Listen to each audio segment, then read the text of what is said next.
I'm almost about ready. I'm just trying to solve a little issue over on my Discord. Because it's not showing that I'm streaming. Oh, there it is. Every time I say that, then it fixes itself.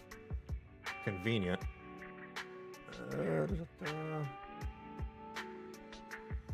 Alright, well that is good. And lower the volume of this thing.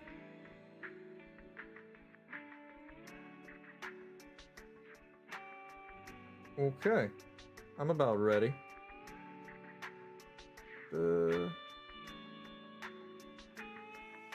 There we are. I normally don't stream on Saturdays. This is an irregular thing, but I'm just trying it out as a first time thing. But yeah, there's just way too much stuff to cover, and that's why I'm dividing, this session into two. Normally I try to, knock all the gacha game stuff on one day, on Sundays, but I don't want to stream past midnight consistently. So today I'm going to be playing Zenless Zone Zero, checking out the new trigger mission. And then afterwards I'll play Genshin Impact and check out the new Varesa quest. Tomorrow I'll likely either finish up Varesa's quest or head straight into the event thing going on in that game.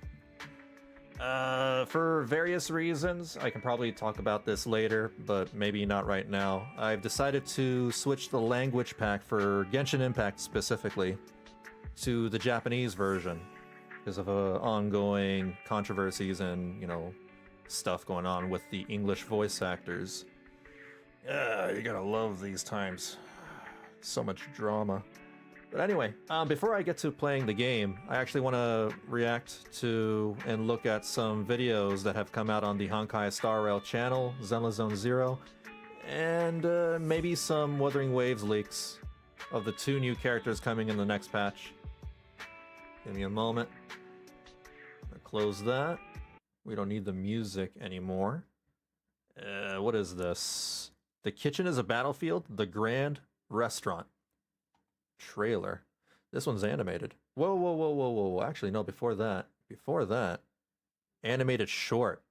The Long Night of Serenity. Take a look at this.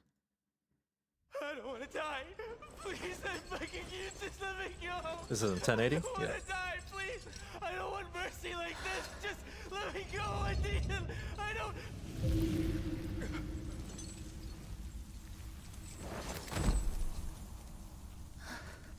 She's an executioner. Makes sense. I see hands. Then why did you sign up for the job?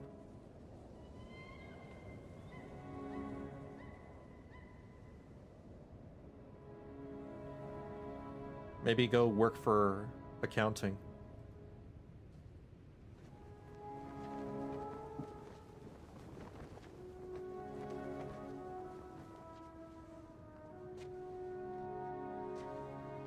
It seems a little dark.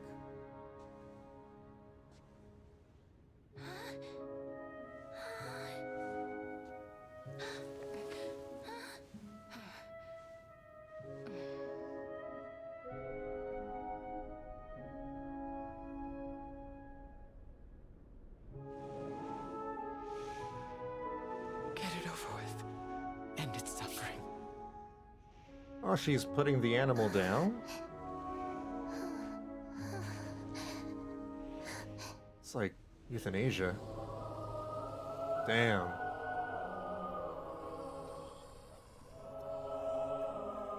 They're using her Rest to... your hands. Only you can grant She's them just a peace. child. This is so messed up.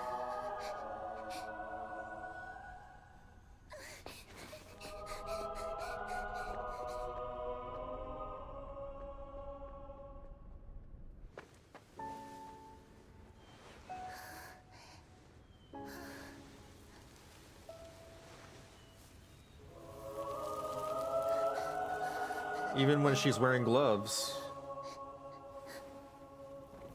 Embrace death. Walk she can't dance with them. She'll end up, you know, killing them. So she can't even have friends.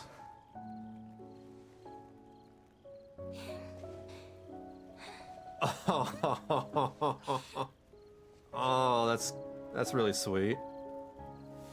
Oh, and really sad too.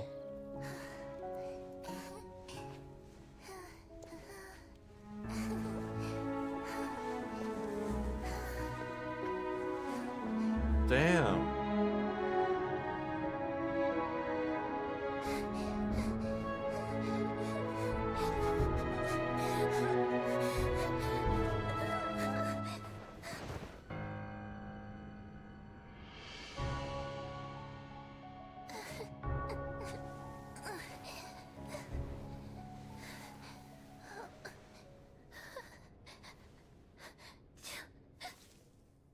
It's really messed up that they forced this on her.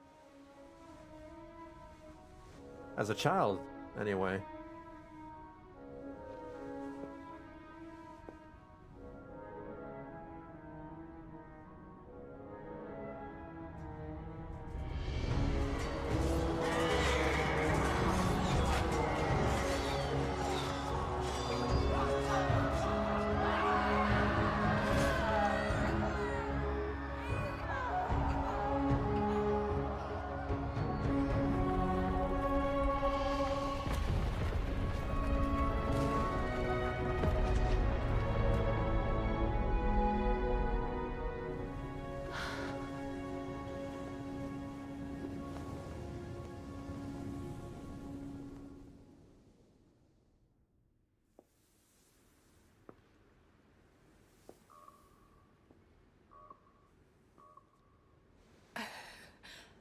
Is that you, Casteress? Oh, don't tell me that's the little girl that made friends with her.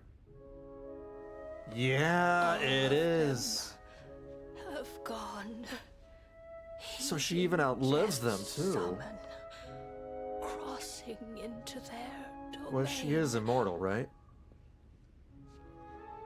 I must go too. I don't fear it. Just, I have some regrets. Watching people leave this world again and again. It must be lonely for you. You must want to desperately embrace them before they go. Free Ren knows what that's like. I can't. These hands, they're too cold. Oh. But Big Sister Casteress, your hands are so warm. Does this count as, like, Just you know, like anyone offering herself? else's. So go on. Don't hold back. Give me a warm hug. Damn. This is just too sad.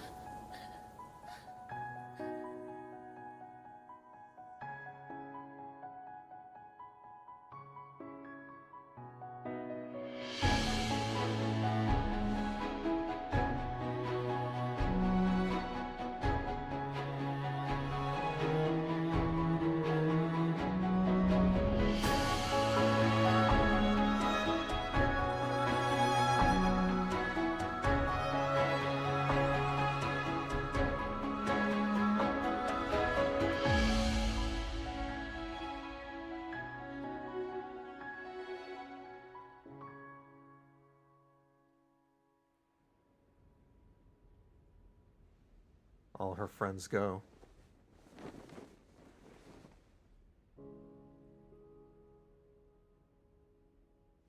Can hands like these really be warm? This is probably why she's, you know, so emotionally distant in the game.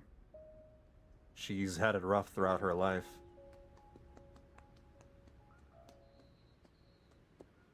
So she put, you know, puts everybody at arm's length, both literally and figuratively. Damn, that's sad. That's super, super sad. Man, that's like the saddest trailer they've ever put out, as far as I remember. Oh, it feels bad. That was 7 minutes. Wow. Probably one of the longest ones they've ever put out. Oh man, I need something happy. now I need something happy to play. Well, this looks like happiness in video form. What the hell is this? The kitchen is a battlefield. The Grand Restaurant. New trailer. All right, let me take a look at this one.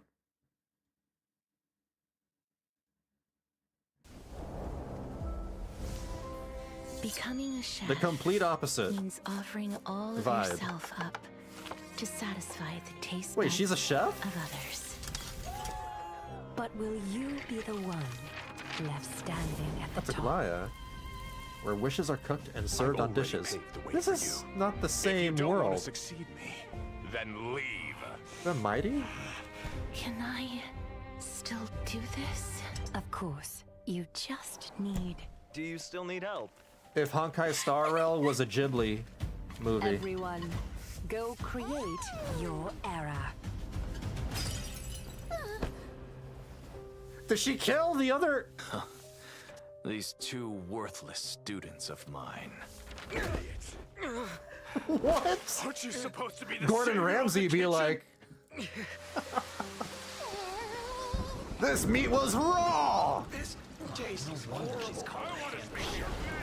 You're fired. It's not time to say goodbye yet. Ingredients are prepped. The menu. That's gotta be Cypher. David.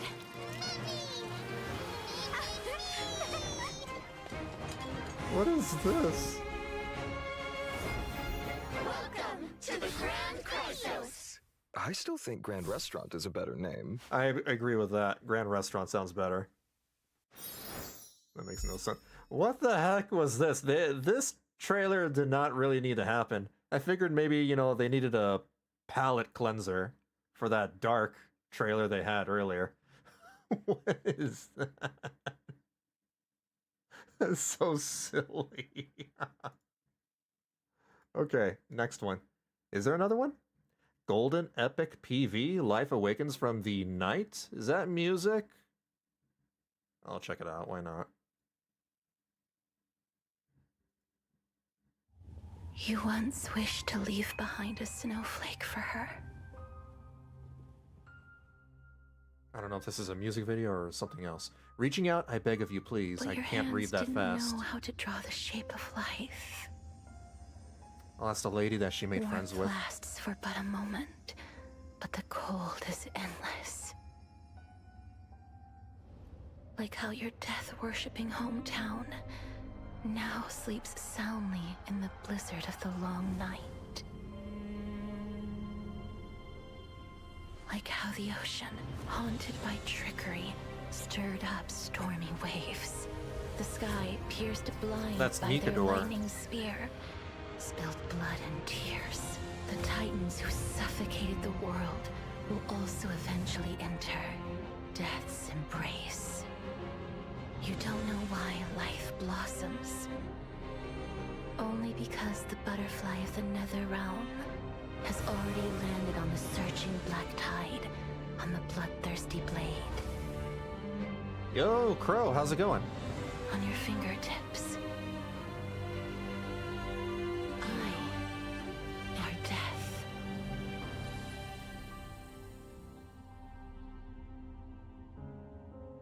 So, in the land of death, I dare not look at the garden of life.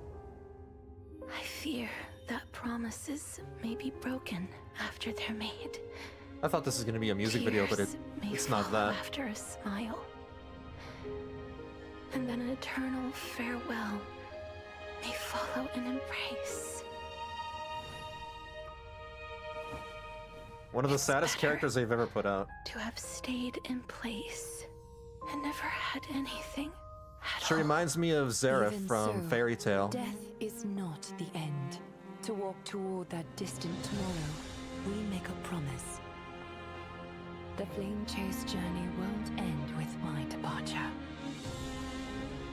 See you. We'll meet again on the shores of the West Wind. I gained inspiration from death and should What? repay it in kind.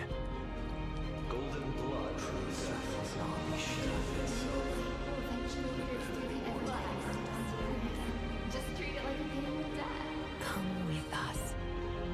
One day, just as we have testified for you, you will be able to testify for yourself. I wish I could be like all of you and embrace the world before death comes. Damn. So that the souls of the world The feels. no longer weep, and the city bells never cease ringing. What a tragic character. Even if it's just once, I want to use these hands.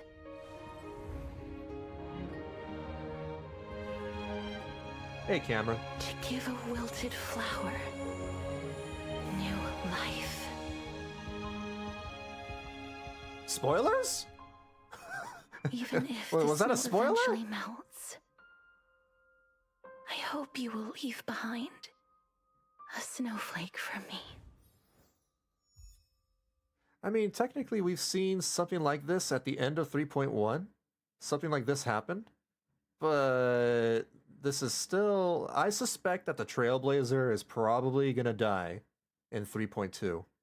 And maybe they'll be brought back to life through Castrus's ability? Or maybe Castrus will gain the ability to bring people back to life? I don't know. What's happening? I just done watching a movie on Netflix. So I'm just looking at Honkai Star Rail trailers, Zenless Zone Zero trailers, and some Wuthering Waves leaks before I head into the game. I plan to play some Zenless Zone Zero, check out Trigger's new mission, and then afterwards I'll check out Varesa's new quest in Genshin Impact.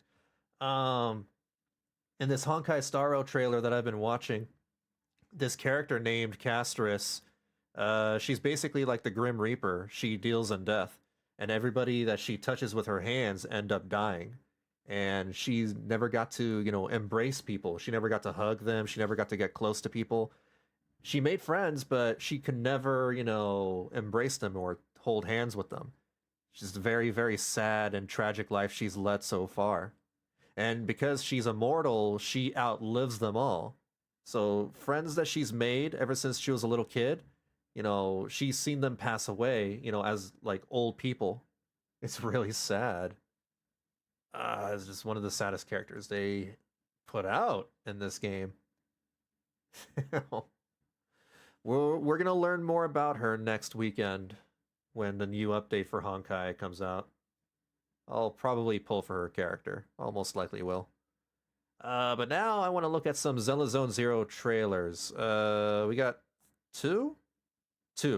This one's a spoiler. I'm not going to watch that last one. Starlight Night EP, Shining Promise in the Sky of Dawn. Let me take a look at this one. Also, good luck on your guild missions, Crow. Sorry, I just responded late.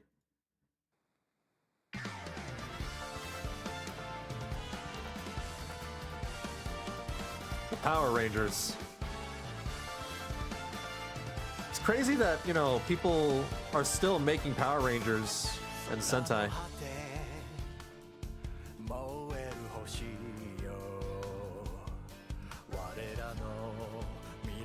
This is like 70s or 80s music right here.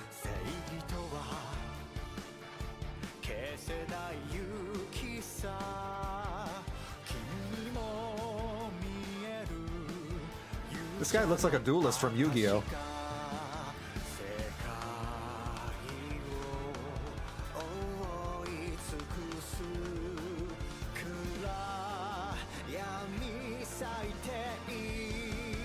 Yeah, a classic Sentai song. Yeah.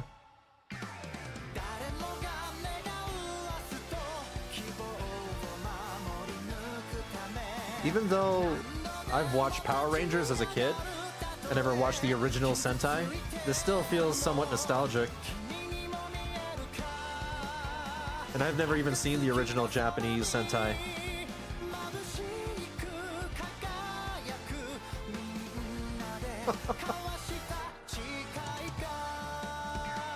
So this is just a music video.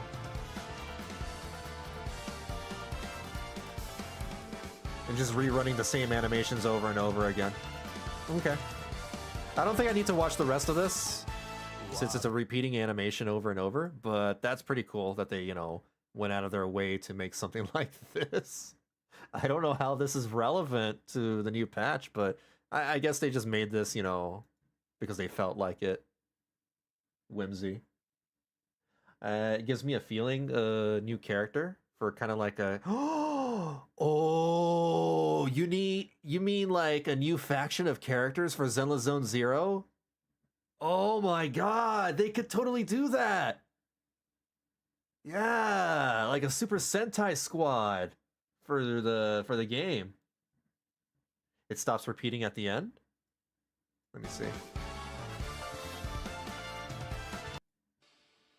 Oh, okay. Right here.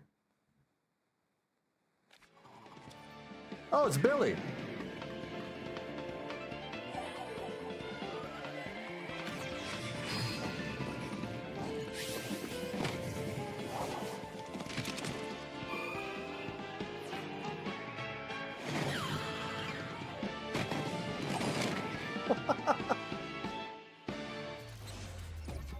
Oh, okay. So it's him being a nerd for Sentai. Flying kick. And he's posing like them too. All right. That would be really interesting if they did a squad, a faction of Power Rangers in Zenless Zone Zero. Have the Red Ranger, the Blue Ranger, the Yellow Ranger. Obviously, they're gonna have to make their designs unique, right? They can't just have them all be, here's the Blue Ranger, Yellow Ranger, Pink Ranger. They got to deviate somehow. It might be even an event. It could be. It could be. Well, that's cool. One more thing. Oh! Yeah, the Trigger character teaser. Testimony of the Blind. Okay, I'll watch that one. System connected. Initiating interrogation 7. Subject, Liar Squad. Trigger. Yo, Trigger. Have you beat Acheron's record yet? I have. Did I hear that right? Hold on, what did he say? Yo, Trigger. Have you beat Acheron's record yet? Acheron? That's a character from Honkai Star Rail. Wait, what? I haven't kept track. 121 long-range kills, 35 close combat kills. That's Trigger's new record. Leafy always Acheron? keeps count. Take it from me, Trigger. This is how you take the lead in battle and romance. Stop feeding her your nonsense, Sticks. Also, I won't lose next time. Oh, who's placing bets on the next Who round? said Trigger is looking for romance? Nobody around that by me. Whoa, whoa, Captain, chill. Sorry. Wait, Kakaitis, are you recording in the base without clearance again? Hey, Trigger, hold this for me, will ya? Gotta dash. You guys never stop. Trigger. By you guys, do you mean the members of Liar Squad? Of course. We trusted each other with our lives. From our previous squad. Who are you? Answer my questions first. Where are they now? Aren't they right here? There's no one else here. According to your testimony, they survived the Hollow Zero disaster. Is that correct? What? Hollow Zero? Still no response. If we don't get back up. Her memories are messed up. Give us long-range support. Roger. I'll keep everyone safe. So she was there during the Hollow disaster.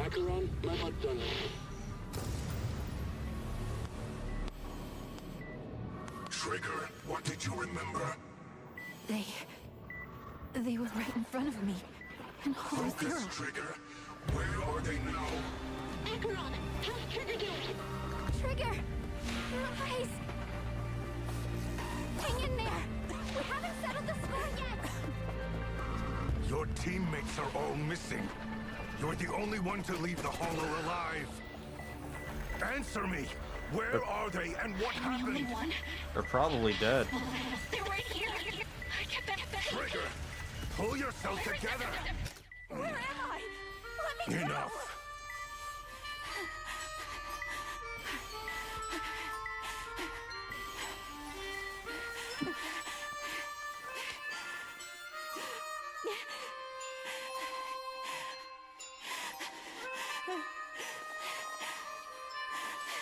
More tragic characters, just what we need. Failed to protect you all? That tattered sheet music Charon left behind sure came in handy. So what do we do with her now? Seems she's just talking nonsense about her squad still being alive. Unless another survivor shows up to validate that, we're in the clear. In the clear? Scrub the evidence and let her go. Oh, they're trying to hide something. I'll find you. I promise. Oh, they're up to no good. So whatever Trigger is from, she's probably from some evil organization or the, you know, some... maybe she's affiliated to a evil organization that wants to hide things. And they figured, you know, all right, so if there are any more survivors, we're going to have to take care of them. But since Trigger has gone... I don't want to say AWOL, but she's not all there. And she's probably repressed her memories. They probably don't even see her as a threat. Damn. They're the bad guys. Yeah.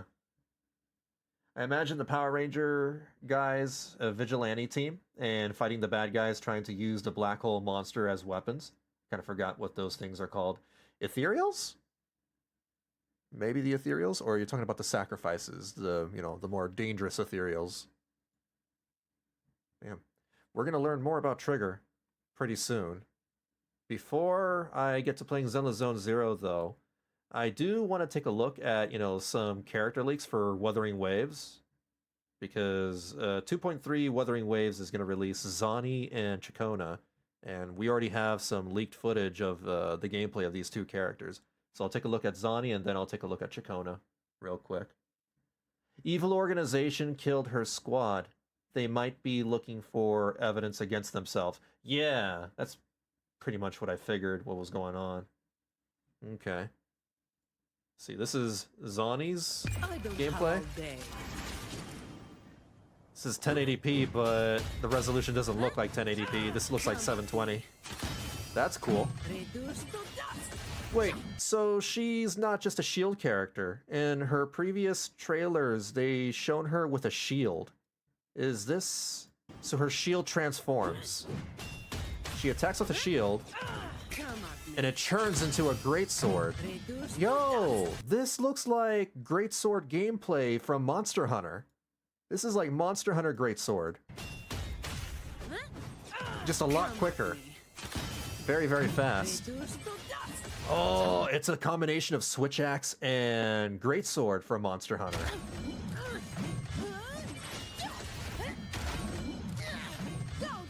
Damn! That's a pretty fast greatsword user. And this is her base form before she uses her ultimate. She uses her ultimate to change up her looks. She takes off her her coat and gets Super Saiyan hair for whatever reason. She has a chair. Okay, Virgil. Are you going to play Wilds? At some point, but probably in a year or two. I'm going to wait until, like, there's a lot more updates. They, you know, optimize the game. Because the PC port's not really very well optimized. She's a Gauntlet user? Hold on, she's a Gauntlet user. I thought she was gonna be a Broadblade user. Either a Broadblade user or a sword user. She's a Gauntlet user. A Gauntlet user that uses a shield that transforms into a greatsword. She is... interesting. These are just menu animations. Skip forward.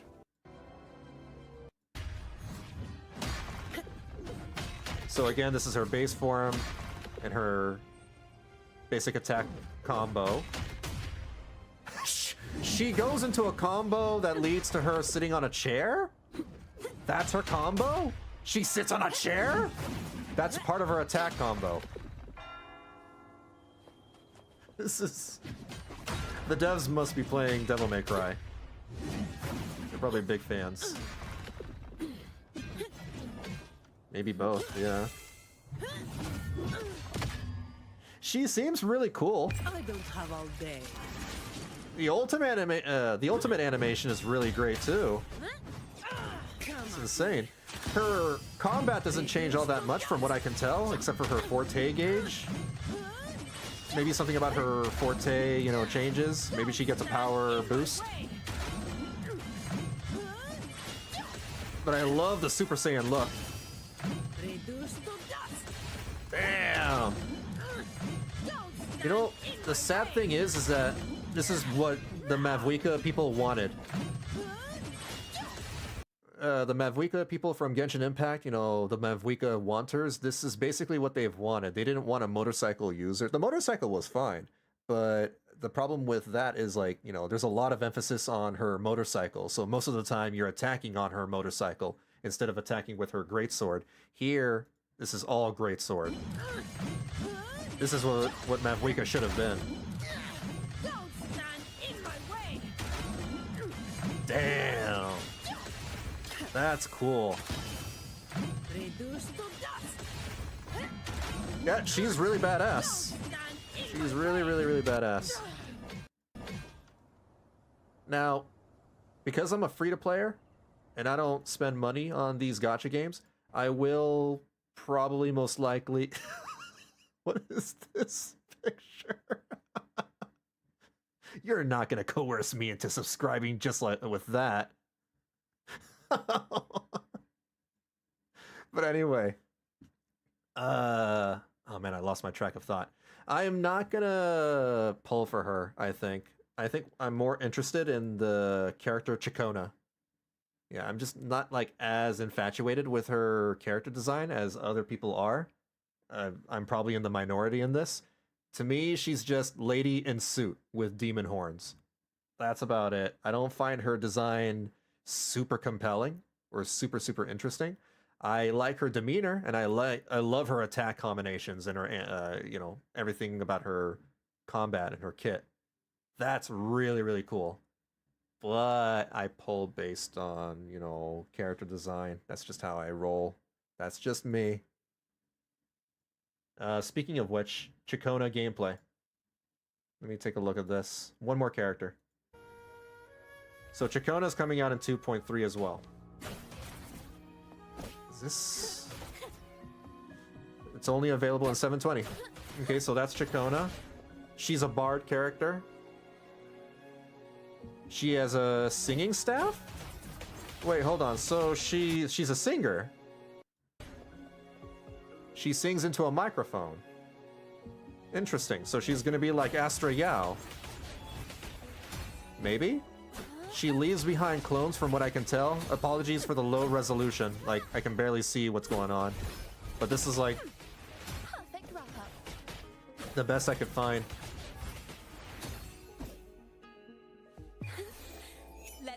This is her ultimate. That's cool. Oh my god, what? Her ultimate is a minigame! You have to press the space bar whenever the circle reaches the inner circle. The middle circle. I wonder if she's immune to damage while she's doing this. Because this doesn't seem like it would be possible to do in a fight. Unless she has anti-interrupt, or if she's immune to damage. One or the other. Now presenting a poem of finale. So she's probably going to be a support character. She's basically, you know, Wuthering Waves version of Astra Yao. The disrespect. Zani watching Chakona just singing in front of the monster right here. While sitting on a chair. Look, the clones dance with her. And they each have their own instrument, I believe.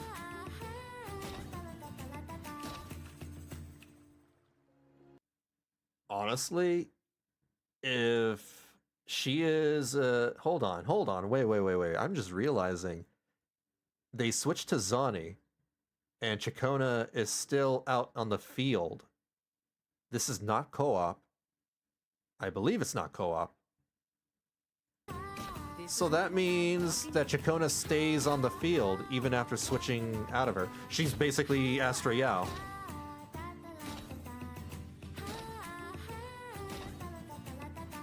But she's more interesting because she's actually doing something. She's doing more things, it seems like. She has more interactivity going on. Interesting. I'm really curious to see, you know, what her kit's gonna be like. If she is a support, she's most obviously a support. I'm guessing she's gonna be an Arrow support character for Arrow main DPS. I think I'll be pulling her instead of Zani, to be honest. I'll be skipping Zani and I'll be pulling her instead. She's way more interesting to me. And I already have, you know, plenty of, I'm satisfied with the main DPS characters that I have in my disposal. Cool. Looking forward to 2.3. That's it. That's all the videos that I wanted to take a look. I'll finally get to playing the game. That's enough stalling. Give me a moment while I switch overlays. Close that. There we go. And bring back the audio.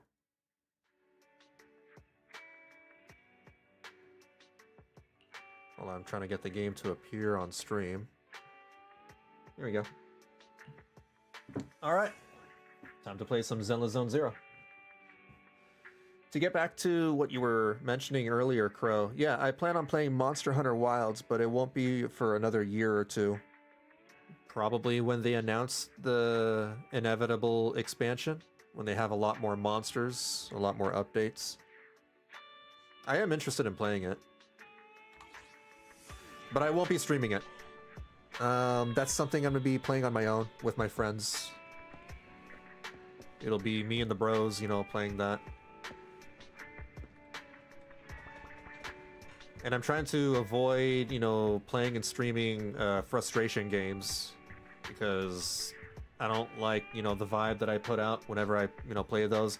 Last time I did that with, like, Monster Hunter World and Dark Souls, it wasn't exactly a fun time for me. And probably not for others. I just imagine the Zenless Zone Zero guys be like, dang, should have thought of that for Master Zhao. Or Zhou? Which character are we talking about? How do I start the trigger thing? Oh, it has to be through the video archive.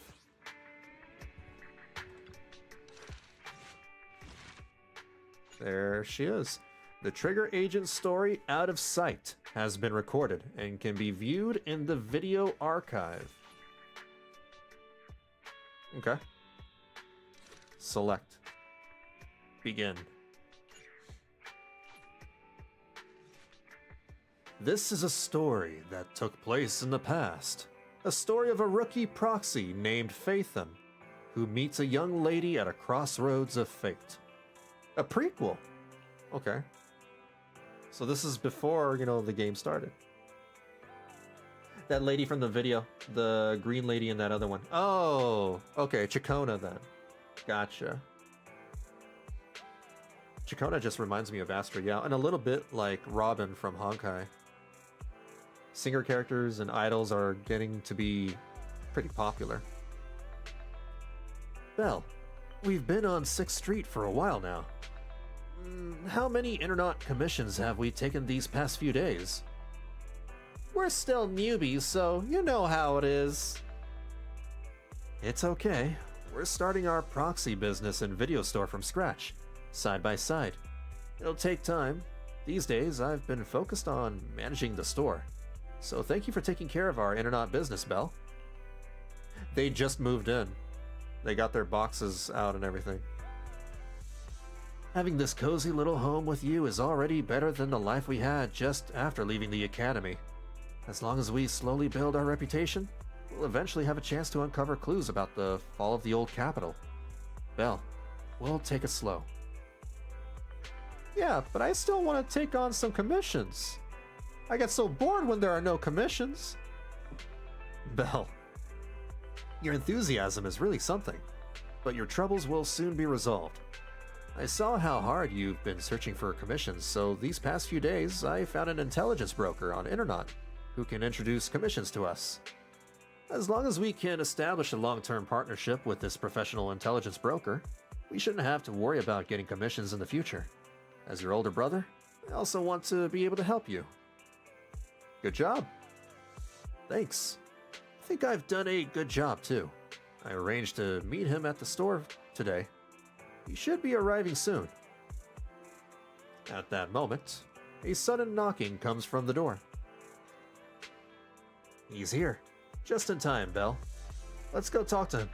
Who knows, maybe a cool surprise will be waiting for us on our first commission with him.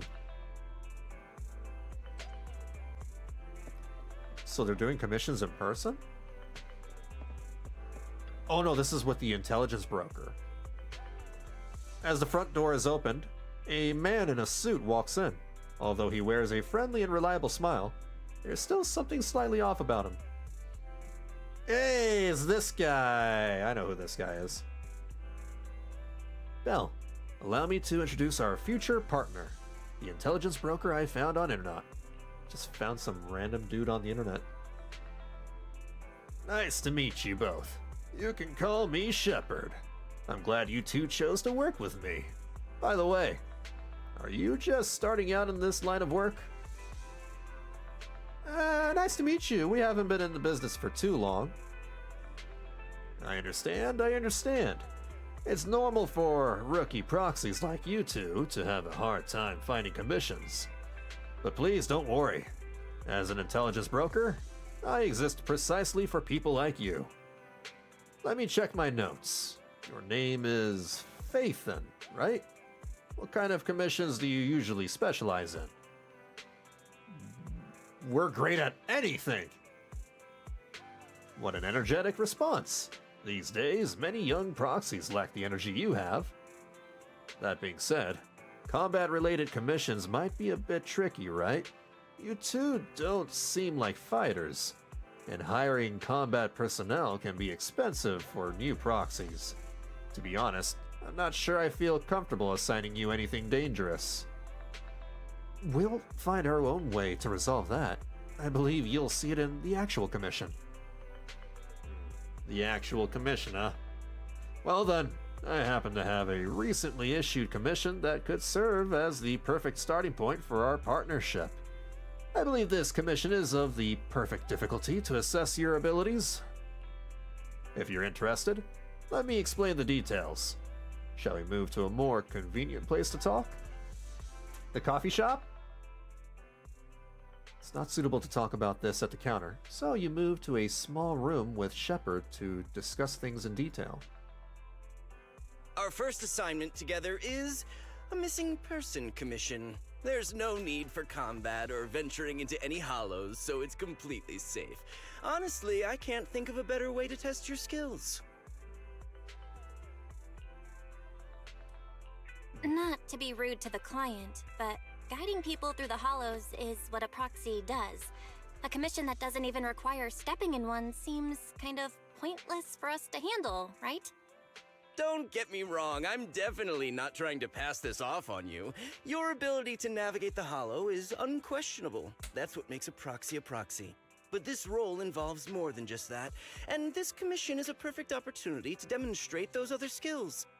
To be honest, the client barely gave us anything to work with, just pieces of info.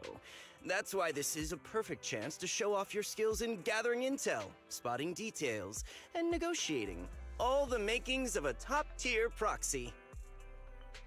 So is Trigger going to be their very first like, combat partner they've ever taken on with for a commission. That's what it seems to be alluding to. You've made your point.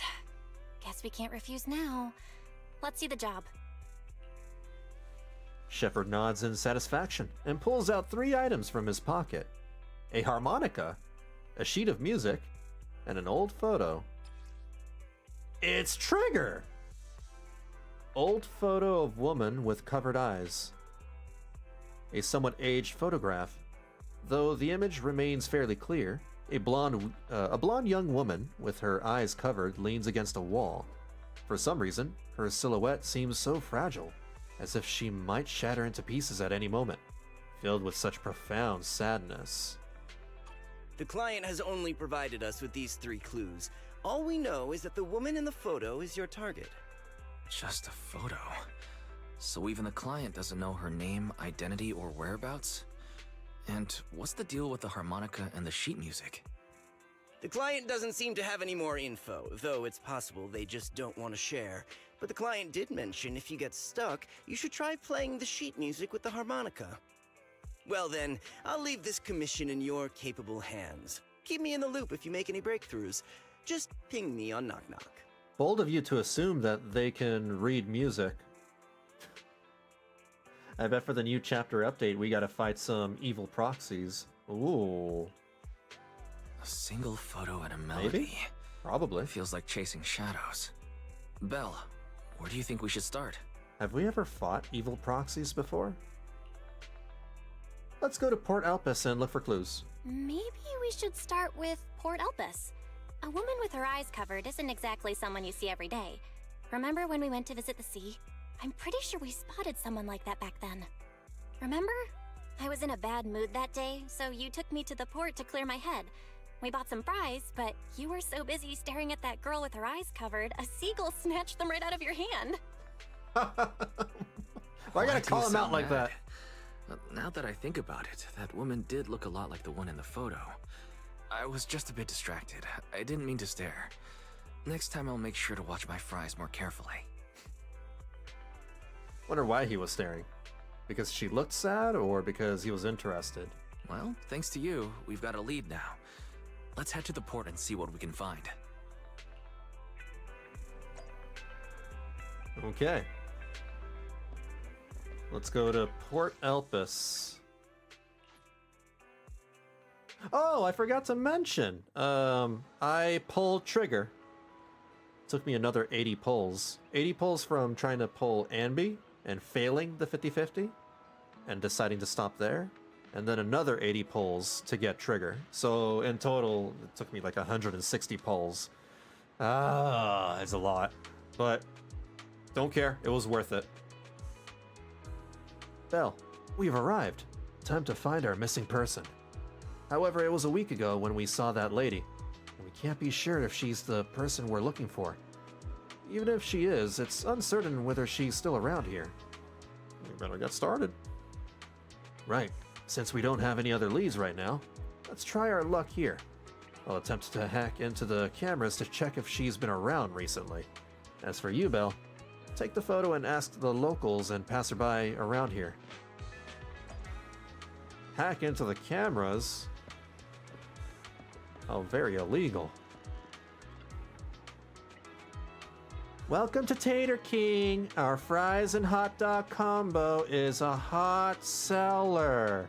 Would you like to give it a try? Hello, have you seen this person? Oh, I remember seeing this girl before. When exactly? Maybe once every 1 or 2 months. I'll see her wandering around this area. But I've never spoken to her, and she doesn't seem to interact with anyone around here. So I don't really know much about her background. So she hasn't been around recently? I don't think so. I don't remember seeing her recently. Are you looking for her? I can keep an eye out for you. Alright, thanks.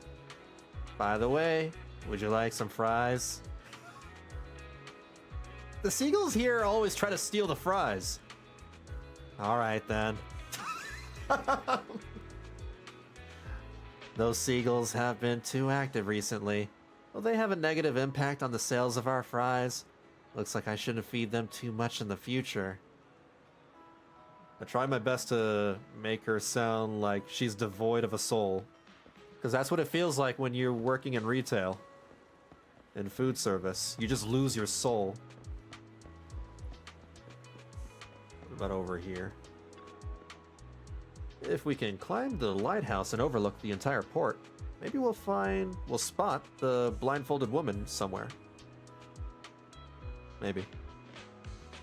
Just as you are about to try opening the door leading to the top of the lighthouse, an old man appears behind you. Hey! What do you think you're doing? This lighthouse is currently off limits. No one is allowed to enter. Sorry, I didn't know. If I hadn't shown up, you would have just got straight in, wouldn't you? This lighthouse hasn't been properly maintained for years. If something happened to you, who would take responsibility? My back. Besides, what do you need to go up to the lighthouse for? I'm looking for someone. Have you seen this person? Let me see. That happened to me too, one day from last year. Me and my family had gone to camping and we have marshmallows and a random squirrel took a big one and ran away. Oh no. I've never had a squirrel take away food from me before. I don't think I've ever had an animal take food away from me before. I've been lucky. Damn. I'd be so mad. This girl does have a rather memorable appearance, but I don't remember seeing her before. I think she might have been here before. Is that so? I usually keep to around the lighthouse. If she was on the dock's walkway, I definitely wouldn't have seen her. If you're looking for her, I suggest checking around there. At the very least, I haven't seen this girl near the lighthouse. Alright, thanks. Thank you, Mr. McDoon. McDonald's. What about this guy? The fisherman. No results today. I told them the bait wouldn't work, but they didn't believe me. Hello, have you seen this person? I'm just a fisherman, staring at the bucket. Bobber and fishing line all day. How could I recognize anyone? I know a reliable type of bait. Oh, the other day. Oh, this is just the narrator. The other day, when greeting Enzo, who lives next door, I learned that he occasionally goes fishing. I recommended the bait that Enzo usually uses to the man. You don't look like someone who's been fishing. Are you sure about this? Whatever. I'll give it a try next time. Let me see the photo of the person you're looking for. I think I remember this girl. This girl. What? That's a typo. Is that on purpose or is that a typo? I think I remember this girl. Zenless Zone Zero, come on. I'm here fishing every day, and she was here some time ago, walking along this wooden walkway. Do you know where she lives? How would I know? Most of the time, my mind is focused on fishing. It was just that day. That day I got tired of fishing. So I got up to take a walk and happened to see her. I've only seen her that one time.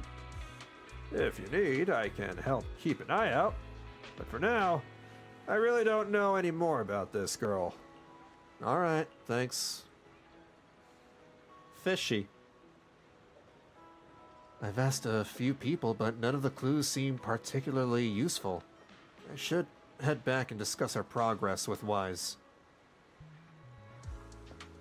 No clue.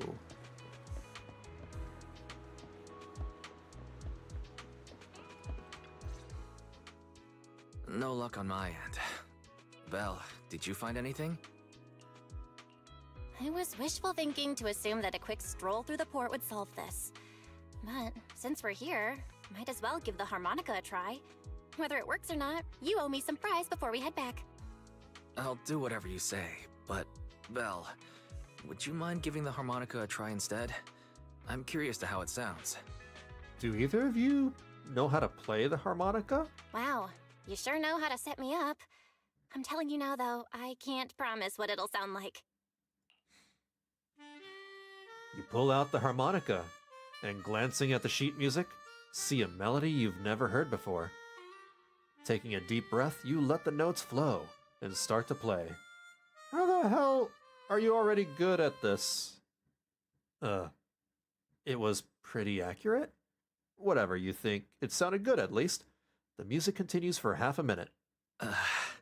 How do I put this? It sounds okay once you get used to it. But nothing happened, so I guess we should just get some fries and head back. Excuse me. Oh. Were you the ones playing the harmonica just now? She's got her Obel Squad uniform and everything. She's fine. She doesn't look homeless or anything. Sorry. My sister didn't mean to make such a commotion. We'll just... Wait. You're the one in the photo. Sorry about that. I didn't hear any footsteps, so I didn't realize you were right beside us. I'm scared. My apologies. Moving quietly is second nature to me. I didn't mean to startle you. Hey, that's just like me. If I may ask, where did you learn that melody? I move quietly for some reason. Nobody hears me coming. Everybody gets startled whenever, like, I say hello from behind their back. Because, like, apparently I have cat's feet or something. Wise shoots you a questioning glance. The blindfolded woman from the photo actually appeared. What an unexpected surprise. But now what? Well, the two of us are proxies, and this song was given to us by a client. We never thought it would actually help us find you. Our client is the one looking for you. Why don't we discuss the details somewhere else? I see. Please lead the way. I'd also like to meet this client of yours. Let's head back to the store. Okay, let's go check in with Shepard. Oh, I almost forgot. Your name is... My real name. I haven't used that in a long time, but I do have a code name. You can call me Charon. That's right, she is Charon. Not Karen, Charon. You return to the video store with the woman who calls herself Charon. Along the way, you introduce yourself and share a bit about your fledgling proxy business. Miss Charon, I just reached out to the information broker who posted the commission. He should be here shortly, and you'll be able to meet the client soon. Please take a seat on the couch. I'll get you something to drink. If she had been called Karen instead, she'd be, looking for the manager. Thank you, but please, don't mind me. By the way, the second row from the top on your TV wall, third unit from the left, it has a connection issue. You might want to check it out when you have time. Huh? Oh, let me see. You're right. How did you know? No wonder there's been some lag lately. She has special eyes. Or wait, no. Does she have eyes? She probably doesn't even have eyes. She probably lost her eyes. She has special vision. I rely on my hearing. Oh. I lost most of my vision in an accident. Oh. I can just about make out the outlines of my surroundings. To move around like an average citizen, I've trained my other senses to be extremely sharp. She's like Daredevil. I heard a faint buzzing sound. By moving around the room and noticing the change in sound, I was able to pinpoint the location of the faulty TV. Yeah, exactly. She's Daredevil. Sorry. I hope my question didn't seem rude. No need to apologize. Vision isn't the only way to perceive the world. As proxies, you too should know that better than most. Anything that can be seen with your eyes can never be considered a secret. A subtle silence fills the room. It's clear you each have secrets you don't want to share with others. And there's an unspoken understanding between you. As the silence is on the brink of becoming awkward, a knock sounds at the door from outside the shop. It's me again! You two found the target already? Wow, Phaethon, you guys are incredible. If you're always this fast, you could take on anything.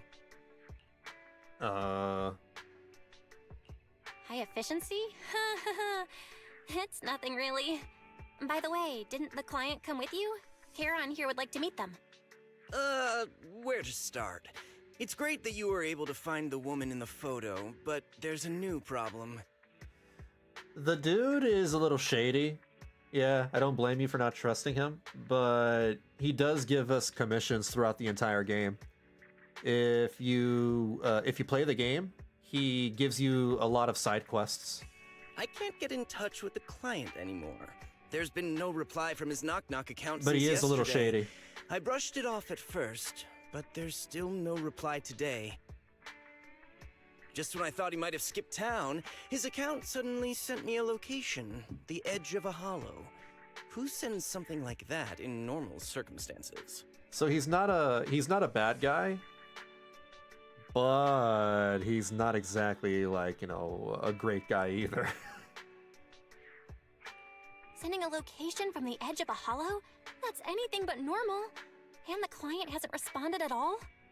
Either way, I'll keep trying to reach the client. I hope he's alright.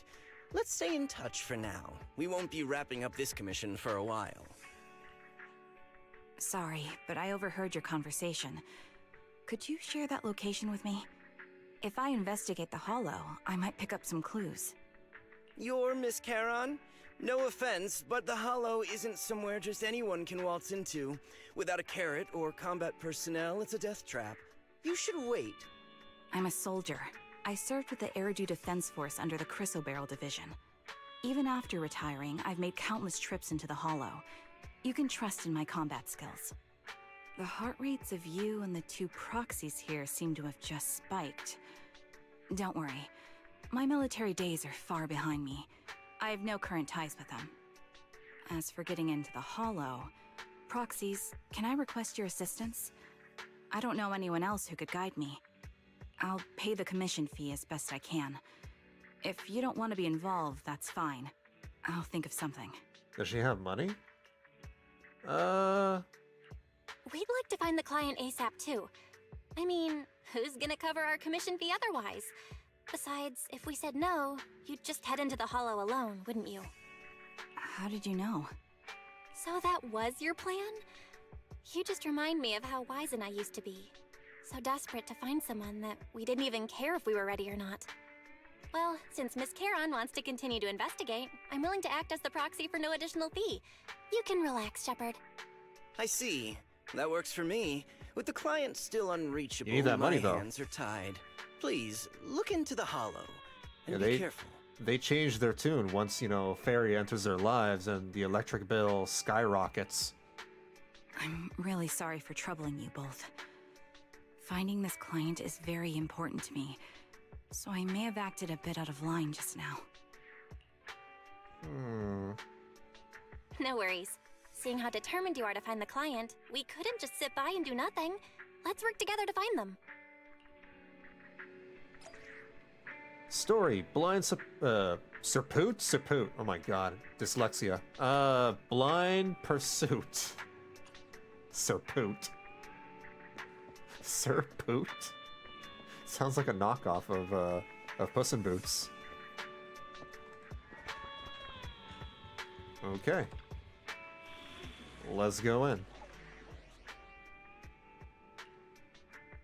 So we got Trigger as the first character over here. Who should I use? I've been enjoying Trigger, Qingyi, and Evelyn lately. I'll protect you from any danger. Relax. You're I've in good noticed, I've recently discovered that, you know, she works really well with duo stun setups. Patrol mode activated. On paper, this is probably not supposed to work this way. Maybe they didn't intend it to work this way, but she works really well with a duo stun setup, especially if it's with Qingyi or with Lighter. You don't really necessarily, you don't necessarily need a support. This works just as well. Does pretty competitive damage.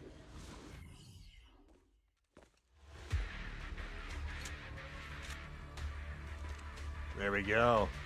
Miss Charon, I need some time to calculate the hollow route. Leave this to me, Proxy. Actually, I've been to this hollow before for reasons. I still remember the way forward clear as day. Oh?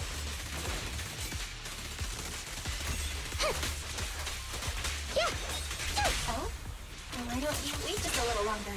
Calculating a path doesn't take that long.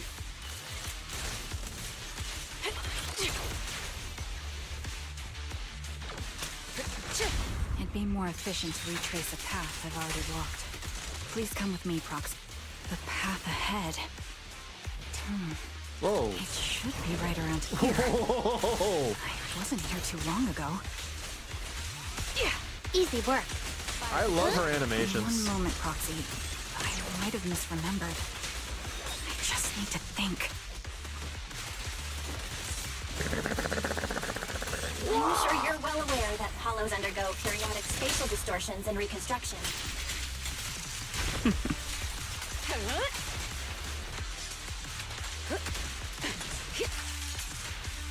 That's why each time we enter... Sorry for being so presumptuous, Proxy. I got ahead of myself and made things difficult for you. She's a lot of fun. By the way, Miss I love Charon, Trigger. how are you so fluid when you move and fight? She's very limber. She goes to the gym. She takes ballet Is it classes. because of your sharper hearing and heightened senses? No, she takes ballet classes, right? Maybe? I'm making that up. But surely that's what it is. In fact, my eyes gained some unique abilities as they changed.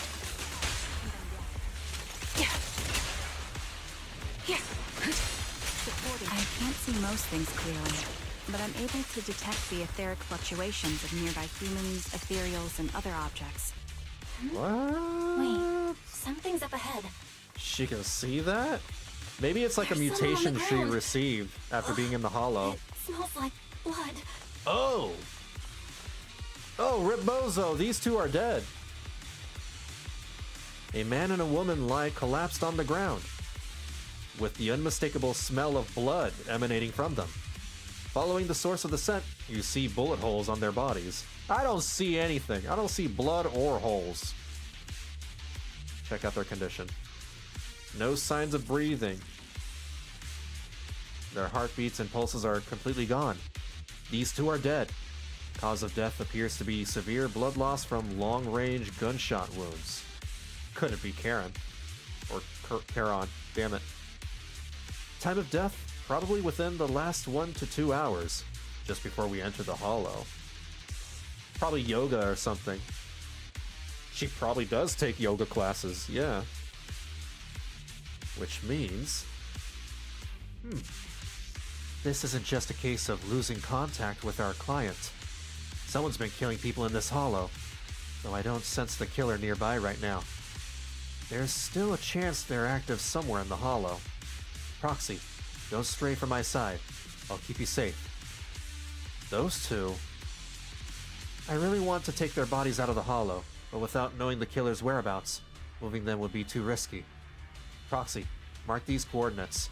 Once we confirm the area is safe, we'll come back to retrieve their bodies. I'm sorry. The ground must be cold. May you rest in peace. Requiescat in What pace. could have happened? Who did this? That angle on that lady. Given the depth of the wound and the caliber of the bullet, the killer was a sniper, just like me. That was unintentional. Proxy, stay... The surrounding ether levels have significantly increased. What's going on? Nope. Hold on. Let me find what's causing the ether level increase. Up ahead, there are multiple devices leaking ether non-stop. Oh boy. Nothing slips through my defense. Those are high-pressure ether storage tanks, filled with highly concentrated ether.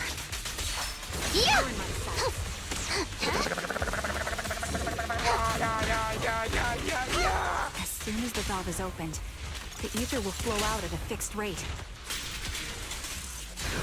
Here, we fight together. Such high ether concentrations will make the nearby ethereals more active and cause more to show up. What is this? A position with great visibility. Shooting instructions. Press for a single shot. When a blue flash appears on the muzzle, you can perform another single shot. Otherwise, rapid fire will be triggered. Each single shot consumes 1 bullet. Hold left click for rapid fire. Rapid fire has a higher fire rate, but deals lower damage. Are we becoming Nikkei all of a sudden? Are we playing Nikkei? Press right click to target distant ether containers. Each aimed shot will consume 5 bullets. What? Hit all ether containers to remove the spray? What the hell? We're playing Nikkei. Why? What am I shooting at? These targets right here? Did I can't tell. Oh. All high-pressure ether tanks have been disabled. Okay. We can keep moving. I was a little confused. Wait, Charon. I'm detecting 4 life forms up ahead. Let's go take a look. How do you detect life forms that are dead? That's what I want to know. Are they still called life forms if they're dead? Aren't they just dead forms? I'm just saying. Proxy, there are 4 people over here. They're all still alive. Oh, they're still alive. I'm not detecting any ether fluctuations from any other life forms nearby. Never mind. I take back what I said. They're life forms. Great, that's a relief. Charon, can you confirm their condition? Confirmed. 1 is seriously injured. A bullet pierced their lung. The other 3? No internal injuries, just a few minor wounds. They're all unconscious.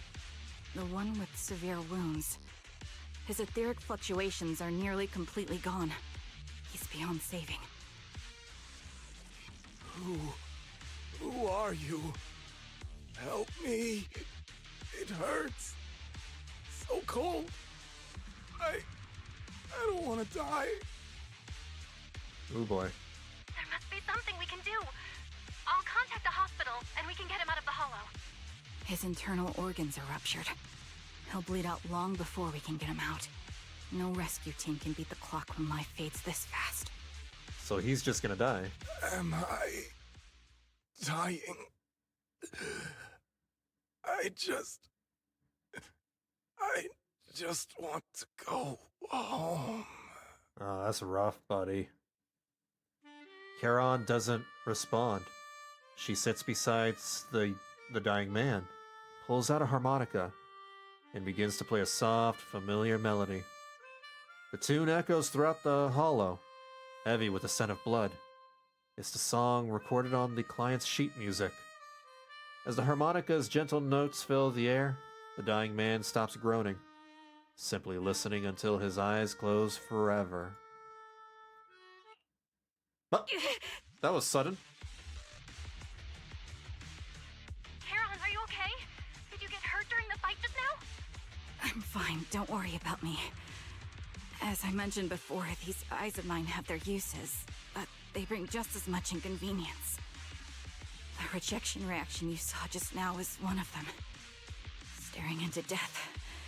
It's not something I handle well. So it's a traumatic reaction? My head. Where am I? Who are you people? I remember now. There was a madman, a lunatic who tied me up and dragged me into the hollow. You're not. I'm not the lunatic you're talking about. Can you stand? There are 2 more unconscious survivors here. If you can, help us carry one of them. Let's get out of here together. Leave?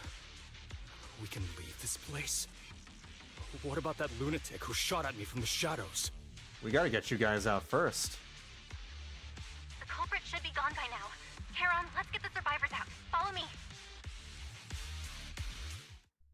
Oh, it's already over. Okay. It's another sniper, too. I wonder if they are somehow affiliated with Trigger. Exhausted and unable to carry any more bodies, you record the coordinates of a few of the corpses. Once this is all over, you should make sure to report them anonymously to the public security. With Charon, you keep your guard up alongside the 3 survivors, eventually arriving at the abandoned metro entrance in front of Ballet Twins Road. Proxy, let's take a short break here. The area around the Ballet Twins has been abandoned due to the Hollow disaster, and no one's likely to be around. It's both secluded and safe, making it a perfect place for a conversation. What about those 3 survivors? Yes, I know. They just escaped from a killer, so we need to check on their injuries and mental well-being. Could one of them be the client? Unfortunately, I don't think so. After they woke up and saw me, they didn't have any particular reaction. If they were the ones who assigned the commission to find me, they should have recognized me to some extent. Proxy, I'll keep watch around here and be on the lookout for the perpetrator, trying to track us or attempting to ambush us. Could you please have a brief conversation with the 3 survivors? I think they might have information on the perpetrator. And to be honest, I think they might... No, it's probably just my imagination. I'll gather info from them first. Thank you.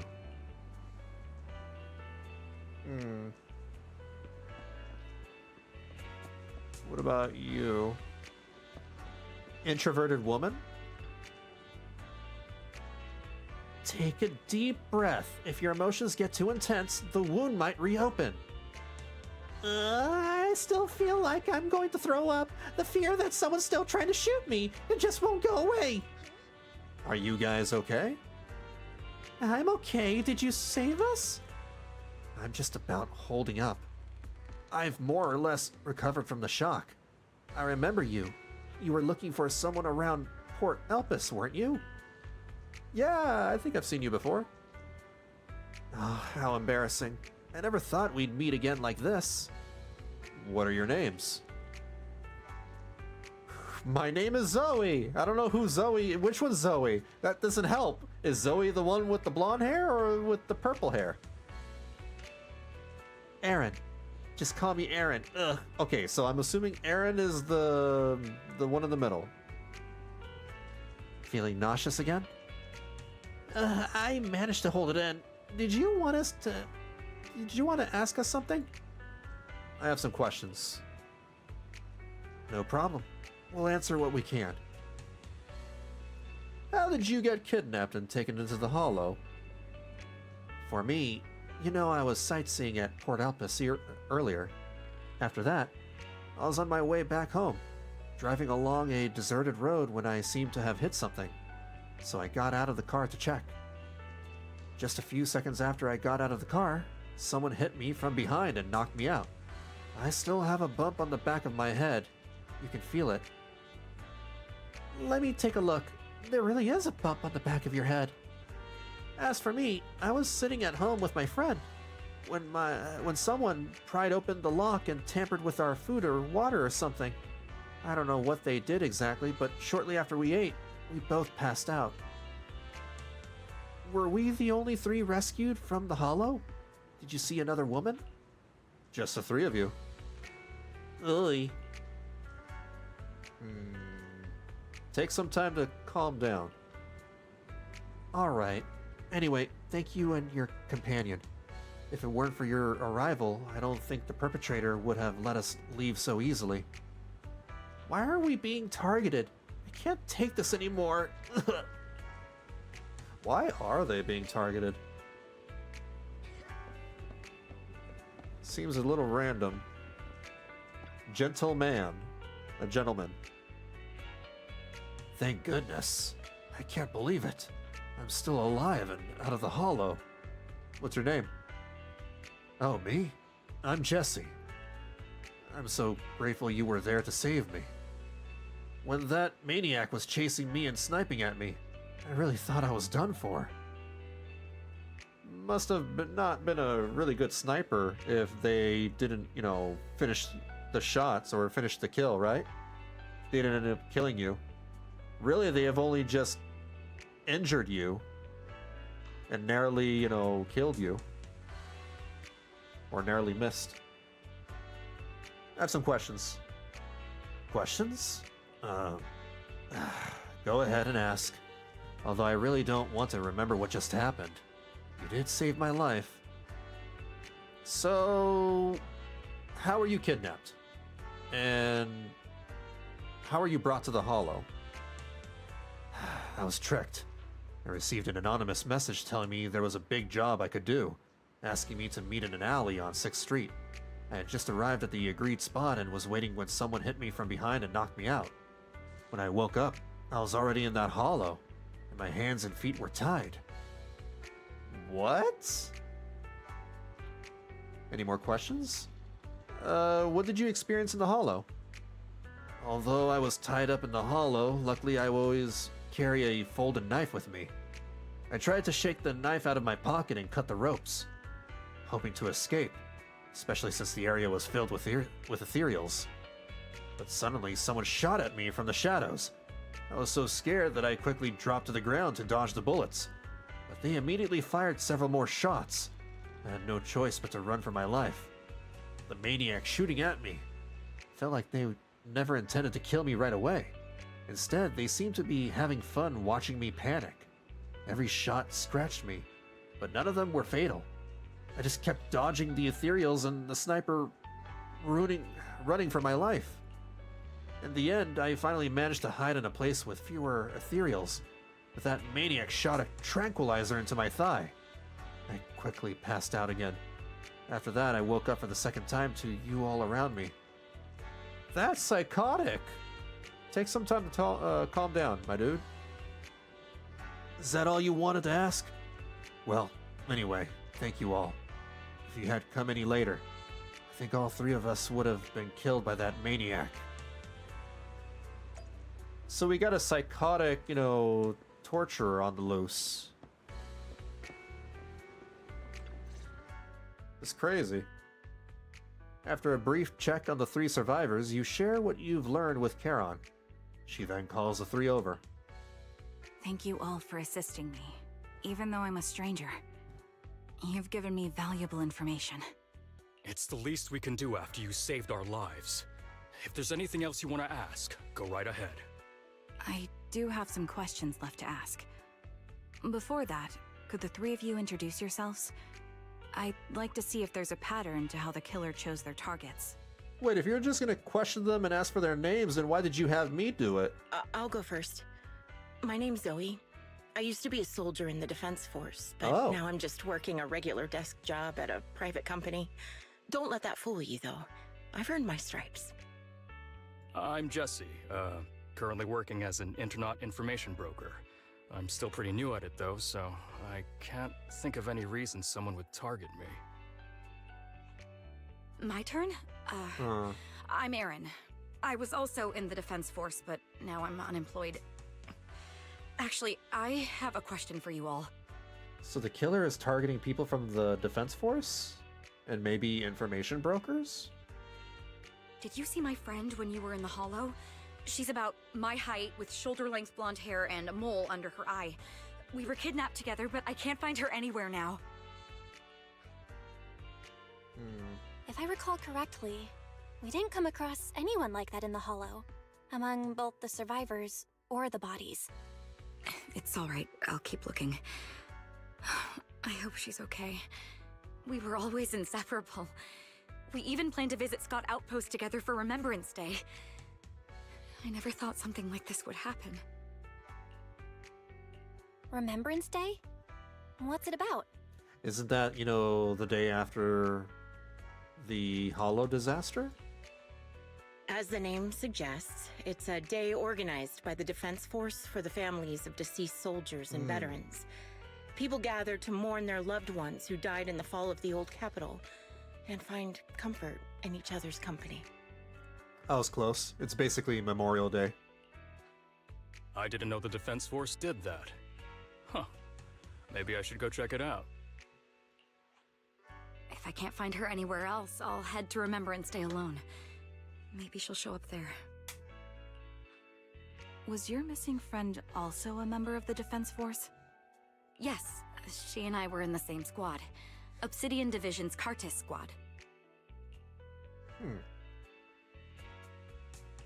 This sounds like a series of murders targeting the Defense Force. Yeah. But Jesse wasn't with the Defense Force. No, you're probably not far off. Jesse claims to have been up front, but he neglected to mention he was once part of the Defense Force. Oh. Right, Jesse? Never mind. They're all Defense Force. Well, that's... I just don't like bringing up my past in the Defense Force. It's not like I'm trying to hide it. They're just memories from my time there that I'd rather forget. I was part of Obsidian Division's Noct Squad. That's the absolute truth. I was also in the Obsidian Division, Impera Squad. I don't know who those who died in the Hollow were, but it seems the killer really is targeting members of the Defense Force. There's a lot of squads. Wait a second. If I remember correctly, during the fall of the old capital, didn't our 3 squads work together on a mission outside Hollow Zero? We did? I don't really remember. I have a vague memory of it, but there were so many people on the mission, I don't remember your faces. Thank you all for the information. I'm starting to see a pattern in the killer's choice of targets. But there's something else I need to ask. I came to this hollow because someone I'm searching for sent me its location. And that person was likely being held by the killer as well. Did you happen to see anyone else? The 3 survivors exchange confused glances before shaking their heads. You're not giving us much to go on. At least tell us what kind of person you're looking for. Male or female, what they look like. Can't offer much help without that. Sorry, I don't have much else to share. Even so, if any of you remember anything else that may be useful, please let me know. This is very important to me. You don't even know who they are, yet you're so determined to find them. Is it really going to be an issue if you can't find this person? She may know the person. Maybe. I've been searching for someone for a long time. They might be the key to achieving my goal. They might be a survivor from her previous squad. I see. Whatever Maybe. happens, I hope you find them. If there's anything I can do to help, just let me know. Thank you. But please, prioritize your own safety. If the killer is targeting former Defense Force members, there's a good chance they'll come after you again. Stay vigilant. Of course. Once I've checked out Remembrance Day, I'm locking myself in my room and throwing away the key. But you gotta come out, at some point. You return to random play with Charon. Even after questioning those 3 survivors, the clue we have so far are still insufficient. Our goal is to find the missing client. Right now, we only know that he was likely kidnapped by the perpetrator. We have no idea who the perpetrator is or where they went. Charon, did you have any ideas? I think the other proxy is right. The information the 3 survivors provided is limited. With our current information, it's hard to deduce where we should go next to find the client. Our clues have run dry. But we still got something out of it. At least we now know some characteristics of the perpetrator. A sadistic sniper with a grudge against the Defense Force. They're meticulous in planning, avoid open confrontations, and are obsessed with committing crimes in the Hollow. With these characteristics, and the Hollow coordinates, we might be able to deduce the general area where the perpetrator operates, as well as a potential base where they might have placed the kidnapped victims. But that would take quite a lot of time. Yes, and while we're narrowing down the search, the perpetrator might continue committing more crimes. Charon seems somewhat agitated. The lack of clues plunges you all into silence, just as you are about to accept reality and start organizing the current clues to narrow down the search. The door to the video store suddenly opens. Oh, it's Shepard. Someone's here. Belle, I think it's Shepard. He's at the counter. No, we're at the counter. He's at the door. What? The intelligence broker might have something important to tell us. Proxy, let's talk to him first. What's up, my dude? You bring Shepard to a room where you can talk. Finn, you've already been to the Hollow and made it back safely? Did you run all the way here? Do you need a moment? We've already been to the Hollow, but unfortunately, we haven't found the client yet. It's been a long time since Shepard, has run further than like 10 feet from the coffee shop over here to the store. I'm fine. Did you find any clues there? He's not a runner. There are traces left behind. Signs of a kidnapping. It's very likely the client was involved. Yeah, it seems the client was kidnapped, brought to the Hollow, and later moved again. We're still looking for clues. But why did you rush over to the store? Did you find anything? Well, just take a look for yourself. Shepard shows you his phone. About 10 minutes ago, the missing client sent him another location on Knock Knock. There were no other messages. I checked a map of New Eridu. This spot, it's another Hollow entrance. We've been chasing dead ends with absolutely no clues, and now one just appears out of nowhere? Something smells fishy here. Fishy. Fishy. Fish. Fish? Fisherman. It was the fisherman. You're sure it's just disappearance for now and nothing more serious has happened, right? If that's the case, the situation is still manageable. No matter how shaky the clue is, let's keep investigating. Just be careful. Any casualties, and this will become something beyond our control. At that point, stop the commission and contact me. I'll bring in some professional Hollow experts to deal with the situation. Shepard hurries out again. You turn to Charon, who seems unsettled. Has she held back the full truth from Shepard to avoid having the search handed off to someone else? Thank you for not revealing what really happened to that information broker. Don't mention it. But I have to ask, why are you doing this?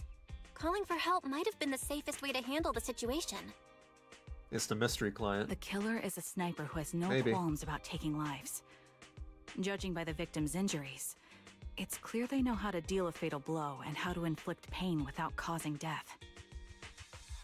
Or maybe...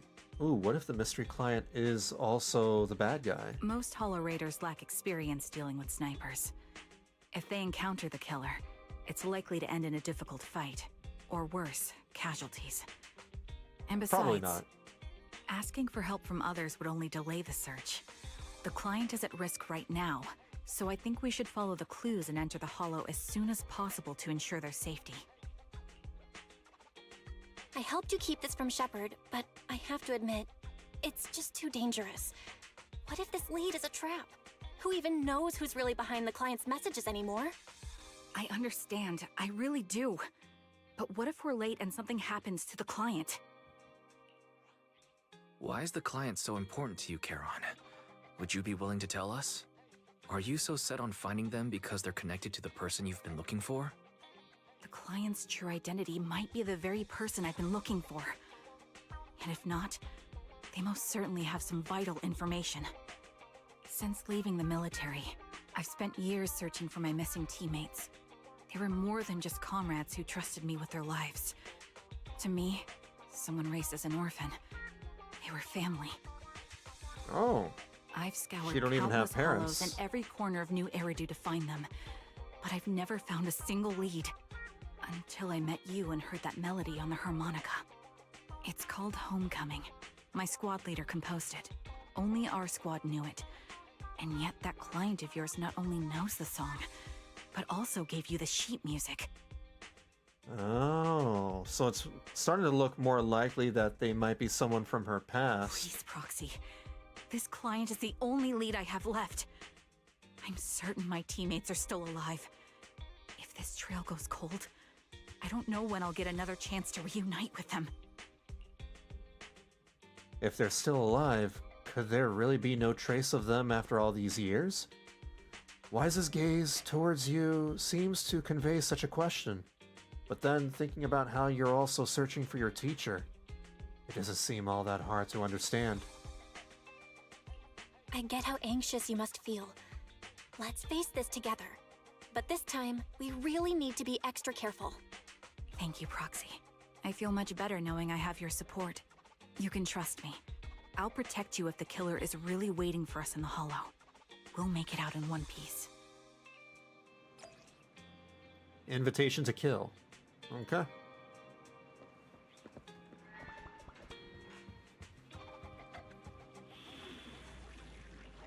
I want to know how they met the Cutting Hairs, because later on, you know, at least at the beginning of the game, we see the proxies, you know, regularly making, you know, dealings and commissions with the Cutting Hairs. Invitation to kill. Here it is. I'm gonna go with the same team. Asset confirmed. Preparing to move out. I'll help you. Let me finish my cup of hot water.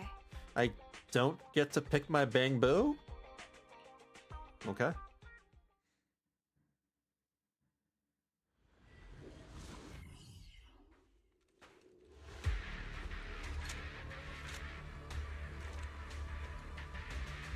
Looks like there's something here. Is this a communicator? Oh, it's a walkie-talkie. Proxy, look at this. A communicator left right at the Hollow's entrance. Why is there a communicator here? It doesn't look like it was randomly left behind. There's hardly any dust on its surface, which means it was only placed here recently. It looks like someone wants us to use it. Could be a trap. I bet the Baga used to be in the team, and... The Baga? You mean the bad guy? I used to be in the team, and maybe got kicked out or something, and wanted revenge out of all of them, and used to be in the team. You're saying that maybe it was a person from her past, from her previous team, and they probably want revenge or something. Ah, such decisiveness. Following random location info without even thinking twice. I'm glad, Sniper of Liar Squad. Oh. Who are you? And by Sniper of Liar Squad, are you referring to Charon? Sniper. Or should I say Charon now? Haven't you shared your past with our dear Proxy? If introductions aren't your strong suit, I'd be happy to show you how. You can call me Grim Vulture, the one behind this string of murders. You see, I've been working my way down a list, crossing off names. And now, Charon of Liar Squad, your name's next. Oh. Looks like you've done your homework on me. Just because my presence interfered with your plan, you've decided to take me out for good? I thought you were just going to be another obstacle in my way. And now, with you in my sights, this must be some kind of destiny. Sniper versus sniper. I'm not sure what you're referring to, but I'm looking for someone. Given that you're waiting at the Hollow entrance they shared, I'm guessing you have them. If you hand them over, perhaps we can make a deal.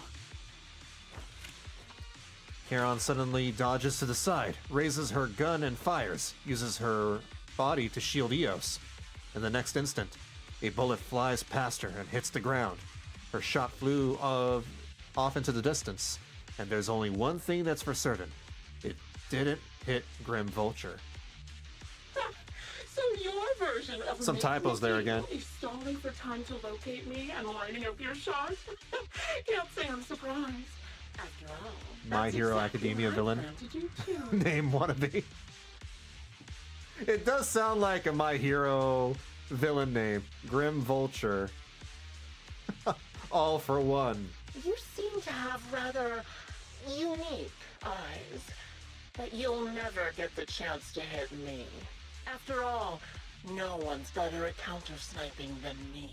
Oh, speaking of My Hero Academia, the new My Hero Academia anime should be airing soon.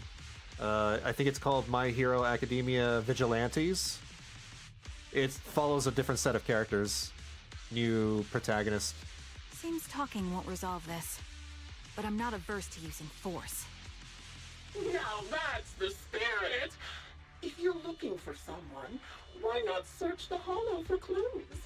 Providing you can survive both my attacks and those of the ethereals, of course. Oh, and I've prepared a little gift for all your trouble. I hope you still have that determined look on your face after seeing it. Psycho. Why is she doing all this?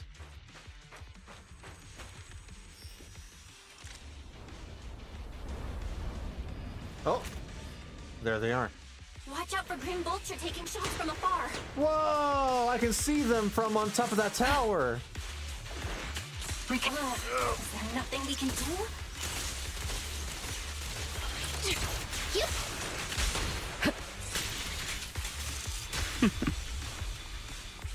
Sure, I'll take point. I found a box. Something feels off about it. Strange eye-catching box. Maybe Snake is inside of it. A rather creepy box. It's giving off an unsettling stench. You have a bad feeling that opening it would be asking for trouble. You glance at Charon beside you, who has fallen silent. Clearly, she's having the same feeling. Right now, she's hesitating about whether to open this box. Charon, wait, don't open it! Charon opens the box anyway.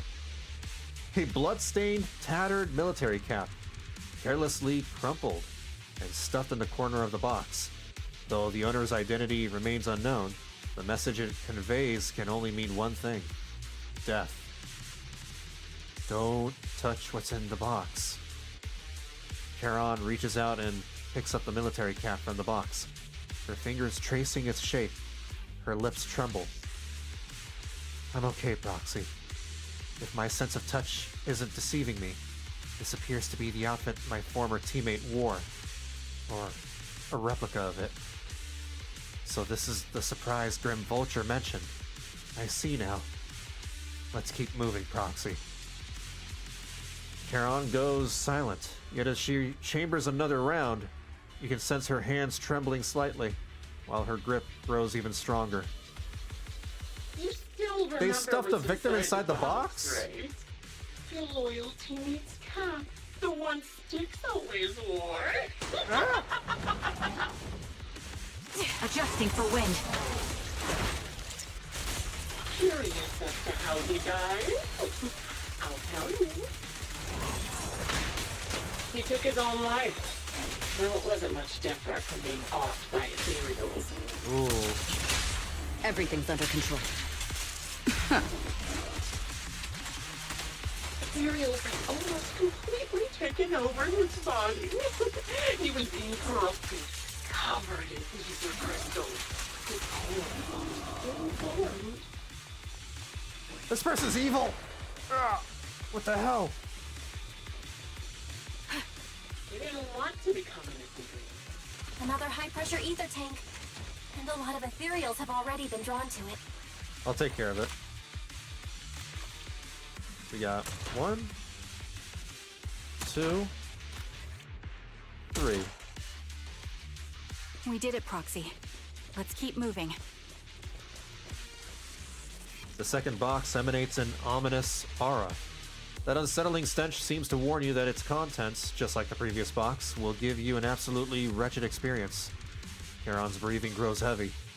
She stands still for several seconds, seemingly trying to control her emotional turmoil. Charon, don't push yourself. Finally, she opens the box. Why does she do this? This is just gonna give her, trauma. A pair of blood-stained, tattered military gloves lie twisted in the center of the box. It's clear that whoever placed them here hadn't just tossed them in carelessly. They had been deliberately arranged with malicious intent. Charon picks up the gloves, once again feeling their contours and icy touch. Her lips turn pale. Just as I thought. These are from one of my squad mates too. Charon. Let's keep moving, Proxy. Following this route should lead us to Grim Vulture's hideout. I'm fine. Charon picks up her weapon again, but there's an unmistakable tremor of unease in her voice. Acheron's favorite gloves. That was Acheron? It wasn't easy getting my hands on them. Acheron's dead! How dare you! As expected of such a famous, beautiful commander, even the not so stylish.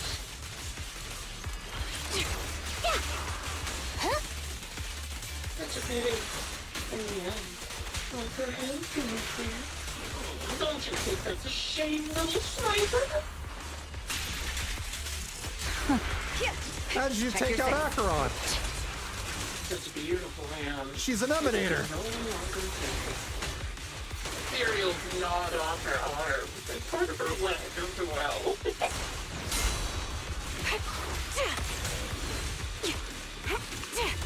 Adjusting for wind. But she still has the backbone. She's so tall, even in death. Forward in position. It's just as I said. She died from multiple fatal wounds. Even the most beautiful flowers will wither without protection. Won't it? No mercy. With pleasure. Copy. And whenever, I play with Trigger, Think I'm telling the truth or a lie this time? she puts a lot of, special effects on the field because of her How long do you intend to off-field keep ability. up this game of cat and mouse? Ether vision activate. Target will be coming to your hideout soon. Wipe that smile off your face and wait. Wait and see what I'm going to do.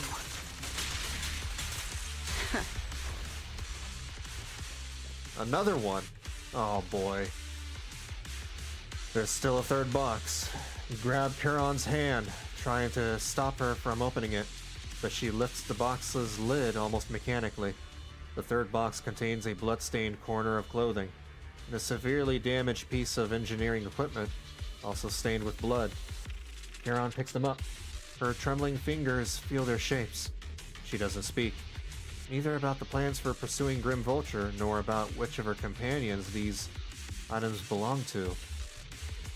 Until the communicator in our hands rings again with the Grim Vulture's voice. Congratulations! You found the third box. Inside is... Who was it again? Oh, right. A piece of bloodied fabric from Cocytus's clothes and some damaged engineering gear stained with Lethi's blood. There weren't enough boxes, so I had to cram them together. What? They're just a medic and an engineer. Not exactly combat material, right? Surely you're not mad, are you? This person is a psycho! Charon's face turns deathly pale. She silently picks up the bloodied items from the box, her spirit visibly shaken by the weight of these ominous relics. Enough already! Using her squad mates, her family to mentally torture her? That's vile. Yeah. How much longer are you planning on doing this? Oh dear, did I go too far? My sincerest apologies. It's just, watching you plunge headfirst into my trap was so entertaining. I may have gotten a bit carried away, you know? Like acting like the Joker. Relax. The person you're looking for isn't here. And those are just fakes. I didn't actually take them from her comrades. What? Her comrades are long since corpses in the hollow, after all. How could I possibly have gotten hold of their clothes? She's just playing around with her. A surge of rage threatens to drown all thought. Just as you are about to retort, a crisp gunshot rings out. Charon's shot is clean and decisive, carrying an unmistakable intent to kill.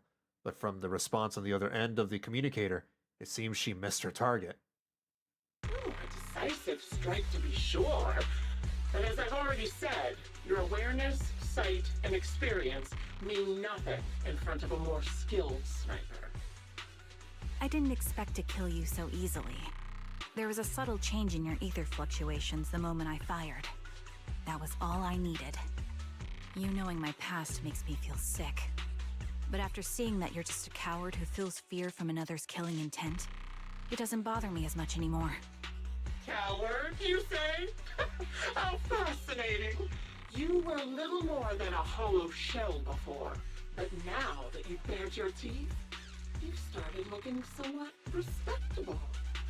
I know your composure is nothing more than a facade. You've never truly faced the weight of your comrades' deaths, have you? I bet your mind is now filled with their dying screams. Charon and I both believe her squad is still alive. You can drop the act. Why are you so fixated on Charon? Just because she used to be in the defense force? She has nothing to do with your target. Nothing to do with it? Then why don't you go ask her about it? What surprises me more is you actually believe her teammates are still alive. Don't tell me she dragged you into all this danger without telling you anything. Shut up. I need more backstory. If she won't tell you, I will. Those so-called alive squad mates of hers went missing during the fall of the old capital. I'm sure you know exactly what that means. When the old capital fell, countless Defense Force soldiers were either killed by ethereals or became them. The surviving soldiers, struggling to defend themselves, never had the opportunity to carry their comrades' bodies out of Hollow Zero. Obviously, her squad mates, the members of Liar Squad, were among the dead. But since their bodies were never found, she insists they're still alive. Even going as far as to deceive her own proxy. It's laughable. It's very hard to believe. I didn't lie to the proxy. They're alive. I have proof. Someone like you could never understand. I could never understand? You think it's hard to understand your childish thought process?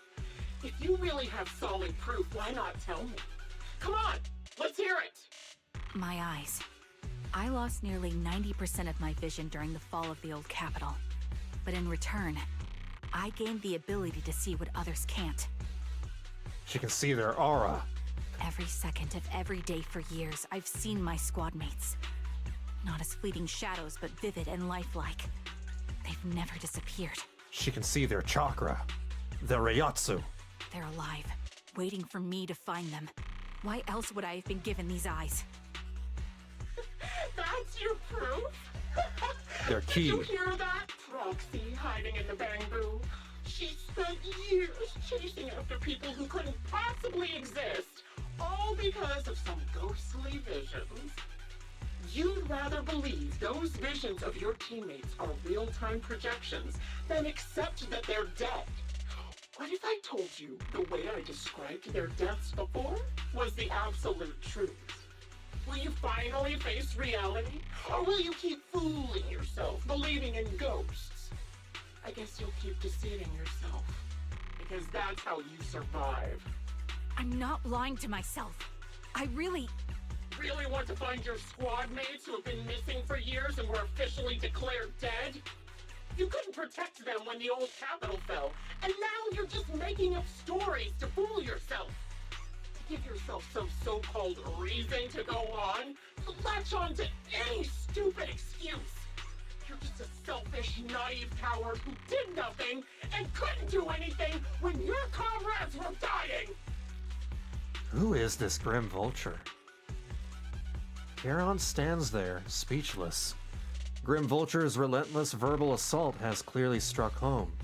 The little color that had briefly returned to her face drains away, leaving her visibly shaken, unable to muster a single word in rebuttal. Giving up already? At least you've got a shred of dignity left. Nothing disgusts me more than a useless hypocrite. Enough of this. Time to die, coward. Oh. Charon is not a coward. Someone who'd enter perilous hollows just to find what they seek. Someone who'd play music to console a dying soul, despite the pain in their eyes, is anything but a coward. At the very least, she's far braver than a criminal like you. She's Who hides in the badass. shadows, enjoys torturing others, and is constantly in fear of being caught. She has a high kill count. Proxy. She's really good at Halo and Call of Duty. Your I've seen it. proxy sure has a way with words. I won't waste any more of my breath. Just die already. I've completed analysis of the surrounding fissures. Charon, snap out of it. We can use that fissure to escape. Fissures? When did you... Still trying to play tricks. With no hope of a counterattack, you practically drag Charon, churning you to run towards the fissure that had escaped Grim Vulture's notice. Just as the bullet is about to strike, you manage to escape through the fissure. Through the portal. Damn, I thought we were gonna, fight. I thought we were gonna play chase. Sniper versus sniper. You escape from the hollow and return to the video store, bringing along Charon, who's lost all will to fight. She seems more traumatized than you imagined, repeatedly touching her eyes, silent and distant. Charon, do you want some hot cocoa? I'm sure you're exhausted after such a tough fight. I want You some should hot get cocoa. some rest. It's too hot for hot cocoa, Thanks, but I'm fine. but I would like some. Don't listen to Grim Vulture. They'd say anything to get under your skin. Once we start doubting the truth, we've fallen into their trap. No, Proxy. I think Grim Vulture has a point. Maybe it's all just in my head. The things Grim Vulture left. When I touched them, I was reminded of the day the old capital fell. I felt the same sensation when I touched an injured comrade.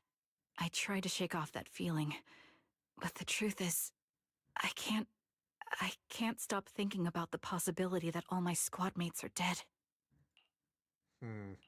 Would you be willing to share more?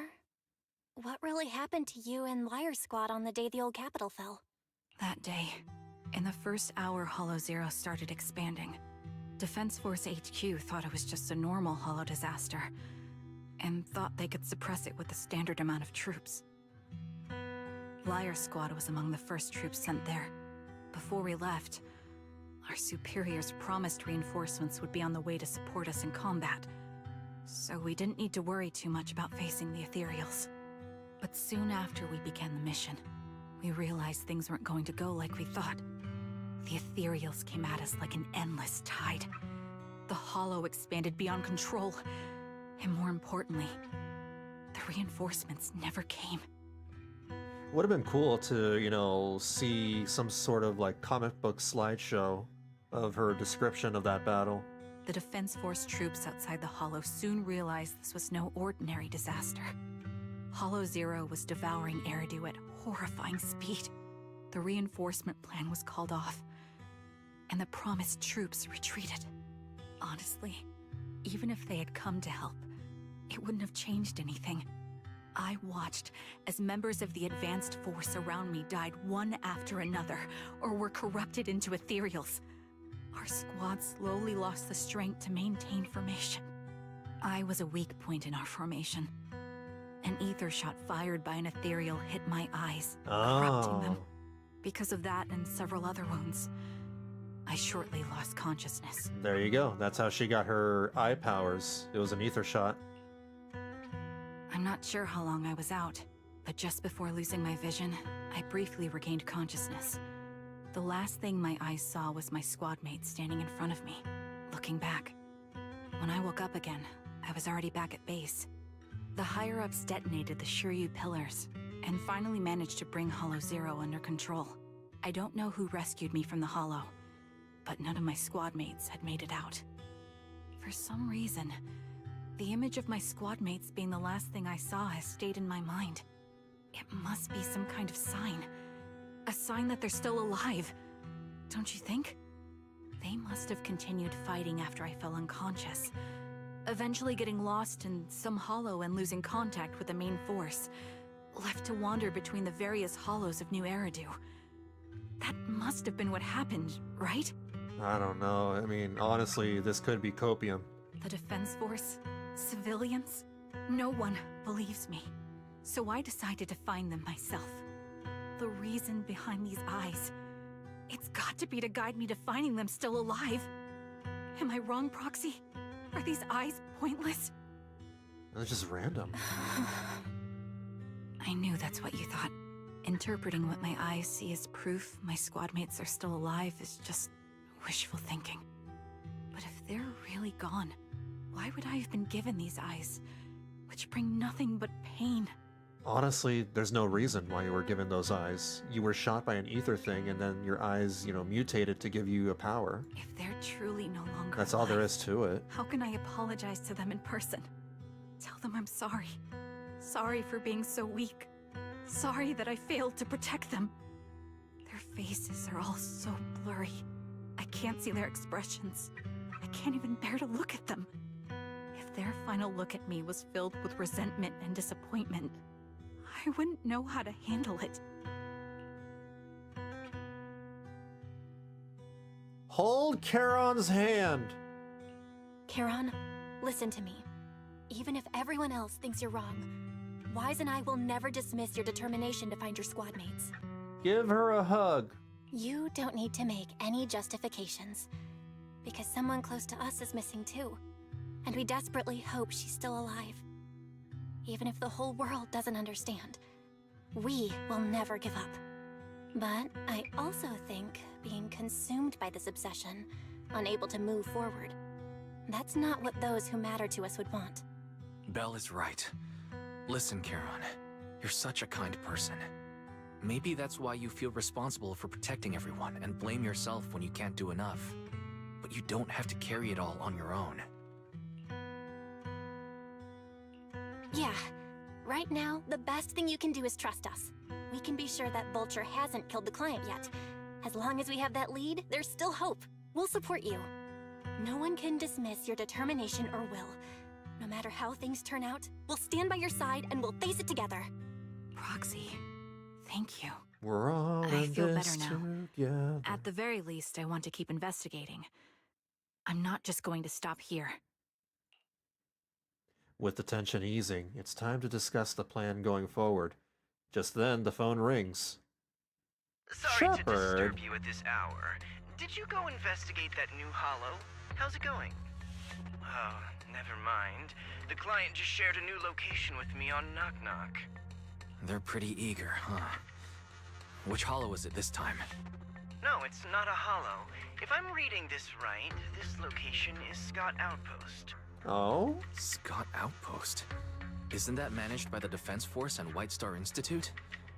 What's Grim Vulture up to? It's Remembrance Day. Don't you recall what Aaron said before? They're holding an event right now, and the place will be open to the public. Oh, with a bunch of Defense Force people surrounding that area. Oh boy. So, It might be a not trap. trying to lure us into a hollow this time. What's the deal? Are they trying to taunt us? No, if they're going after Defense Force agents, they're probably rounding them up and they're just gonna go on a shooting spree. That's probably what it is. Whether it's a provocation or a trap, I'm not missing any chance to face Grim Vulture. Proxy, will you go with me?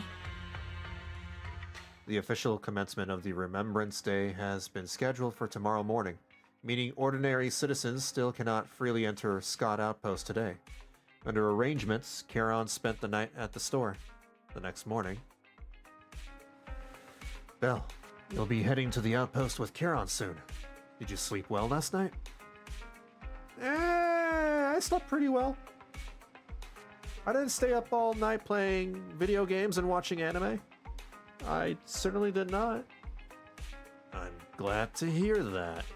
After everything we've been through, it's good you're well rested. Oh, Charon is already waiting for you in the parking lot. I wonder how she's feeling now. Please take good care of her, Belle. Leave it to me. I'll hold her hand again.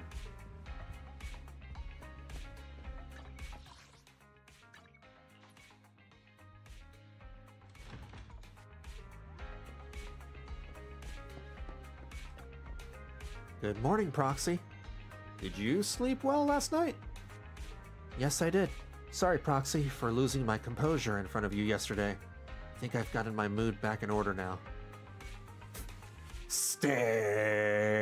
Stare. Or as the Japanese people would say, gee.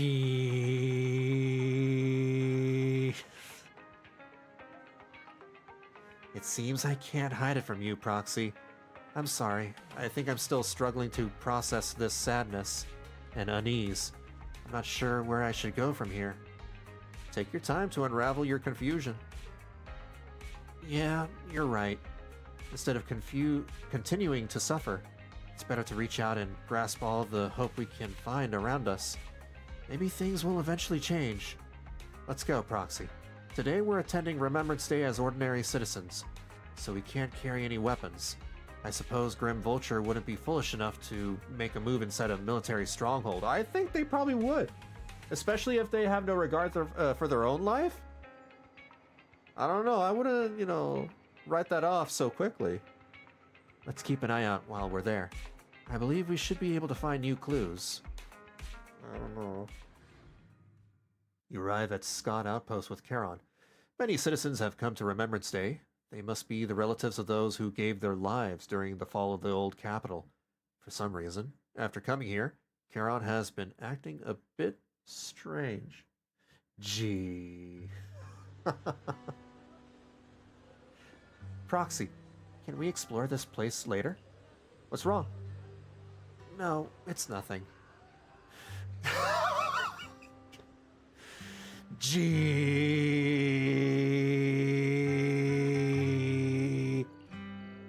All right, I'll say it. It seems like there are some familiar faces here. Wouldn't it be nice to meet them? I don't think I can face them. If I'm not mistaken, they should be the family members of my teammates.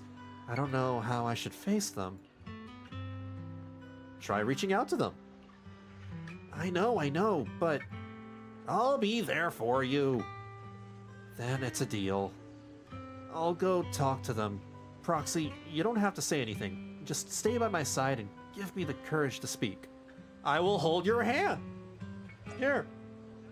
Hold him up. Guide you around. Oh, look at that. They got candles and everything. Let's talk to Alan. Are you Alan? Acheron's brother? Acheron's brother? How did you know? Who are you? Wait, your eye cover. So you're Acheron's sole surviving teammate. I remember you. We met once after the fall of the old capital. After that, I didn't hear anything about you again.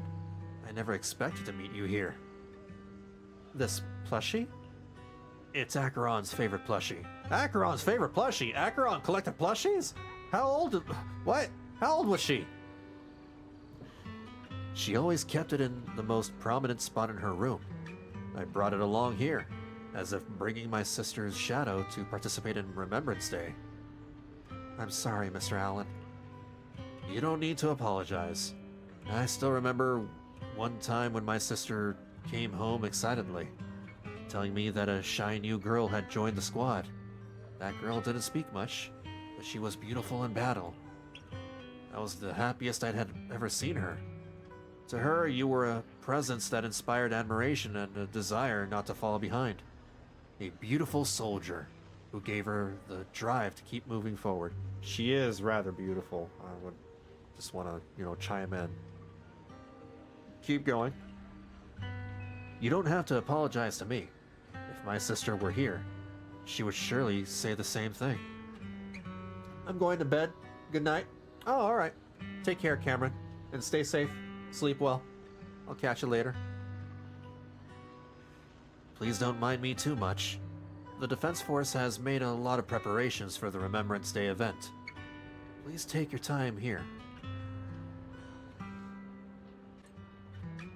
Okay. What about... Zeta? Zida? I don't know how to say that name. That's a weird name. Wait a moment. That eye cover. That blonde hair. Could you be my husband's... Styx's teammate? Styx. Are you... Wait, Styx? Styx as in the YouTuber? Wait, what? Styx is in this game? And he died? What? Styx, are you Mrs. Sally, Styx's wife? Yes, my daughter and I came to attend Remembrance Day. The last time I saw you was right after the fall of the old capital. I never expected to see you again here today. Your daughter. Is this your daughter, Zeta? Mom? Who is she? Zeta, this is your dad's comrade from the Defense Force. Every time he went to the battlefield, she would be there to protect him. To protect him? Comrade? If that's so, why didn't you protect my dad during the fall of the old capital? Why did you let him die and make him unable to come back to me? Zeta! I'm sorry. I couldn't protect him. I'm so sorry. Don't listen to what Zeta is saying. She doesn't understand. We've never blamed you. Please don't say that. Zeta, you can't say such hurtful things. Apologize right now. Why would I apologize? She survived, but Dad didn't. Isn't that the truth? If it weren't for her abandoning him, Dad could have come back safely. Enough! You don't know what happened back then. Mrs. Sally, I don't think she's wrong. Please don't think that way. I'll make sure to bring her to apologize to you later. I need to explain to her what really happened. I'm really sorry. Please don't let us keep you. Go and explore the Remembrance Day event for now. Please remember all your comrades, including my husband. They would want to see the hope they left behind. Well, kids be kids, they don't understand. Ethel? My son, can you see me now? I'm doing well. My legs and feet are fine. I just missed you so much. Excuse me, are you Cocytus's mother, Ethel? Oh, you are? Oh, I recognize you. I saw you once in the military camp after the fall of the old city. You're Cocytus's teammate, one of the survivors. I've been wanting to get in touch with you over the years to see how you've been, but I never heard from you. I didn't expect to meet you here at Remembrance Day. I guess this is fate. Mrs. Ethel, is your health still... I'm in good health, fortunately. Everything is fine. Although I'm the only one left in the family, the pension from the government is enough, and I still have some years in me. I'm sorry. Cocytus, he... Child, you don't need to apologize. My son may appear carefree on the surface, but he's always felt so much pressure. One day, he suddenly told me that he had found a companion who truly understood him. I believe he was talking about you. How could I possibly blame you? Someone who helped my son. It's such a blessing. You, a kind-hearted person, are alive and standing here today. I'm so glad. Mrs. Ethel, Child, don't worry about me. Since you're here for Remembrance Day, take your time to walk around and look around. I hope you find something meaningful. To your surprise, many relatives of deceased Liar Squad members are here for the Remembrance Day event. Is this really just a coincidence? As you ponder this question, the relatives have gathered in front of Charon. Miss, I'm sorry for being mean to you before. Mom told me you were protecting Dad until the very last moment before you passed out. I shouldn't have said you left him to die. I'm really sorry. Zeta was really young when it happened, so she was too little to understand, and I haven't really talked about it. I hope she didn't upset you. No, she was right. If only I'd been strong enough to take down most of the ethereals, maybe they wouldn't have ended up in that situation. Oh, that's not fair. The old capital was falling. No single person's strength could ever be the deciding factor in the face of a disaster like that. In spite of it all, you survived. If they were still here, I'm sure they'd see that as something to celebrate. This whole mission, this whole story is basically just survivor's guilt. I've always always known the truth. I failed to protect them. A weakling like me survived, and the rest of them disappeared without a trace. This isn't solace. It's the worst possible outcome. That's something I can't face. I've never had the courage to tell you I couldn't protect your loved ones. All I can do is wander New Eridu, hoping to find some trace of them. Even after all this time, I still haven't accomplished anything. I'm sorry. You really don't know us at all. This isn't the worst possible outcome by any means. Styx, my husband, the and YouTuber. all his comrades who lost their lives, each one of them left behind their own legacy. Just look all around you.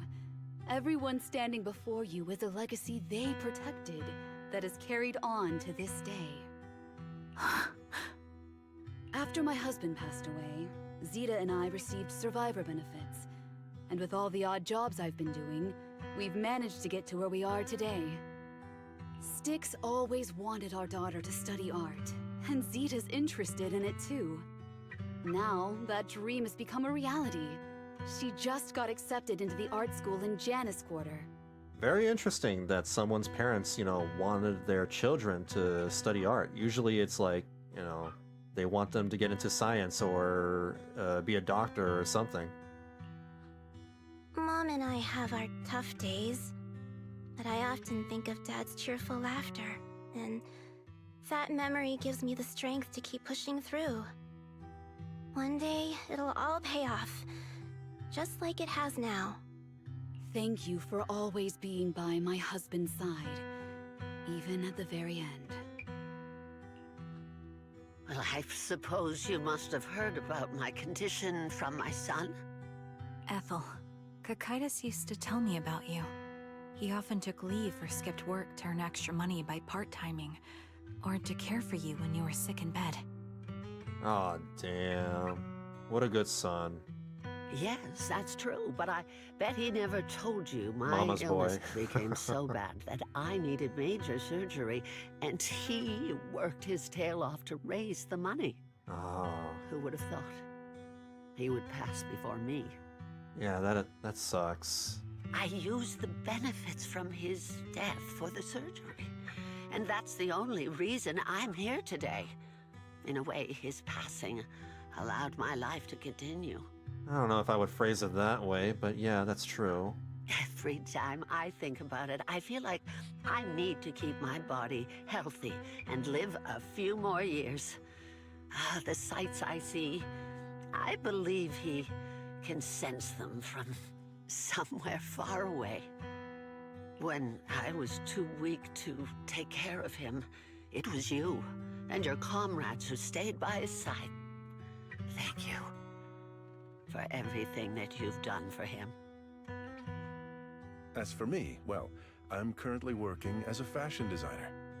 A fashion designer? Is that because of Acheron? It is. I'm sure you remember how much she loved beautiful things. She was always into fashion, so I decided to become part of that world. That way, she can always be with me. Huh. I admit I had no idea how fun fashion design could be until I actually gave it a shot. I wish I'd figured that out sooner. We would have had so much more to talk about. Anyway, I'm planning to start my own fashion brand next year.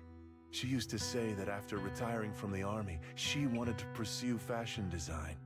I really want to carry on her dream. It feels like my life's purpose. You should brand it and call it Ride in May. You know, she used to talk about you when she came home for the holidays. How your rivalry pushed her to keep improving. So, thank you. I'm proud of my sister. And I'm proud of you, too. Oh, sister. I thought that was like, his wife. As you can see, all of us have made it to this day, carrying the will of those we loved. So please don't say they left nothing behind. They've always been a part of every pain and joy we've experienced over the years. Please remember, everything and everyone in New Eridu is only here today because you all risked your lives in battle. Thank you. Thank you, everyone. It's been wonderful to hear about how you're all doing and to listen to these words. I'm so glad I decided to come here on Remembrance Day. Speaking of which, I wasn't expecting to see any of you. What brings you here today? I could ask you the same thing, Ethel. Last time I asked, you said you weren't coming. I only came because I suddenly got a DM from Nathan. He said he really wanted me to be here. Sally's voice actor sounds very familiar. I think I've heard her voice in an anime.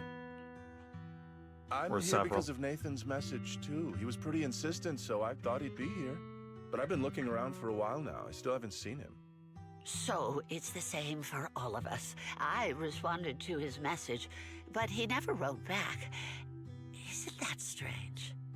Sorry, but who's this Nathan you're talking about? Nathan is Lethe's younger brother. Frankly, out of all of us, he's probably the one who wants to see you the most.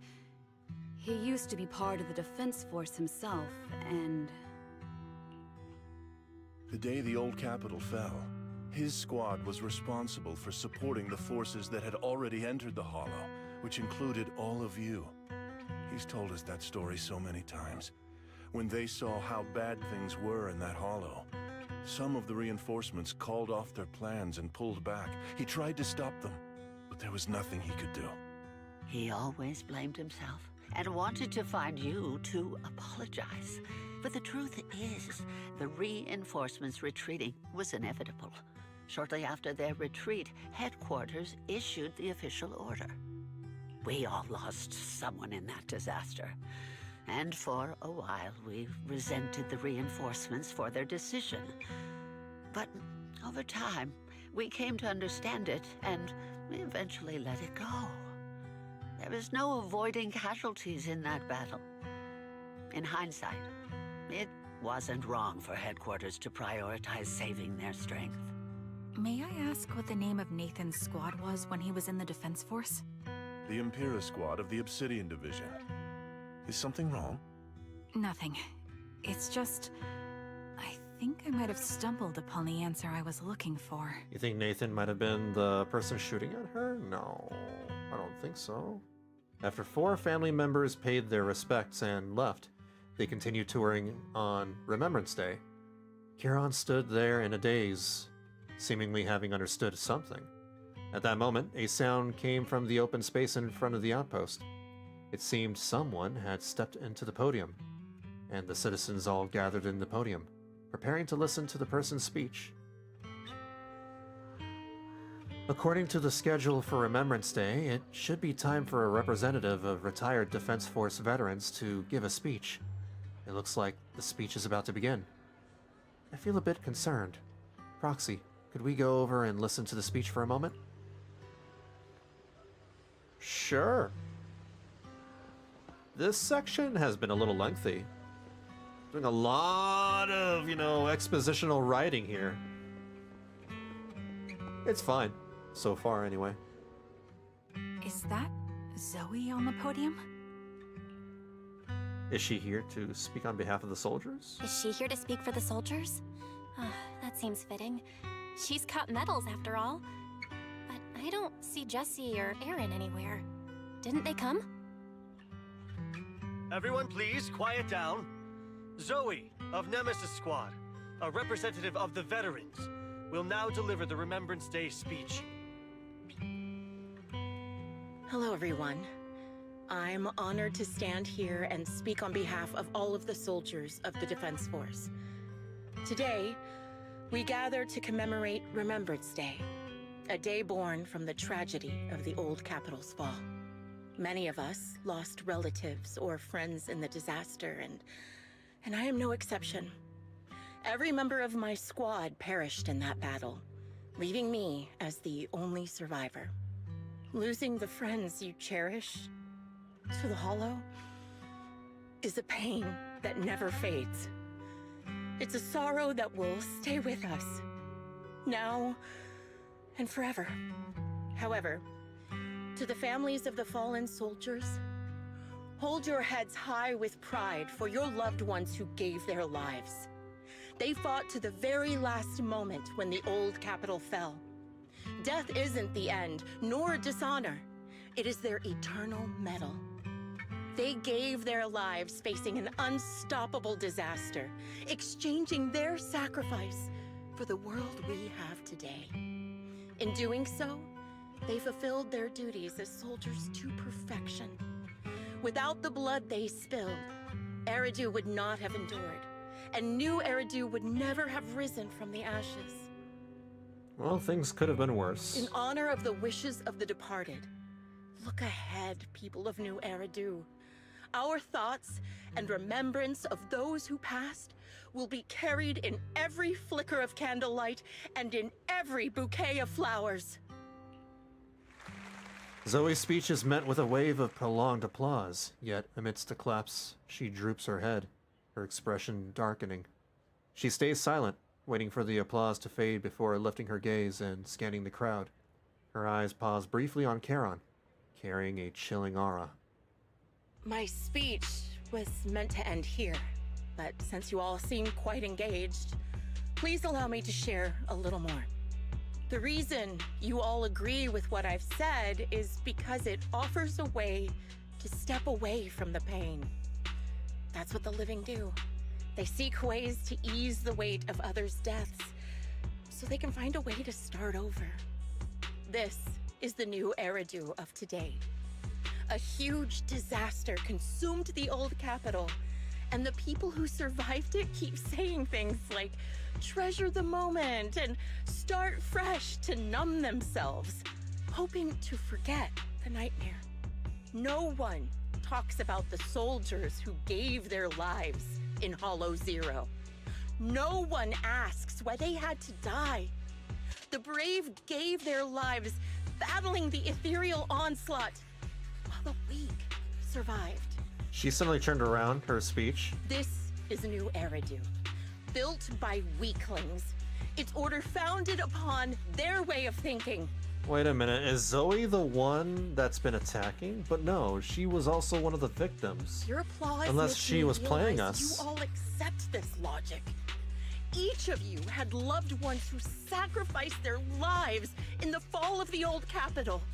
And now, you're thankful that someone has encouraged you to move on from them. What meaning does the sacrifice of those who died have if you all choose to forget? Have you never thought about why your own loved ones had to die? And why no one is responsible for their deaths? Miss Zoe, there's not much time left for your, Open your eyes! I'm speaking to those who have lost loved ones! Uh-oh. If death is the medal for the fallen, then pain is the cross the living must bear. If you fear its weight and run from the suffering, the soldiers will never find peace in their eternal rest. To tear the wound open once again, so you'll never forget the searing pain! That's the real meaning of Remembrance Day! I don't agree. Oh, rebuttal. Charon, I didn't expect you to be here for Remembrance Day. How are things going with your search? Seems like you have something to say.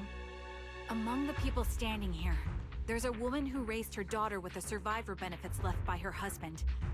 Another who's been able to carry on with her life thanks to the final efforts of her child. And yet another who's found purpose because of the influence of his late sister. Hey, Courting, how's it going? The will of the deceased lives on in every person here. The soldiers who died during the fall of the old capital fought for this. The future that their loved ones are making for themselves now. If I was, Sir Beansworth, wouldn't I have a monocle? I don't have a monocle. I should get a monocle. The old me might have agreed with what you said, but someone taught me that pain and hardship can lead to hope. They helped me see that hope could be inherited, not just destroyed when life fades. That's why I believe the departed didn't leave us wounded or with a heavy cross to bear, but with a melody. Each of us holds a harmonica that plays the melody of life. At first, it may sound awkward, but it will eventually flow smoothly, taking on our own style, until it merges with our soul. My dog will not leave me alone? Well, that's not a bad thing. Your dog loves you. You seem quite certain about what you're saying. Tell me then, what kind of melody is left behind by those we've lost? I'm not sure. I can't picture the exact melody, but I trust the answer I've chosen. And I trust everything I've seen and heard. Just because I'm not using one hand doesn't mean that it's yours now. Should I ask why you have one hand? Never mind. A vague and insubstantial answer, isn't it? I was right about you, Charon. From the moment we met, I knew we'd never really understand each other. I'm sorry you feel that way.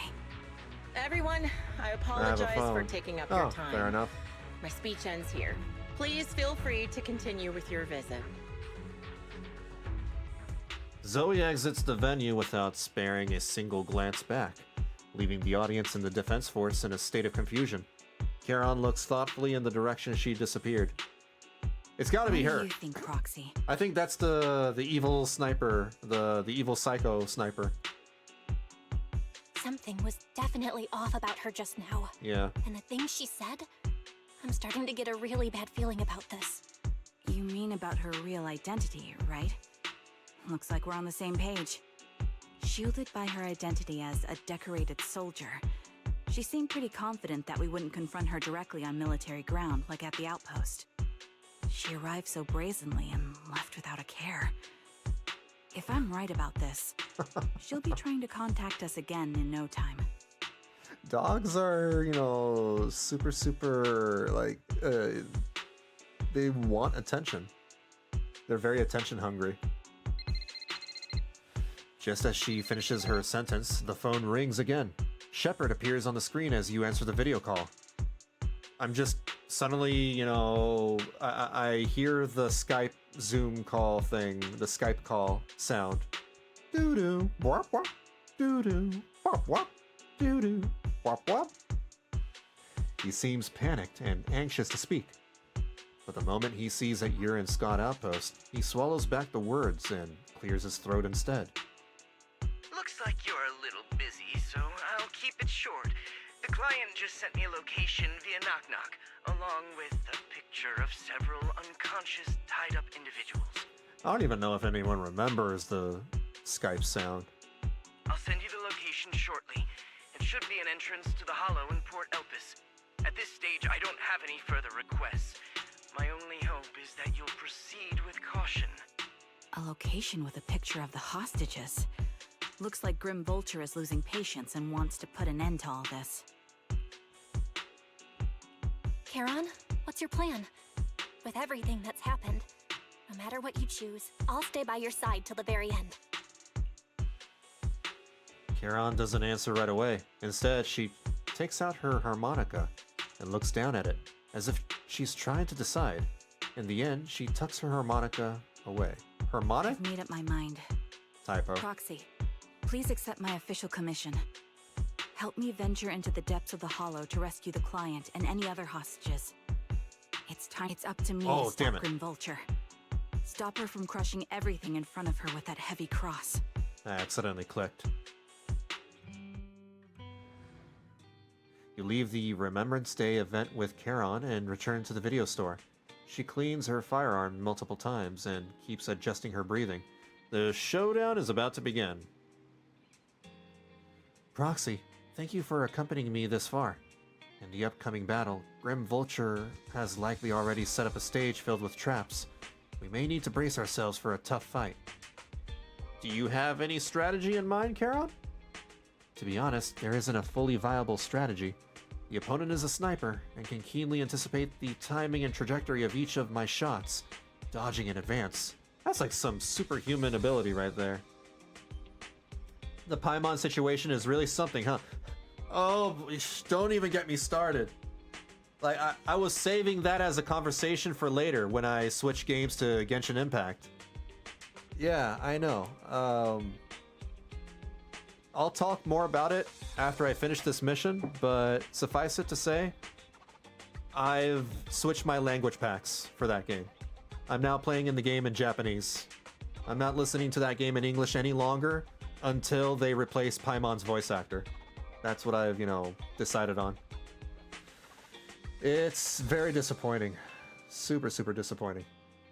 You're finally going to experience Kaguya-mon. I guess. I don't know who that is. Entering the battlefield pre-prepared? Just prepared by such a formidable enemy alone, it's foreseeable that she will continuously occupy elevated sniper positions, relentlessly targeting us, while we will have very few opportunities to land a hit on her. Wouldn't that mean we'd be easy prey? Theoretically speaking, that's right. In a sniper duel, the one who fails to secure the best vantage point or exposes their position is always the loser. But I believe there's still a chance. In our previous fight, I could sense the pride and impatience of Grim Vulture as a sniper. I'm not sure where that impatience comes from, but that pride is definitely something we can turn against her. I believe she would never accept the idea of me surpassing her in sniping skills. If I can outmatch her at a critical moment, she will lose her composure. That will be the only instant she exposes a weakness. Proxy, this is the strategy I've chosen. Grim Vulture may indeed be the superior sniper, but I will surpass her and make this strategy succeed. To win this battle despite the overwhelming disadvantage, please entrust your back to me, Proxy. I need you as my companion to support me. You have to do the same then, Charon. Yes, I will. I will protect you. So please also provide me with your guidance. It's a done deal. Piercing Rain. Love is War! Wait, Kaguya from Love is War is Paimon? Huh. Okay. Oh man, I missed that anime. Oh my god, I missed that anime so much. We don't have like a really good comedy, no, not at that level since then. I mean, we've had some pretty good comedy anime here and there, but nothing, just hits right like Kaguya-sama. Love is War. Oh, that's such a good show. Anyway, Piercing Rain. Same team. Asset confirmed. Preparing to move out. Gee. So be it. There we go. Love is war, love is war, love is war.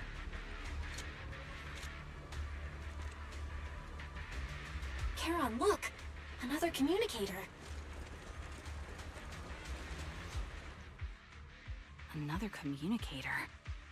It's a bad habit for a sniper to be so talkative. Oh, really? I think it's rather good for my mental health to witness in real time how my target becomes desperate and gives up their struggle. Yeah, that's gotta be Zoe. Do you really still need to disguise your voice? I thought you didn't want to hide anymore, Zoe. You're right. Seems there's no need for secrecy anymore. I, Zoe, the sniper known as Grim Vulture of Nemesis Squad, send you my regards. Who the hell? Only a crazy maniacal cartoon villain would, present themselves that way. I, Zoe, the sniper, known as Grim Vulture, shall put you down. Zoe. No. Grim Vulture.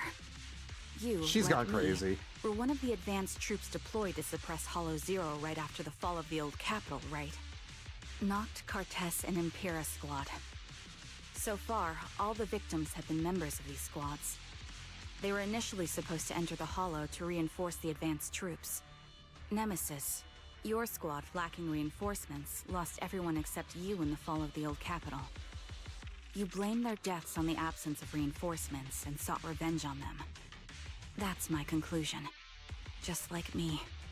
The fall of the old capital left you entirely alone.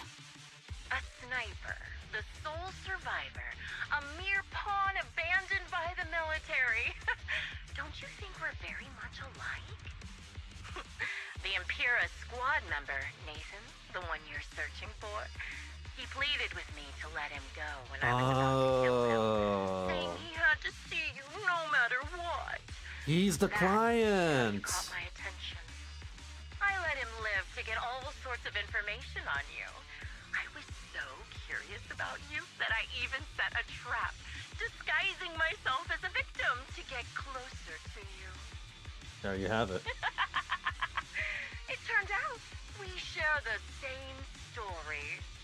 We even got the same PTSD symptoms. After all these years, we still see images of our teammates before they died.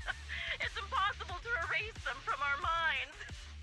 It's just, you use ridiculous fantasies to numb yourself, chasing after illusions of your squad mates.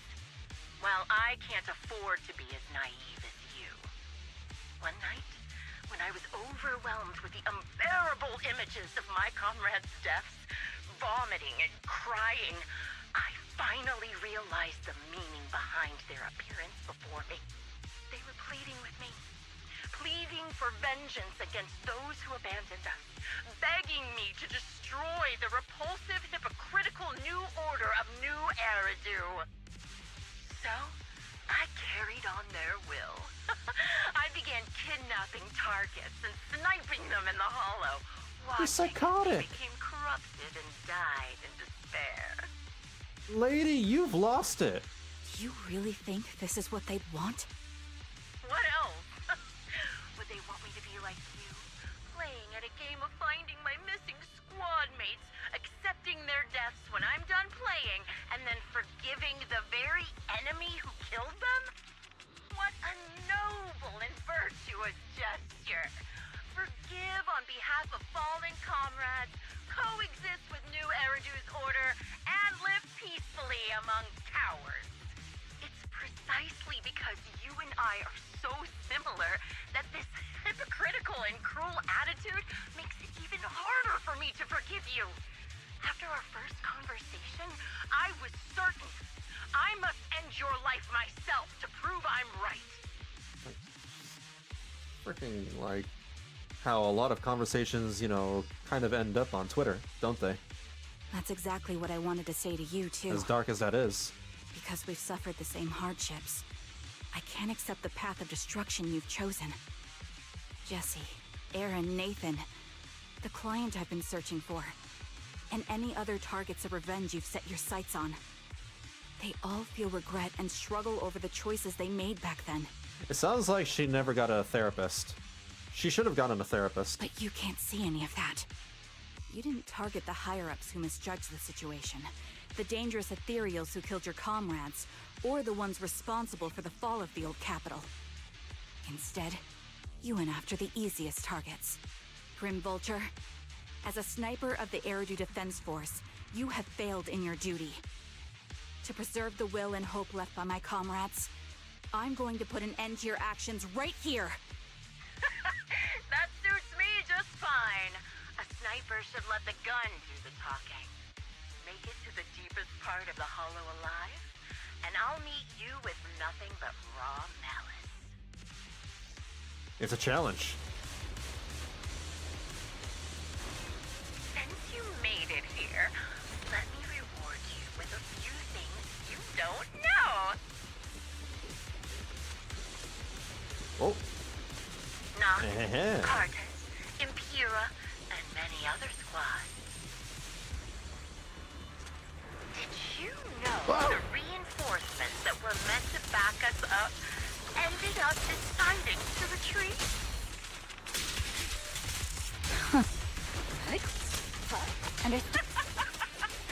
Don't listen to her.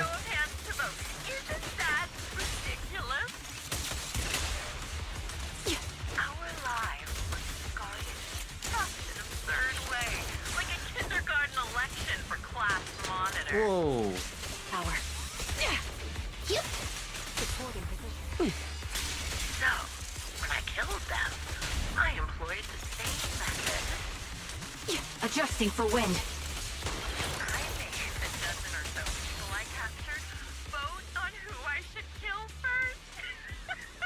You wouldn't believe how funny it was. That's literally what the Joker did in the Dark Knight movie. He made people vote, you know, on who should die first. Jesse and Aaron, do you have them too? Or are they already? It's proving how psychotic you are. You're just mimicking the Joker! You still care about them? Or should I say... It looks like I haven't made enough of a mess in your life if you still have the time to worry about them. Take over now. So unprofessional. Why not leave their face an unsolved mystery? Great. Normally that's more suspenseful, right? Secure. In any case, when you stumble into the underworld with your inside filth, The wind and rain are picking up. Wind's howling. Place of power. Gotta be. extreme weather is perfect for sending you to your grave. No one will hear your screams and cries as you die.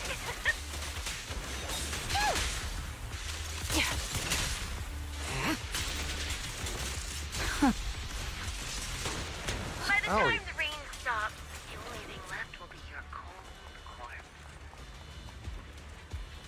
Wait, how do I get there? I Oh. wonder, do you remember the weather on the day the old capital fell? Slightly cloudy with a chance of rain? This part of the hollow is one go. Ah! Such determination deserves praise! Now, it's time for the final showdown with your creatures.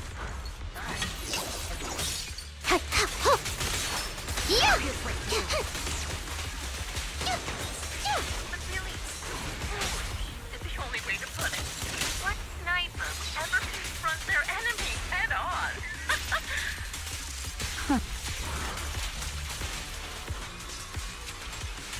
I've prepared a little gift for you. The wind! I made this dangerous material by abducting and corrupting a high-ranking officer. A lot of electricity going on. It wasn't easy luring it here. You can play with it for a while. Quick shot! Let's test. As for me, I'll watch you from above, waiting for you to slip up. Then I'll put a bullet right through your heart. Easy peasy.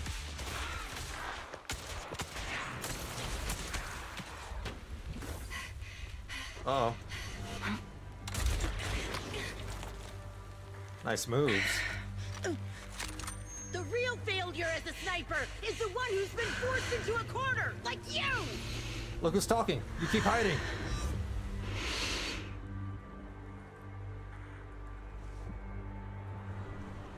The wind. She's gonna use the wind to direct... She's gonna curve the bullet so it lands on her. She's testing I it? won't fall for your distraction so easily. She's not trying to Oh! Oh! I will surpass you. I wasn't even with my expecting own her to do lovely that. victory. I thought she was gonna curve the bullet, but no. She shot the banner so the wind would carry it off the to wind- distract her. Could be the opening notes.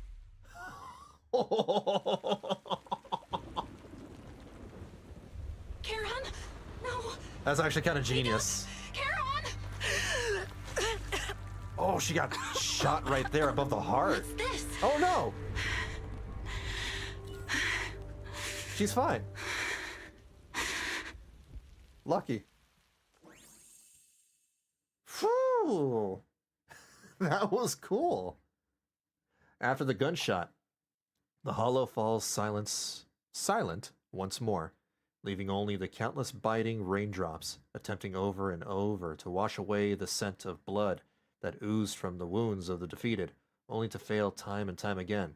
The loser pays no attention to her mortal wound, only staring at the distant horizon, as though salvation might be waiting there. Sometime later, the victor has climbed the steel and stands in front of her. They share their last words while the defeated still has the energy to converse. Skill issue, to be honest. A good sniper would have hit the bullet mid-air and shot a second one for the kill. I mean, it was pretty good for, you know, what she's capable of. That's like gotta be some platinum level skill at the very least, right? Platinum? Master level? Master level. She may not be Grandmaster. Just you? Where's your friend, the proxy? The proxy went to rescue the hostages. I want to speak with you alone. It was very creative. A sniper should always monitor the changes to their surroundings. There you go. Factoring the environment into their tactics. Yeah. Being blinded by the intent to kill and failing to take this into account was your downfall. Didn't expect to be lectured by a youngster. What a disgrace. When my view was blocked, I realized you'd used the visual blind spot to reposition. So I adjusted my aim accordingly. But I still couldn't hit you. Damn. Zenless Zone Zero probably shows the most blood out of all their games. Your prediction and accuracy were spot on. I was just saved once again by this. By both this harmonica. We got a literal bullet and wound. by my former comrades. Are you trying to say that this is destiny? That it's the will of my companions guarding me? I lost to the wave of ethereals, to the military's betrayal. And now I lose to your reckless actions, driven by some ridiculous fantasy. Nah, that's basic tech that everyone gold and above should know. Can't believe Blue Girl didn't shoot the cloth to destroy it. Your fantasy, your attitude. Maybe she had to conserve her your very ammunition. I don't know. existence, And the outcome of this battle. They are the greatest denial and insult to my revenge. Yet you're emitting a much calmer ether energy now. Almost as if you found relief. My vision is fading. Look, Trigger won. That's all that matters. I can't see my comrades on the brink of death anymore. She won with that gold My strategy. wounds are fatal. That gold strat. I don't feel any pain. Relief. It's not such a bad thing. She feels like she's finally free, I suppose. Did you intend for me to kill you from the start? Let me answer that question with a story. The first time I saw you was actually during the fall of the old capital. My comrades were all dead, and the reinforcements the higher-ups promised before the mission never came. I can't even remember how long the fight went on. Ultimately, I had no choice but to retreat, failing to bring back my squad mates' bodies. I made my way through one battle line after another. The advanced troops were nearly wiped out. But when I reached a certain front, a small squad of survivors called out to me. Few people can still stand after such severe corruption and injury, but all 5 of them were still fighting. They were protecting a girl who had lost her sight and fallen unconscious while searching for a way out of the hollow. They told me they were beyond saving, and if I planned to retreat, I must take the girl with me. I couldn't turn down the last request of a group of heroic soldiers about to die in battle. Your comrades entrusted your life to me. I was the one who brought you out of the hollow. You already know what happened afterward. It didn't take long for you to leave the defense force after you came to. Just like me, I developed PTSD so intense that sometimes I couldn't even hold a normal conversation. But for me, the hardest blow was the death of my squad. To an orphan like me, they were family. Just like Trigger. She was also an orphan.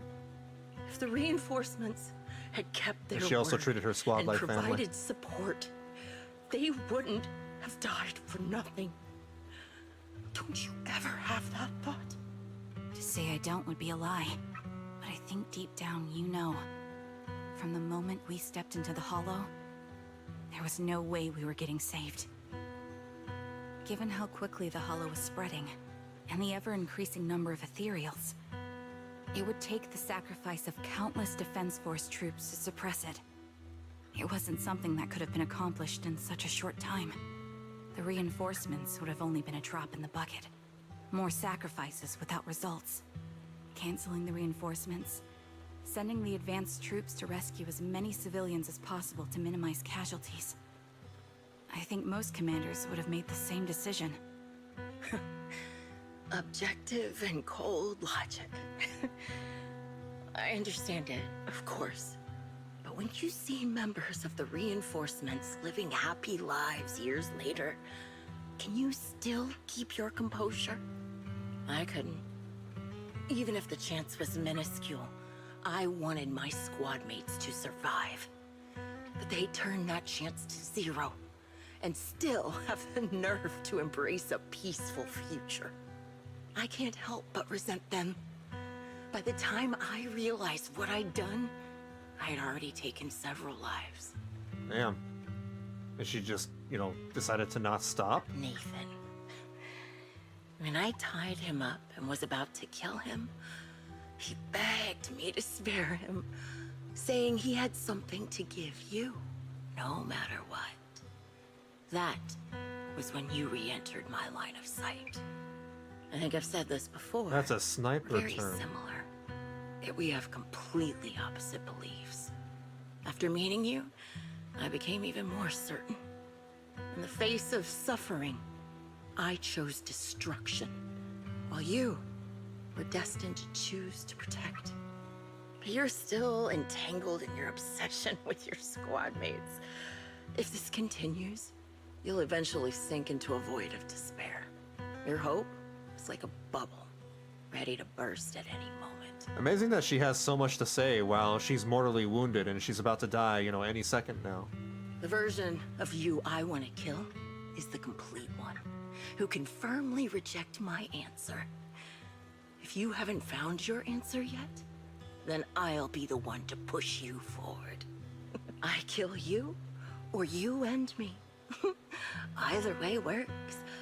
But after seeing your growth, maybe I'd prefer you to step over my body. That's the final answer. Why?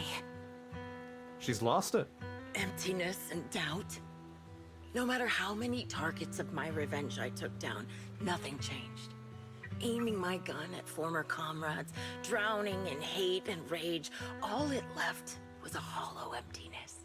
Just a punctured lung. Give her like 15 minutes and she'll kick the bucket. Feel like, she's already lost so much blood. But you're different. You've gained unconditional trust from the proxy. You have the courage to fight through my trap. And eventually, you'll have a melody that's uniquely yours. My belief has faltered. I finally remember.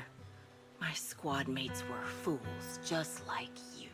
This is why you, try to give all soldiers, some free mental health care. You're right. They would never want me to become this way. I talk about carrying their cross. But in truth, I never carried their will. So be it. Take the hostage and go. The villain stained with the blood of others deserves nothing but a miserable end. I'm looking forward to how long you'll be able to protect those in front of your eyes. Charon doesn't leave. Instead, she kneels beside Grim Vulture, picks up the bullet-marked harmonica, and begins playing a melody titled Homecoming. The melody briefly takes over the roaring downpour. Sounds like it suddenly stopped, more like, but okay. Reaching the ears of Grim Vulture as she lies bleeding out, barely clinging to life. A faint glimmer appears in her empty eyes in her final moment. It can still be played after taking a bullet. Impressive. This is my final melody to you. No matter how miserable you've become, I'll still remember you. Remember we once shared the same path in life. But in the end, our paths diverged. Your hatred has long twisted into sin.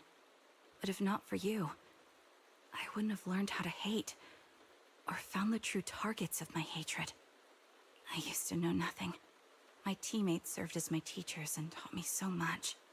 And I think you must be my final teacher. You taught me, in the most intense way, what hatred truly means. She taught you some cool sniper moves, and now she can move on from being a gold scrub and turn into a platinum, badass. Really? So you found someone you want revenge against, too? She needs to climb up that ELO ladder. That's good. The melody of Homecoming plays on as the girl endures the agony of her ocular rejection, struggling to make the harmonica's notes rise above the sound of the rain. As the last note fades amidst the relentless downpour, the defeated one takes her final breath. And there you go.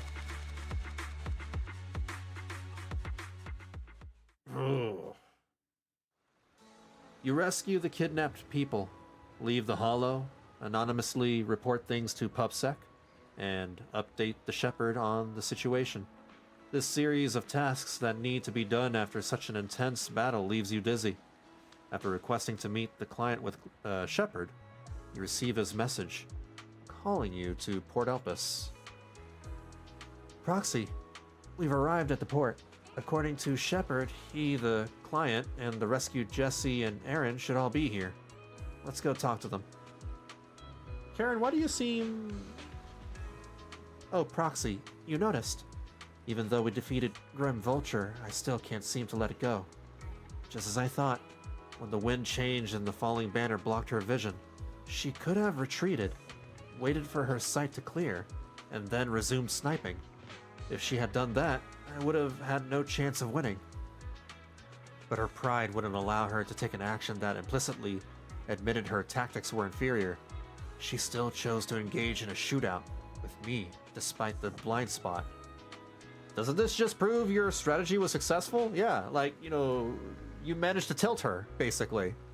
Tilting people is sometimes a strategy. I mean, that's what people do in League of Legends. But after realizing that she actually wanted to die, I started to wonder, was my course of action something she deliberately led me into? I would find a way to break her trap and create an opportunity for a reversal, and she was waiting for that moment, ready to test whether I had truly surpassed her through a direct confrontation. I believe that was her intention. Her feelings must have been very complicated. Proxy, you told me that Grim Vulture once appeared here at the port, standing by the trash can on the wooden pier, gazing out at the sea. What was she thinking back then, I wonder? Sorry, I was just talking to myself. Let's go meet the client together. He's still alive and hasn't become another of Grim Vulture's victims. I suppose that's the best news we could have. Although I already understand that the client's true identity is not my teammate, it may not bring the hope I've longed for. I still want to face him. Alright, let's go. This mission has been lengthier than I thought. Probably one of the longest.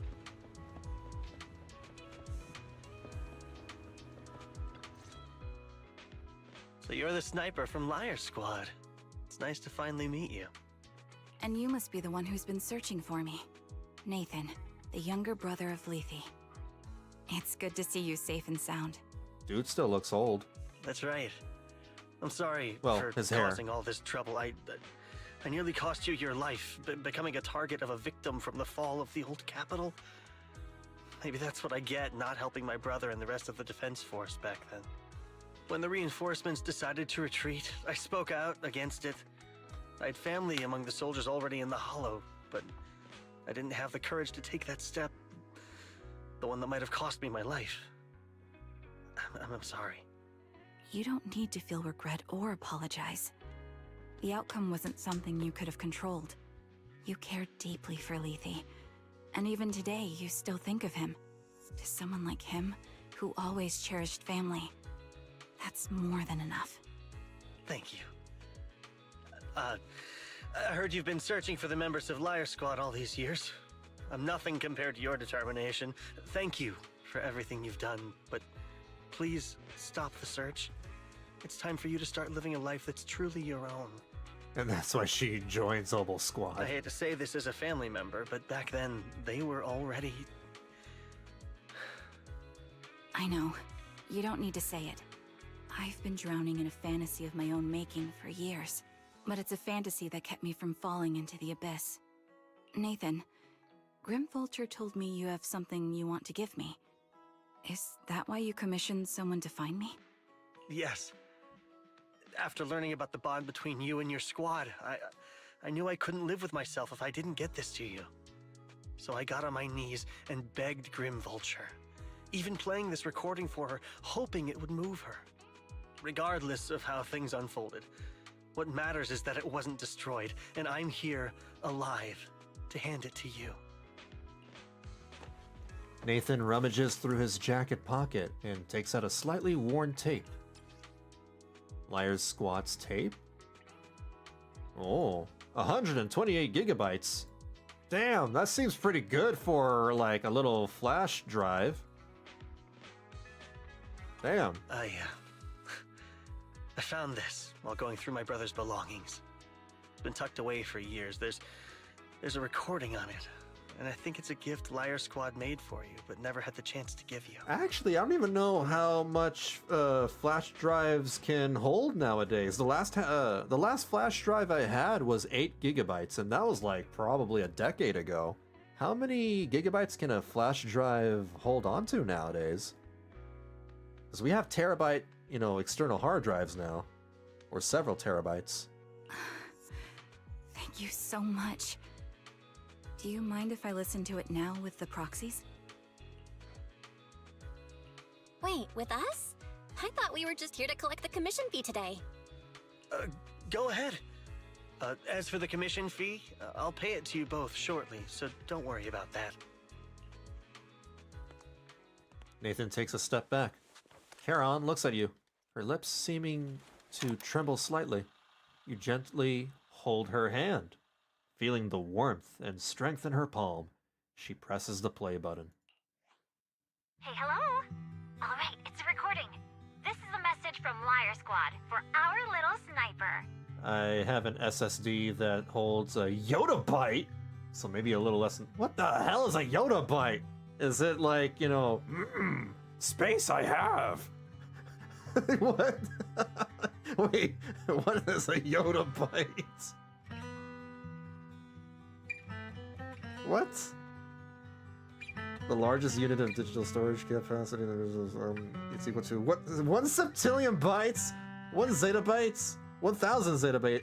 What? BS. I don't know what the... What? Everyone ready? I'll count down. 3, 2, 1. Congratulations on your 1,000th day with Liar Squad! Hey, you guys are totally out of sync. Captain, can we redo this? The anniversary gift has to be perfect. That's our assault specialist, Acheron. She has a strong sense of aesthetics. That's Acheron? Prioritizing beauty in both combat and her daily life. She taught me a lot about makeup and fashion. Bro, that doesn't sound like Acheron at all. I was expecting Acheron to sound like Acheron from Honkai. The hell? Oh, she won't care if we're a little off. Forget the re-record. Let's just get it done and order the cake. We don't want him to sell out. That's our medic, Kakaitis. He's usually lazy and a bit of a smooth talker, but he's actually very capable and kind. He taught me a lot about unconventional negotiation tactics and ways of handling things. You two, stop arguing during the recording. I've already ordered the cake. If you keep rambling, we really will have to re-record this. Cut the chatter already. And that sticks. A reliable artillery specialist. The YouTuber. He's the oldest in the squad. He loves sharing photos of his daughter and reminiscing about how he wooed his wife. The way he won her over inspired me a lot. All right, let's all calm down. Wouldn't want to get on the captain's bad side. Captain, would you like to go first? We can edit or re-record whatever we need to. That's our scout and engineer, Lethe. He's a bit self-conscious because of how his younger brother excels, and he's somewhat introverted. But he's actually very capable. He taught me sharp observation skills, calm execution under pressure, and how to make use of the environment. Okay, thank you all for settling down before I completely lost my cool. It's fine. No need to cut anything or re-record. Let's just keep it as it is. Loud and messy, just like our Liar Squad. That's our captain, who took me in and taught me how to play the harmonica. And the real Charon. I'll make sure to explain properly to you later, Proxy. Oh, Charon is short for Acheron. As you've heard, this recording is a little gift from the five of us. How time flies. When I brought you into the squad about 2.5 years ago, you were just a shy kid who blushed whenever you talked to someone. Over these 1,000 days, you've really worked hard to keep pace with our fighting rhythm. You've done incredibly well. In the last mission, your successful sniper kill of that high-risk ethereal really helped Acheron a lot. I hate to say it, but yeah, I went too far in last time. But yeah. Thanks for getting me out of that mess. Oh my god, that ethereal was so tough. More elegant than that. Where's my skinny latte with vanilla? Oh my gosh. And not just that fight. What is Ever since you that? became a quicker shot and learned to adjust for wind speeds on the fly, we've been taking fewer and fewer hits. Makes my job way easier. So, cheers. You often worry about not doing enough. But in these 2.5 years, you've absorbed everything I know about stealth, reconnaissance, and tactical countermeasures. Trust me, you'll become an incredibly skilled sniper. Having you covering us from the rear makes every fight feel safer. But you still have a lot to learn about socializing and romance. When peace finally comes to Eridu, leave us and live your own life. Where did that come from? She's not leaving us. Even if she retires, she'll move into my house and I'll spoil her with loads of beautiful clothes. We can talk about living alone in 10 or 20 years. Sorry, I got carried away. Anyway, you're talented and hardworking. Over these 1,000 days, you've opened your heart to us and even encouraged us in return. Having you as a comrade is a blessing for all 5 of us. But I have to say one thing. You're always so sensitive and kind. Every time you see us get hurt, you look like you're about to break. Has our squad motto, having each other's backs, become too much of a burden for you? I get how you feel. When your squad mates trust you with their backs, your first instinct is to protect them, right? But that's not the way it should be. No one can shoulder everything alone. Don't try to carry everything on your own. Choosing to fight on the battlefield is my resolve. Feel it. Share yours with me. And when it's your turn to watch my back, I'll give my all to honor it too. As long as you fight with all your strength, there's no such thing as failing to protect something. Because your will and our will is preserved and carried on in other ways. But don't let that weigh on you. Try to trust in us, just like we trust in you, no matter what. I've struggled with that kind of thinking myself, but I eventually made my way through it. All this talk of camaraderie, of keeping each other safe, it's like a harmonica melody scoring our time together. Even when things change, our tune will go on, and that's enough. Exactly. Honestly, I'm sometimes terrified. Afraid that someday, you'll blame yourself for failing to protect us and fall apart. That's why I wanted to record this message. Please, don't try to bear everything alone. Maybe you can start relying on us more, fully entrusting your vulnerable side to us. Our will has long been intertwined with yours. We're comrades. This is getting way too sentimental. It doesn't feel like me anymore. Anyway, we just want to see you trusting your comrades enough to share your burdens, even if it isn't us. Finally, we'd like to give you the song that's closest to us. If what we've said is hard to understand, just feel it through the music. Please, enjoy my masterpiece, Homecoming. The old cassette plays a familiar tune. Its sound crisp and clear, as though it were recorded just yesterday. When the music fades, the tape goes silent. You turn to the woman who calls herself Charon, as she desperately wipes away uncontrollable tears. The harbor wind ruffles her hair, and then at last she lifts her head. Proxy, do you remember? I was once terrified of seeing the look on their faces. Yes. Can you see them clearly now? Yes. Hey! Crystal clear. As if I've returned to the exact moment of parting. They're all turning into ethereals, and despite that, they were, turning back to Trigger to give her some comfort. Is that Nineveh? I feel like that might be Nineveh. So this is our last glance. This is the answer you wanted me to find. Thanks, guys. For everything. Yeah, I thought so. Oh, damn. So they were fighting Nineveh.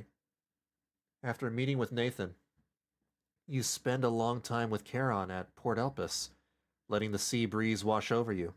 You don't say a word, because you both know it'll soon be time to part ways. As the temperature begins to cool, you head back to 6th Street with her. Proxies. Damn. No. Lies. Belle. I've troubled you two a lot these days with my personal affairs. Words can't describe what you've done for me.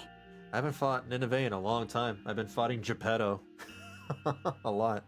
Geppetto's really cool. Really good boss. It's no trouble at all.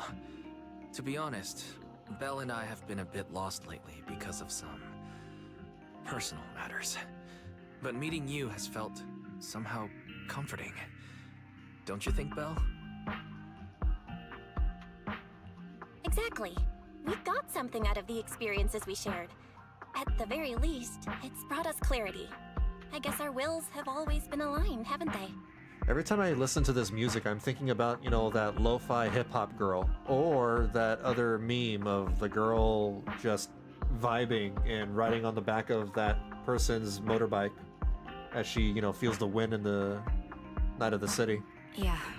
Forgot what When I was anime that trapped in is. self-doubt, unable to get out. I'm glad you were there with me. You're right. We've already entrusted our backs to each other as comrades. And because of that, because we are comrades, please, hear me out. Maybe you've already noticed. I'm sorry, but I've been keeping something from you. Charon isn't actually my codename. As I mentioned before, Charon was my captain's codename. When I met both of you for the first time, I didn't want to tell you my codename, because I thought someone who couldn't protect their squad mates had no right to one. So I lied. Captain Charon was an orphan like me, with no family to mourn her. That's a lot of I've been orphans. using her codename, because I may be the last person in the world who still remembers her. But I understand now. If I want to keep moving forward, I can't keep hiding behind a lie. My true codename is... What? No, don't stop her!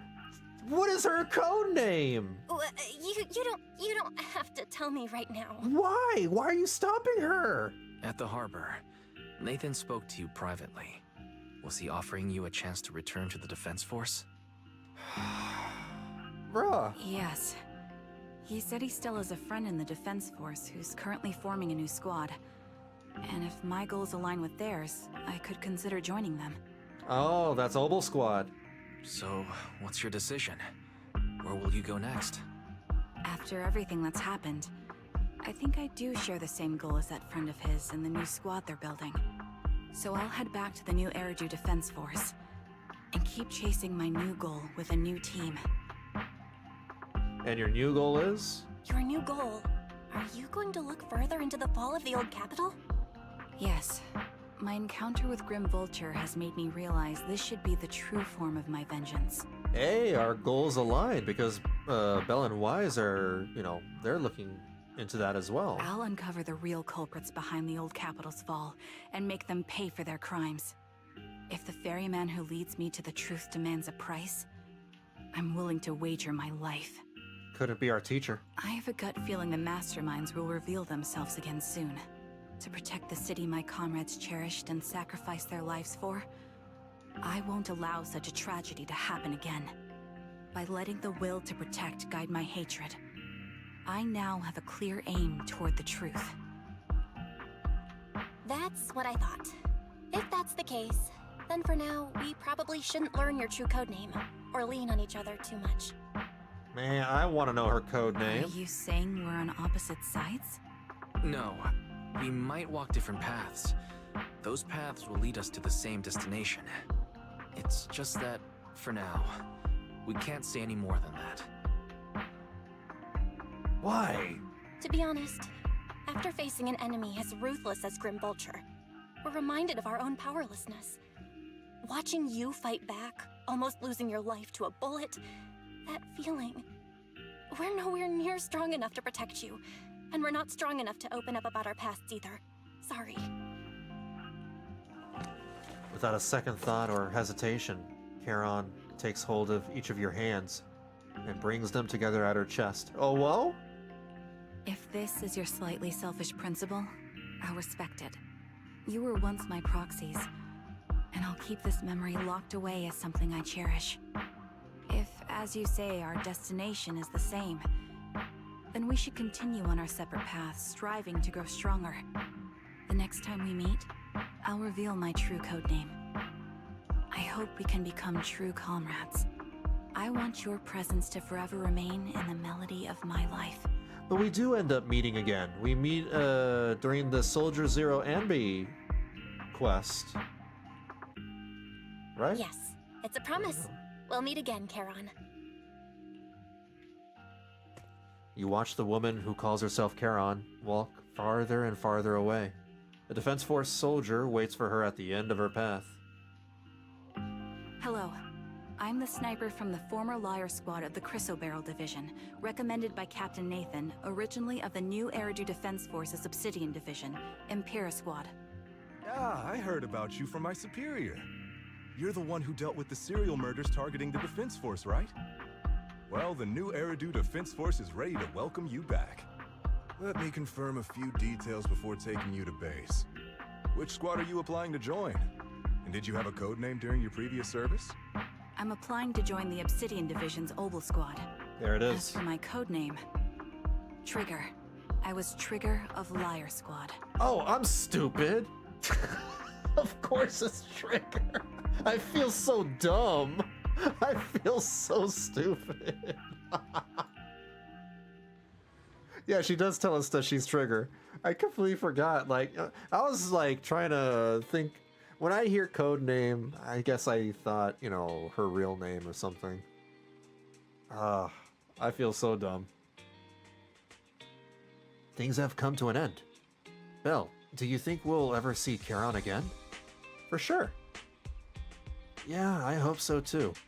We must grow and get stronger, and gain greater power to face any crisis. When we reunite with her, then we must hear her real code name. Exactly. However, after hearing about the connection between Charon and Grim Vulture, can't help but feel a bit sad. Two people with the same fate ended up walking completely different paths, becoming enemies. Well, if we also encounter enemies who also experience the same fate, but now walk completely different paths with opposing goals, forced to be enemies, what would you choose to do? I would seek mutual understanding with them and give them cookies. I would offer them cookies and milk. And hugs. That really sounds like something you'd say, Belle. If that time ever comes, let's seek mutual understanding with the other party together. Phaethon should face everything together, right? After everything that's happened, I'm feeling a bit tired. Must feel the same, right, Belle? We'll get more and more commissions from the Shepherd from now on. How about we take a short break while we can? Let's do it. And that is the end of Trigger's agent story. That was lengthy. That was really lengthy. Special episode was... Oh, okay. That's something else. Oh, I did not expect that to take like 3 hours. Jeez. I hope they don't, you know, get this long from here on. Hoyo has a tendency to, you know, make their games longer and longer as time goes on, especially with Honkai. But now we're starting to see that with Zenless Zone Zero as well, so it's slightly concerning. That said, this has been a good mission. This has been a good story. I enjoyed it. Trigger, has had a very tragic backstory. It was nice, to see her kind of reconcile with some of her, well, not with her squad mates, but with other people involved during that horrific mission. And let me collect that. That is all. I already pulled her. Unfortunately, I rolled some really bad substats. I'll help you win. I am the Eye of Obel. So this is my trigger.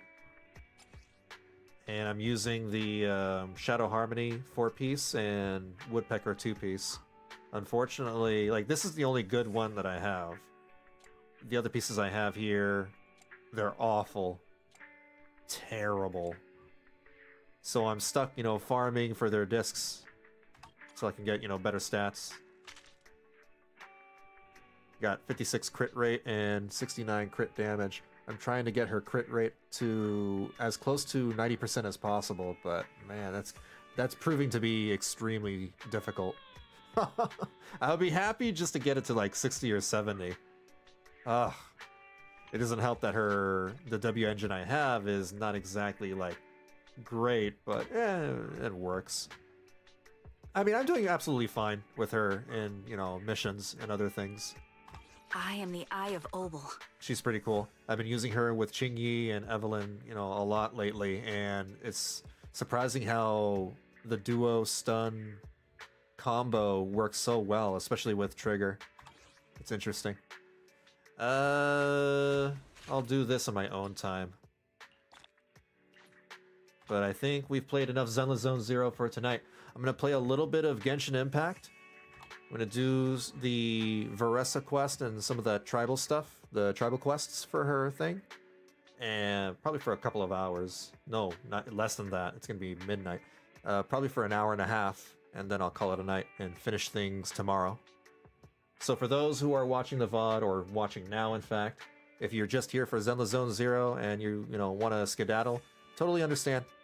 If you are leaving, then, take care and thank you for joining. I'm going to be switching games over to Genshin Impact now.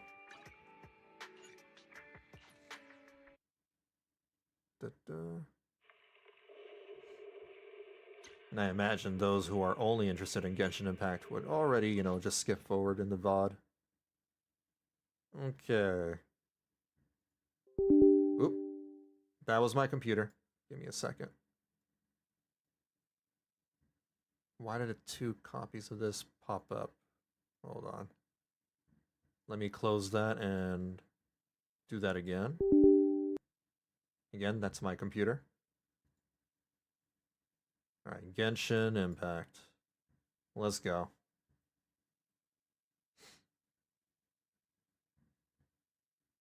So bright. My eyes. Oh god.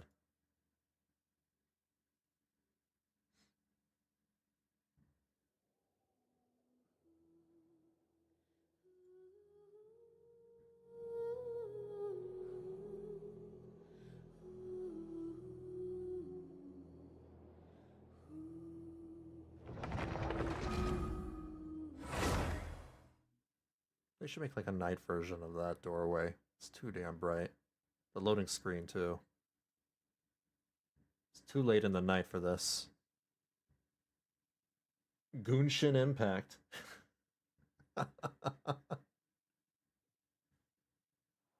Everybody be Genshining.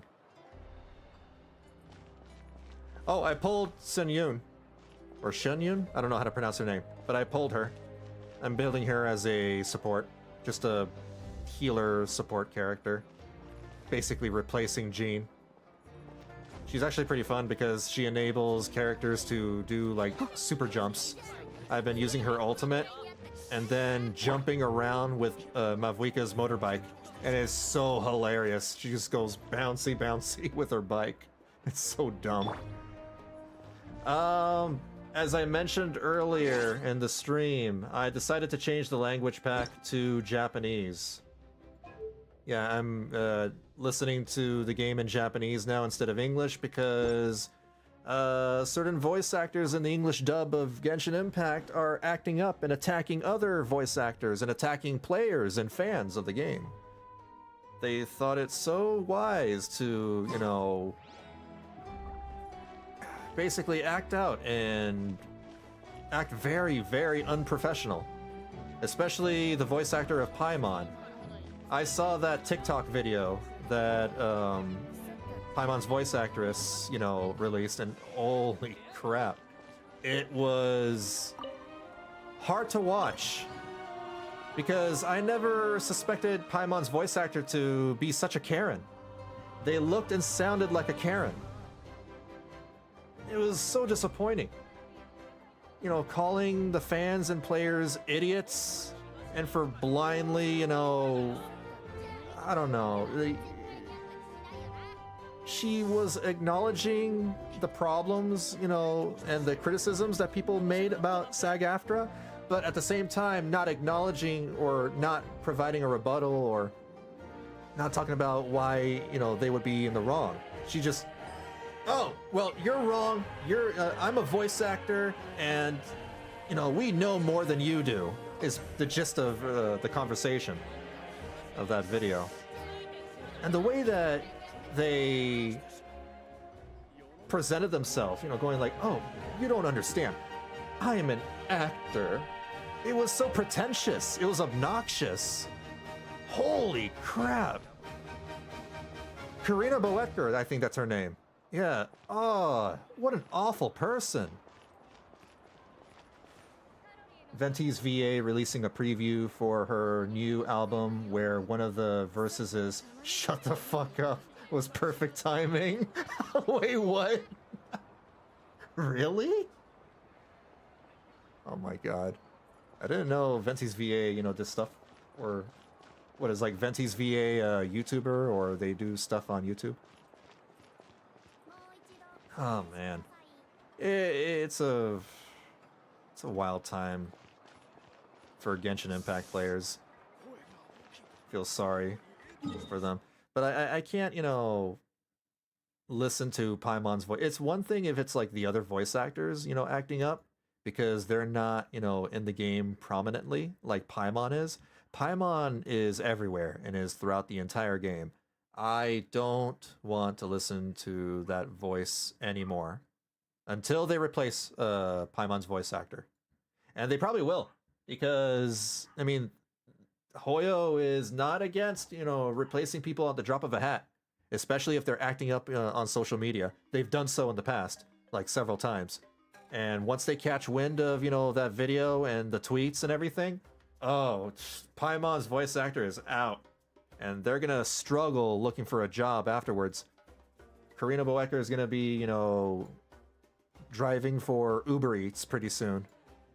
And I'm not gonna, you know, I'm not gonna empathize. I'm not gonna sympathize. Good riddance.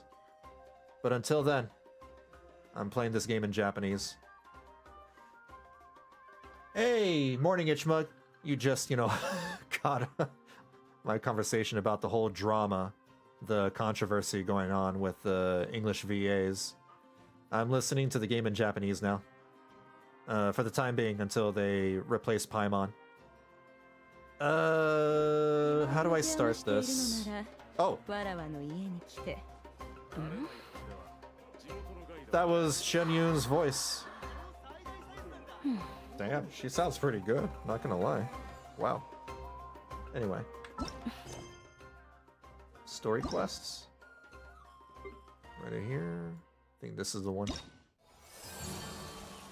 You know, Paimon has over 200 times more dialogue than every character in the game. Yeah, that's true. She would be the most influential person to strike. She would be.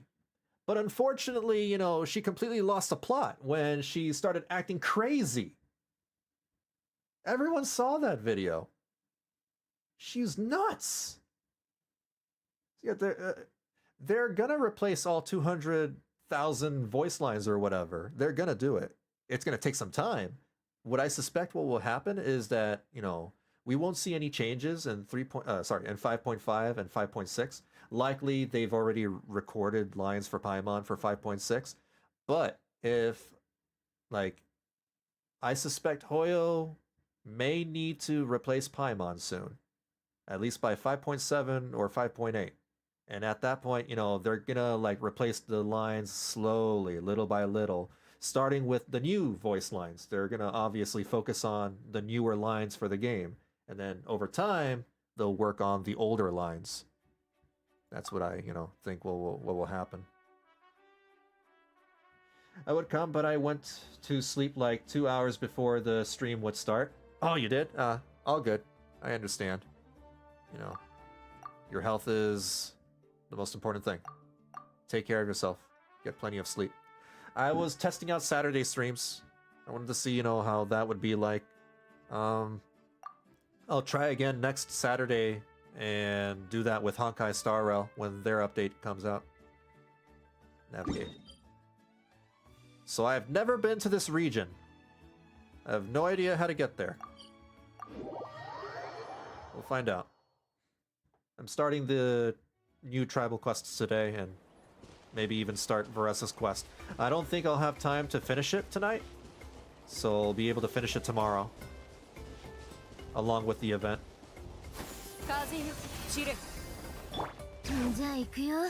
That's what Shalota sounds like in Japanese? What?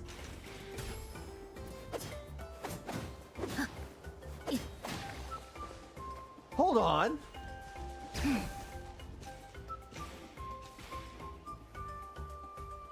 Dude, she sounds like a Gyaru. What? She sounds like a typical Gyaru from anime. She don't sound like, man, I'm so used to how she sounds like in English because she has like an older vibe to her, right?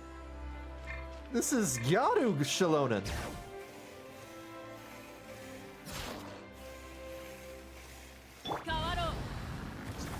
Mavuika sounds exactly like the English voice actor. And yeah, okay, yeah, that's what I've expected. That sound, yep. They sound very similar. Oh, what happened?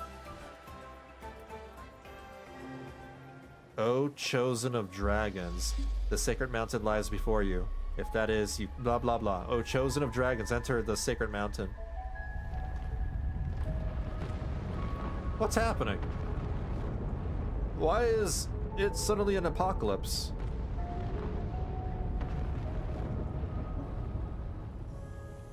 What? Huh. Have you tried walking there? No, I haven't.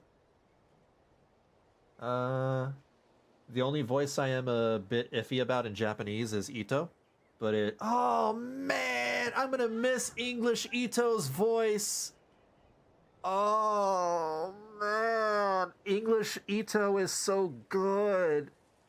Oh, man. That's a shame. I think he's one of the good ones, though. Like, man. If only you could change individual voice lines, right? But you can't do that. Yeah. It's probably I really like the way the English VA did it. Understandable. That mountain sure looks sacred. It was under fire. Did that volcano just erupt? Oh, I guess I'm gonna have to speak for Paimon. No! It's been super duper quiet! Did you see it erupt? I can't do it. Vanillabean! Coffee Bean! What's up? What's with those faces? You look like a pair of detectives from a light novel who've suddenly realized the truth about the killer. I can't do this voice. I'm gonna have to change that voice. We saw some sort of truth, all right. Chinese Ito is good, though. Has mannerisms like English. Oh, okay. Flowymon? Oh, no. Do you want me to make Paimon sound like Flowey? Okay, all right. You explain what you saw to Paimon. You saw the same stuff you did when we first arrived in that land and met Coffee bean? And some strange images? Huh? You said you saw some strange words before. Paimon didn't see anything, so she can't be so sure. But might they have been written by the same person? I think that's the case, yes. But this time you also saw a giant section of ruins in the abyss. And some sacred mountain. Don't the Natlanese call that mountain the sacred mountain? Could it be that what you saw has something to do with the volcano? Paimon can't shake the feeling that the person you united us with, Coffee Bean, really wants to go there. I don't think this has anything to do with Varesa or her tribe. I don't think any of this is important. I think I'm just gonna skim through this. Because, like, I'm here for one thing and one thing only, and that's Varesa. And Ian-san. And their tribe. This is the location quest. I figured. I knew it. That's why it's not voiced. Man, I'm gonna have to get that thingy later, but let's go over here.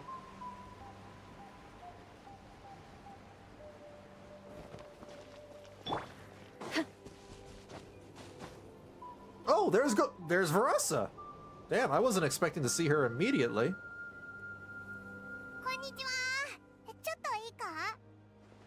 Holy crap! Paimon is so squeaky! In Japanese! She's so squeaky!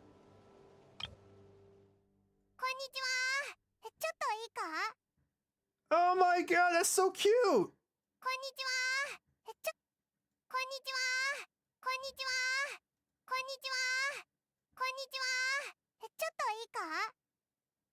That's so adorable! Also, I'm not gonna read out loud the voice lines here. You're gonna have to forgive me. So for those who want to, keep up with the story, you might have to read the subtitles on the stream yourself. I'm not gonna read out loud everything. 君たち、もしかしてパイモンちゃんと旅人さん？よかった。ずっと待ってたんだ。 Hey, Joanna. Now you know why I play 3 languages. Gotcha players and reading? Look. I don't got time to read everything. I can read some things. I just don't want to read everything. I got a life.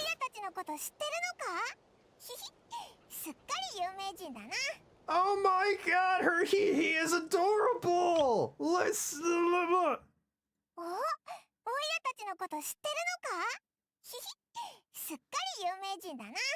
Oh my god!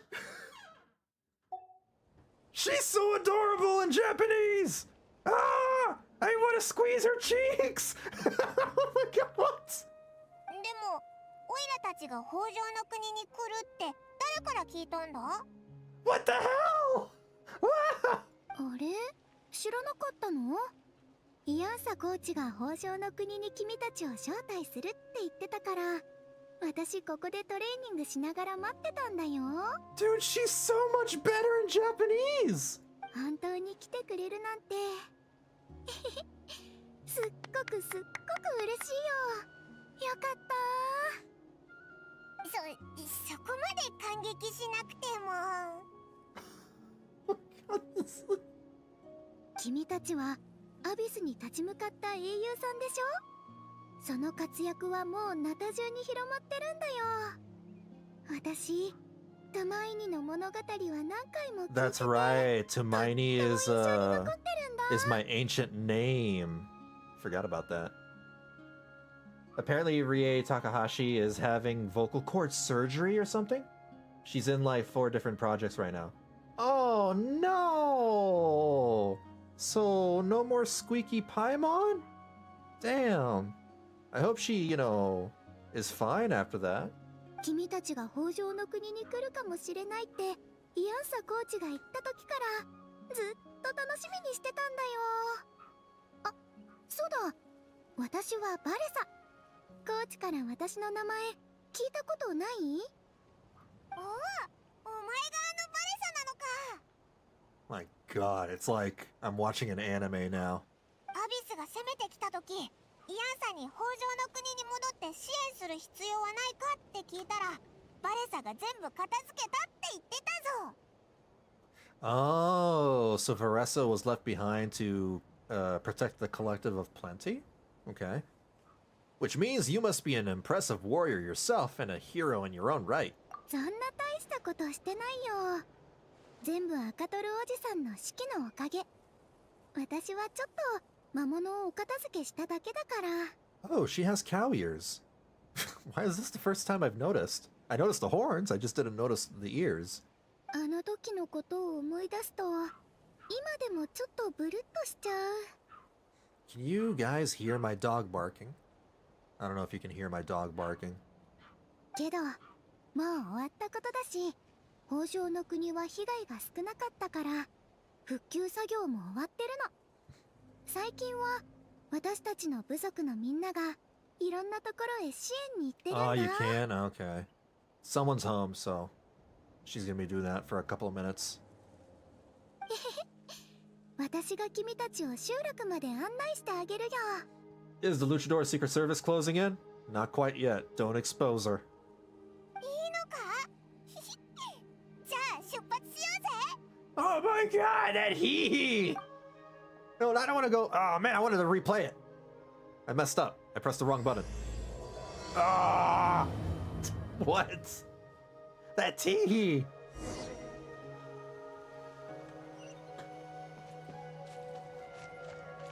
この辺りはよく火山から岩が Whoa! 落ちて What き the て hell ね did she do? 私たちはそれをタックル岩って呼んでるんだ。 The stones that fall from the volcano are pulverite. いやいや無理だぞ。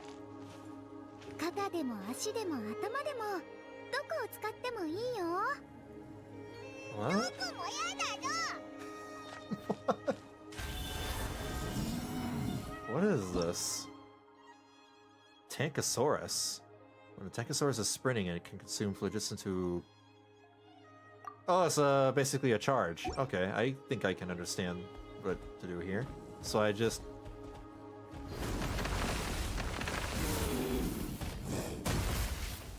Oh. That's cool.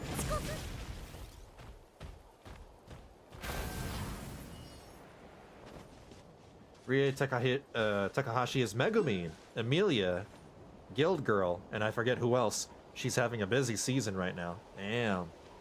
Speaking of Emilia, unfortunately, what's her name? Something Mills, the voice actress of Catching, also voices Emilia in the English dub of ReZero. ここにもタックル岩があるよ。 So listening to the English dub of ReZero right now, especially I'm watching season 3. I mean, it's just one character, so I'm not going to switch dubs. あの木の糸って何に使うもんだ？ It's slightly annoying. あれはね、私たち部族のトレーニング器具だよ。私もトレーニング my bad. 器具？ Freaking, she's so squeaky! トレーニング器具？ Training equipment! そうだな。説明するより直接見せた方が早いかも。バレサ、行きまーす。行きます。 Whoa! What the hell?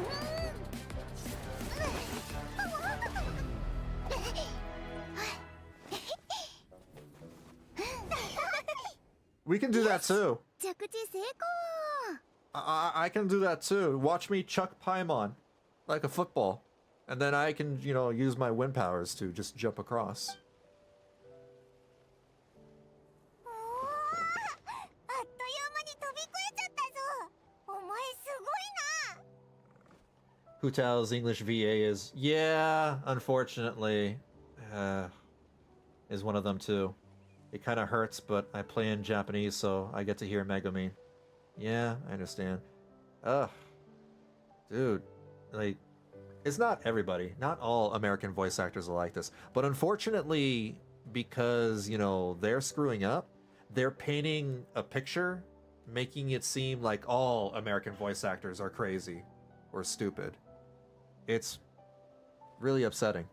Because it's really just like 1% or 5% of the American voice actors that are like this. It's not everybody. Paimon grew on me real fast in Japanese, but the nail in the coffin came with the etch of Venti's of Venti. It's on Discord if you want to hear. Sure. Give me a second. Gotcha. を手に入れたのは酔っ払い相手に歌を聴かせるためなのかよ。えへってなんだよ。That's the meme. The ehete nandayo. I heard that like a lot of times used in YouTube shorts. That's cute. そんな大したことないって。ちゃんと練習すれば誰だってできるようになるよ。Sunday too, as well as Sam and I think Tail. Yeah. Well, right now they're not, you know, in Honkai Star Rail. Thankfully, you know, we got the Amphorius people for like the entire year, so we don't gotta listen to any of them, at least for an entire year. トレーニングなしでそのまま飛んでこれちゃうんだね。私よりずっとすごいよ。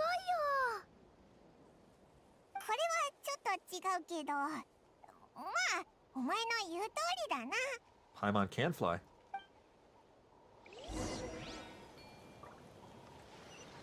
Oh, wait, let me get the thing. Yo! I got it! ところで、さっきの話に戻るけど、いつもああやって岩が落ちてくる At any moment, we'll be fine. そういうわけじゃないよ。 It's a pretty rare あれ phenomenon. は北条の国でも珍しい光景なんだ。見たくてもなかなかお目にかかれないものだから。 Varesa's not worried about getting hit by a rock. おお、そうなのか。おいらたち、運はいい方だもんな。 Varesa not afraid of, you know, falling rocks. She used to it. It's like, you know, the average Californian not afraid of earthquakes. Just used to it.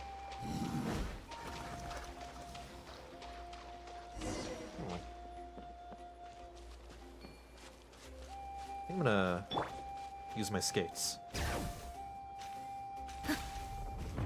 Whoa, wait! What is this? Whoa!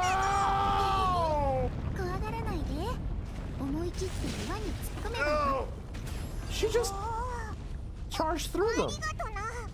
あんな大きな岩を一瞬で壊しちゃったぞ。大したことないよ。これもトレーニングのおかげだね。ヒルチャール？相手にしなくていいよ。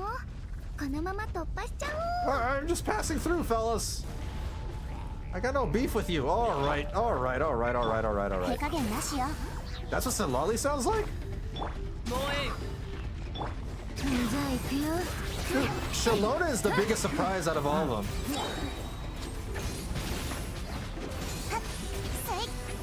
受け止められる？ What the hell? Zenless sounds squeaky too. さあ、働きなさい。頭上に用心。 I feel... I don't know how to feel. Because I kind of like the English version of Zenless. スイッチ姫よ。契約を果たせ。口封じは任せたからね。手 The 加減な English しよ。 version of Zenless kind of, you know, paints the perfect picture of, you know, of her personality. Because she's supposed to be, you know, she's supposed to be a little bitchy, right? But I mean that in a good way. 君たちすごい身のこなしだね。羨ましいよ。お邪魔虫はいつか倒さなきゃいけないけど。 Where's Farina, my と goat? りあえず今は Give me a 急ごっか。 second. I'm も trying うす to ぐ着くよ。 keep up with the story.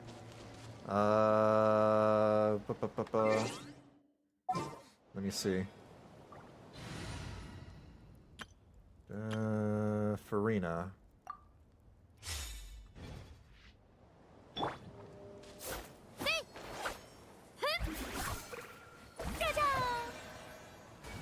She's not talking much.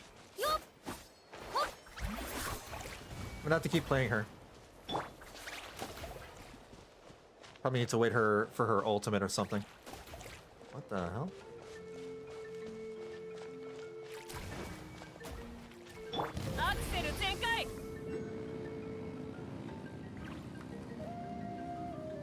Let's go grab that.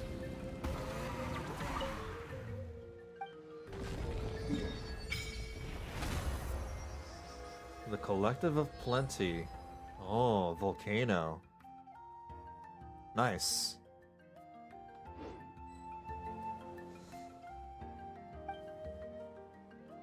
I don't know if I've... Oh, I have some. There we go. Oh, another one. Wait, what? How do I... Okay, hold on. Oh, wait, I literally have Chaska. There we go, got it. Completely forgot.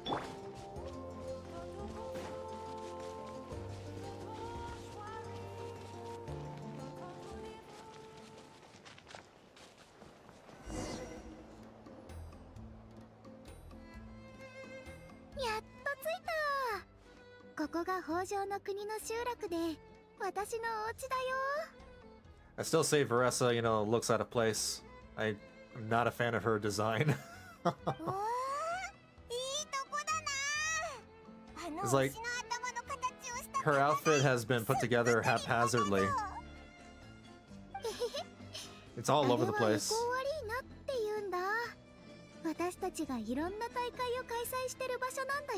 She looks like a character from Zenless Zone Zero. Because, you know, the whole schoolgirl outfit thing going on. It doesn't fit here in Genshin Impact. Well, thanks for bringing us here.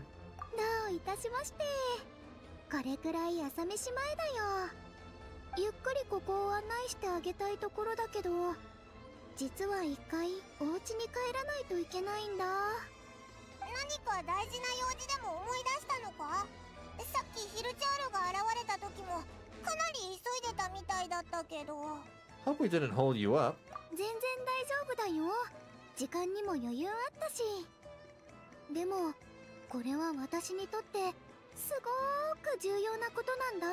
Post-workout meal. You gotta eat a lot if you work out a lot.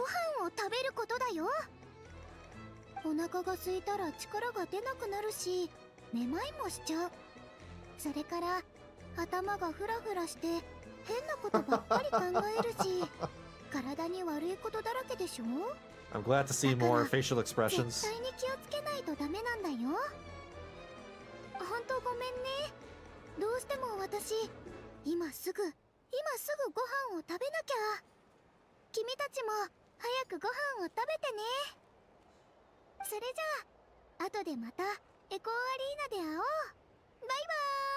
Bye bye.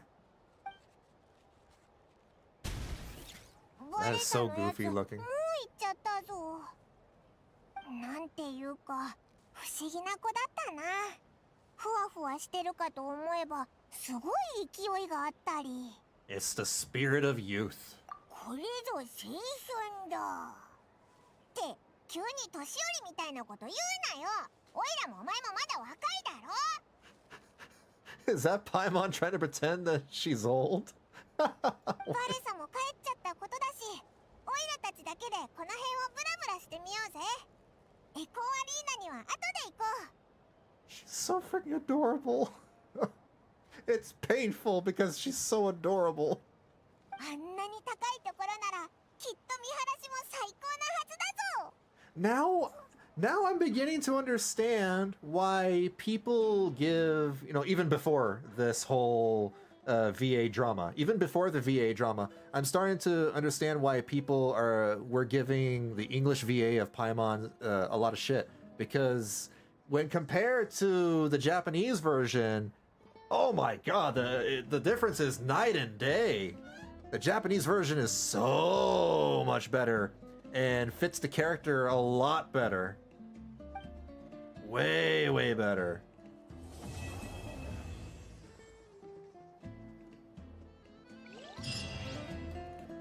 By the way, have you seen the way the small new character runs? Forgot her name, but she runs so good. Ian-san? I think? No, I haven't seen... I mean, I've seen the trailers. The video trailers that Hoyo put up. Yeah, she's just like... She runs like an athlete, right? Alright, hold on. I need to target the quest. Navigate. Okay.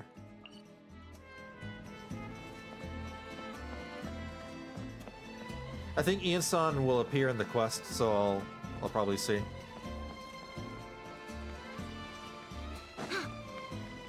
This is Farina's voice. Huh. I actually like the English VA for Farina a lot. Amber Lee Connors. I just love her voice in general, so I might be biased.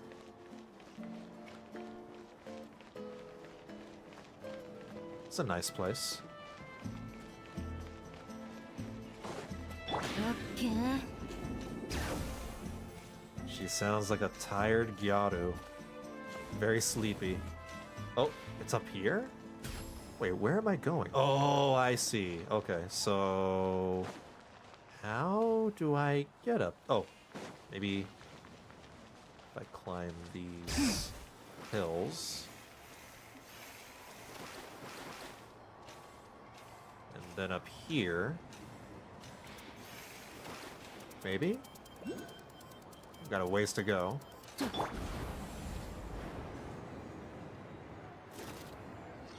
There you go. That's one way of getting up. Ooh. Oh, wait, what? That guy is fighting the bull, or whatever that thing is. The Tankosaurus.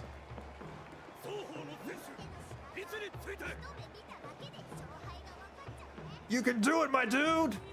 You got this! What? So, oh, wrestlers! They're wrestlers! I see. Oh, he's got the mask. He's a luchador.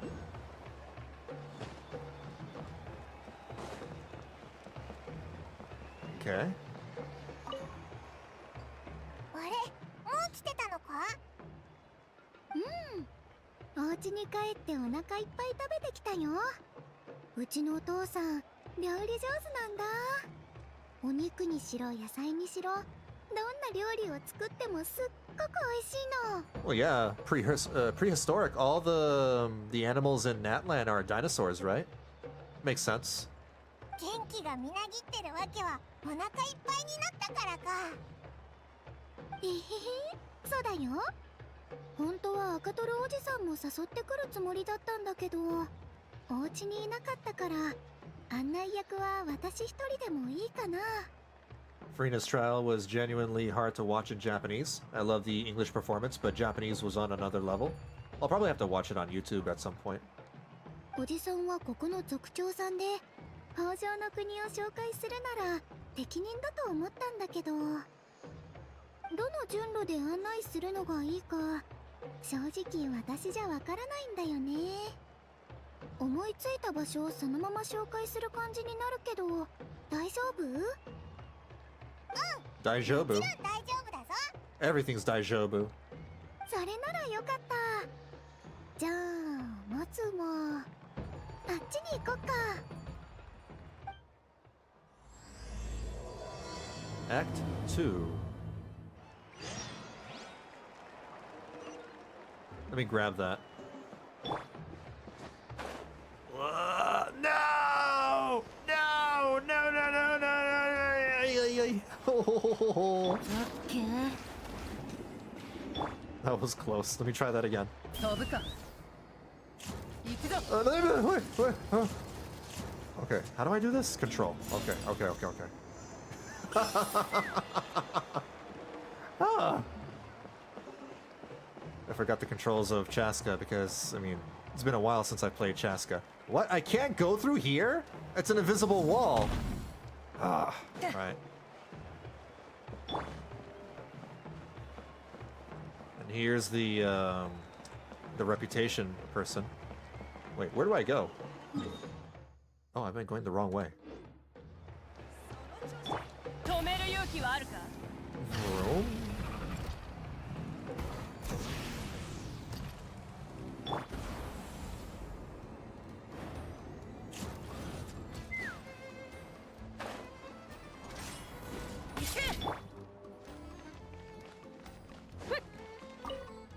Grab that.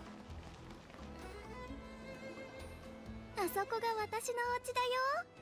ほら、前は果物屋になってて、後ろは私たち家族が住んでるところ。家の前で果物屋を開いてるのか？もしかして自分たちで果物を育ててるとか？ This Paimon needs to be protected at all costs. She is an angel, and we must protect this Paimon. The English Paimon can be thrown in the garbage for all I care. そうなんだ。うちにはすっごく広い果樹園があるんだよ。ここは集落の入り口にすごく近いから、朝になるといつも外から足音とか車の音とかが聞こえてくるの。Found it. It's in Gacha screenshots. Let me see. What the hell? An Arsenotherium? Arsenotherium? That thing's huge. Maybe that's what they based it off of. Interesting. お父さんとお母さんもその時間になるとバタバタし始めて、そろそろ起きる時間だってわかるんだ。それで一緒に果樹園に行って手伝うのか？それは Oh, closer to 頭 elephants. では起きなきゃってわかってるんだけど、体の方が準備できてるかどうかはまた別の話で、だいたい布団の下に頭を潜らせてそのまま寝ちゃうんだ。わかるぞ。そういう時にする二度寝っていつもより超ぐっすり寝れるんだよな。Ah, I just want to squeeze her cheeks and just pat her in the head like, you know, a puppy. What the hell? Why are you so adorable? This is the most lovable version of Paimon ever. Oh my god. それに出発するときはこいつが絶対起こしてくれるから全然大丈夫だし。I understand now. I understand. Well, next time I'm sleeping in, and you can wake me up. 冗談だって。ちょっと空気を和ませようと思って言っただけだから。そんな怖いこと言うなよ。たまにはのんびり遅くまで寝るのも悪くないよね。私はいつも目が覚めたら、まずお父さんとお母さんの部屋を片付けてトレーニングに出かけるんだ。それでご飯を食べ終わったら、お父さんとお母さんは出荷しに行くの。その間は私が果樹園で働くんだ。Also remember the Japanese voices are done in-house, so this Paimon is in line with Dawei's vision. Oh, in-house. Wait, in-house as in within the Chinese, in a Chinese studio? That can't be possible because Rie Takahashi is based in Japan. So you mean like... Oh, okay, so maybe like actual studios, but, you know, stationed in other regions or countries or whatever. And they probably, you know, work together directly, as opposed to voice actors over here in the West where they work remotely, right? At home or whatever. That should be about now, right? じゃあ果樹園に行ってみようぜ。おいら見てみたいぞ。いいよ。後で案内してあげるね。今は私についてきて。こっちだよ。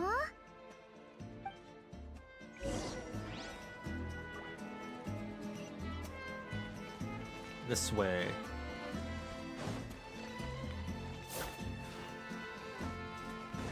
Wait. I could just look at the voice lines from here. I completely forgot about that. 何をぼーっと突っ立っているんだい？嬉しさのあまり言葉も出なくなったのかな。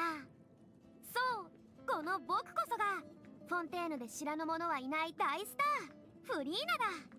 スケジュールがびっしり埋まっている僕に会えるなんて、君は本当に運がいいよ。Actually, I think I like the English voice better. I think I like Amber Lee Connors better. No offense to the Japanese voice, but like what Amber Lee Connors does for the character is like she kind of gives it, you know, she gives Farina a very sophisticated and noble air to her, but at the same time sounds like, you know, she's very full of herself, right? And she does that really damn well. You know, the whole Ojo-sama vibe. I don't know about this one. お茶会は淑女の必修科目さ。お茶会における礼儀作法を学びたいなら、僕が教えてあげよう。Nah, I think Amber Lee Connors sounds better. I think. Go back. I'm gonna go back.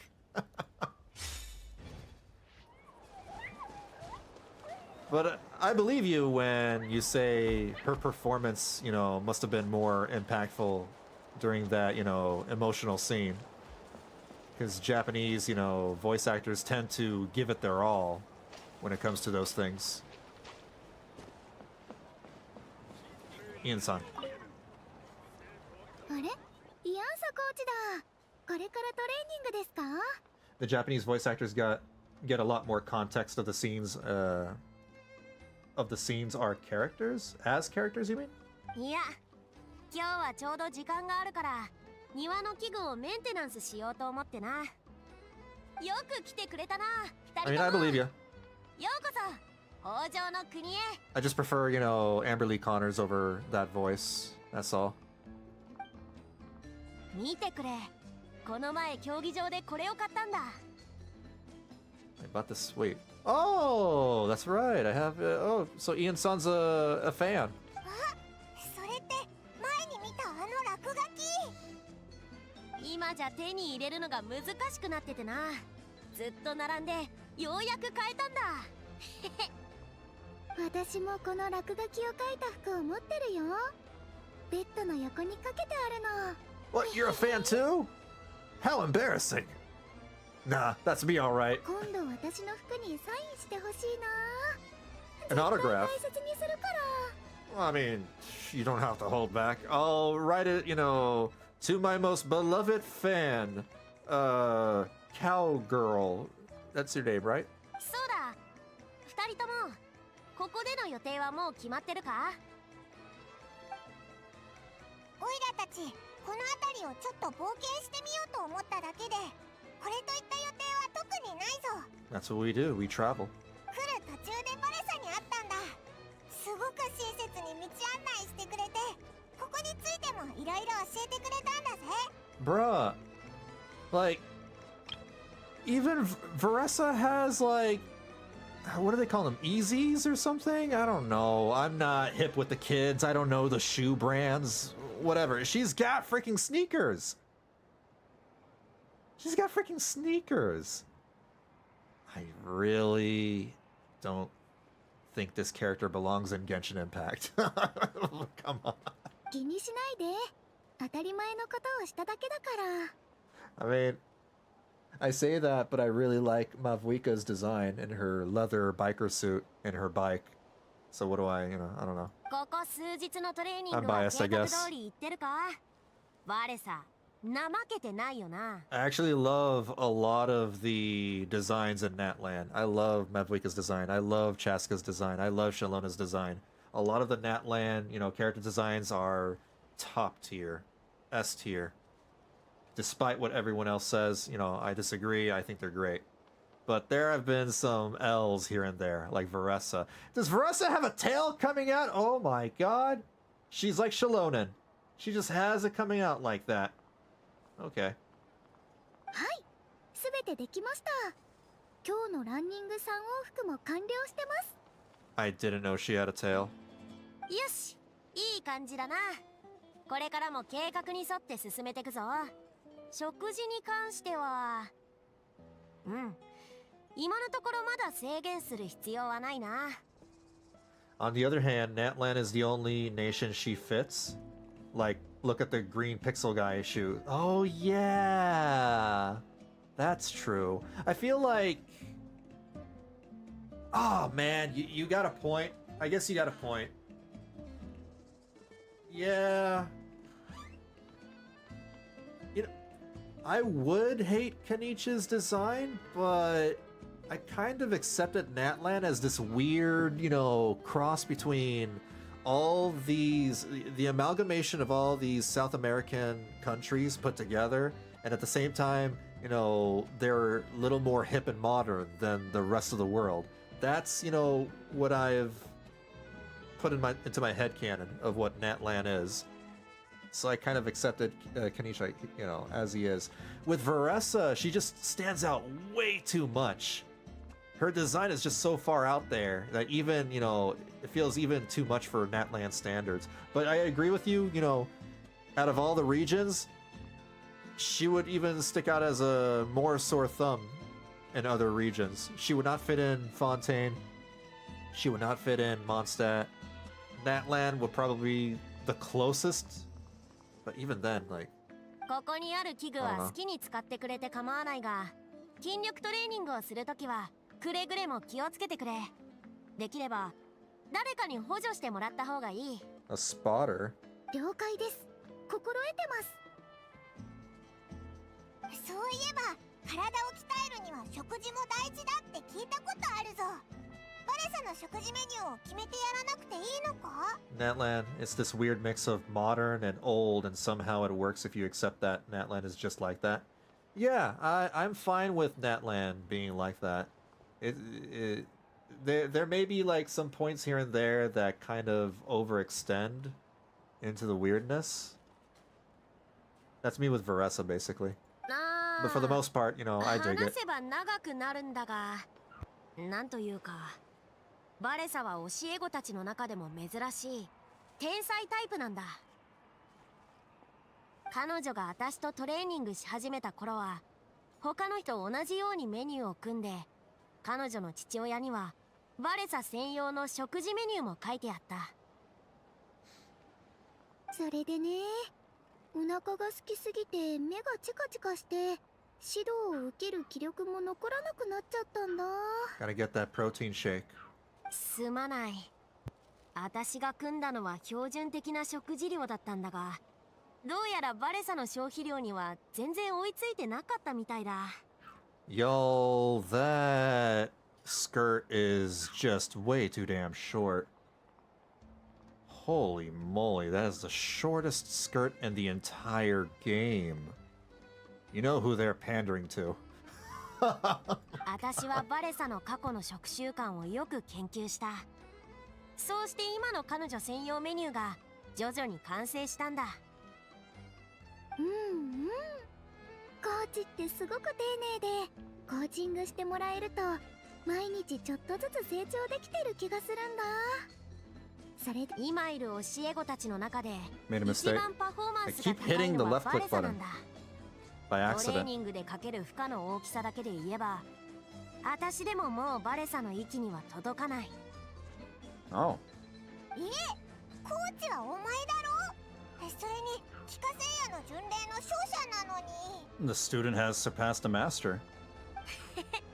驚くことはないさ。これは筋力トレーニングの世界ではよくあることなんだ。才能はすごく重要なものだからな。おお、すごいな。全然そんな風には見えなかったぞ。 Weirdly enough, I have this feeling that if Hoyo tried to have designs closer to the inspiration source, they would get even more shit over it than with this, where the inspiration is kind of vague. You have a point. You have a really good point. Because if they had, you know, gone, you know, completely in the South American direction instead of the weird direction, they would have gotten more flack because of the whole, you know, the drama thing. In this way, it's easier to accept that this is a fantasy world. This is not... Yes, there are some inspirations from, you know, bits and pieces from South America and whatnot, but at the end of the day, this is still very much a fantasy world. 私は大げさに言ってるわけじゃないぞ。バレサの And 実力は aesthetically, it かな definitely, り you 頼り know, にな looks るんだ。 that way. けど、もう少し自信を持ってくれたらいいんだがな。So I guess at the end of the day, you know, this is probably, you know, the smart way to do it. コーチが丁寧に教えてくれたおかげですよ。 Of course, the people on Twitter are not going to agree. 私自身は But そんなに Twitter 苦 people 労 be して Twitter. ないと思いますよ。Just further proof that you're a natural. 違うよ。トレーニング器具とか魔物が相手なら全力を出せるってだけ。そっちの方が気が楽だからね。でも誰かと戦うってなると点でダメ。相手を怪我させちゃうかもって怖くなるの。 She's too strong? そうなのか。じゃあ帰化聖夜の巡礼はどうしてるんだ？団体戦なんて勝てたことないし、ましてや10位なんて言うまでもないよ。競った力の真髄の一つはコントロールすることにある。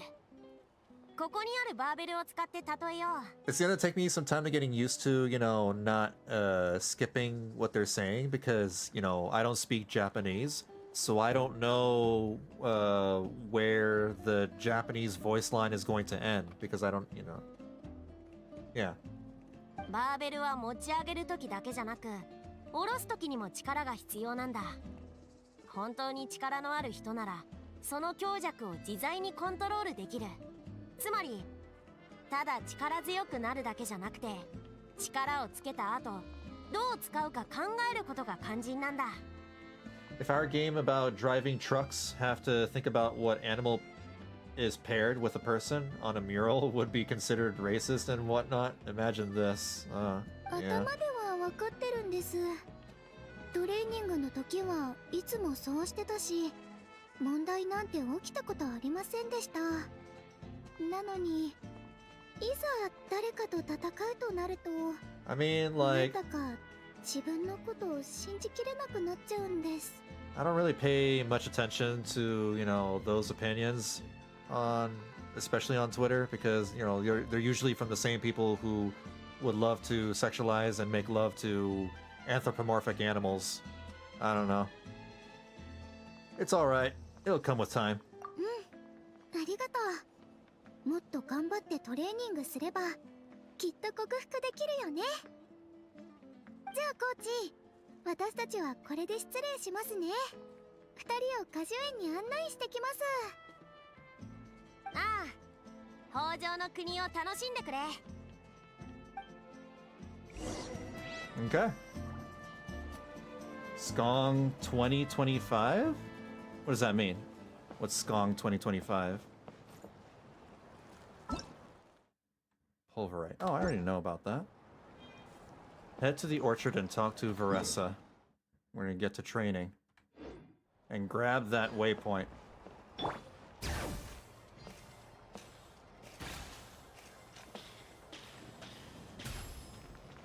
It means Skong. That doesn't help. What is Skong?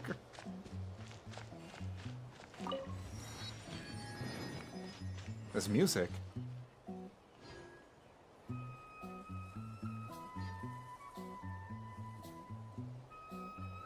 That melody at the beginning, it made me think of that song, that really old classic song. I got sunshine on a cloudy day. When it's cold outside, I got the month of May. Yeah, that's what it sounded like for a second there. Obviously it changed after the first few notes.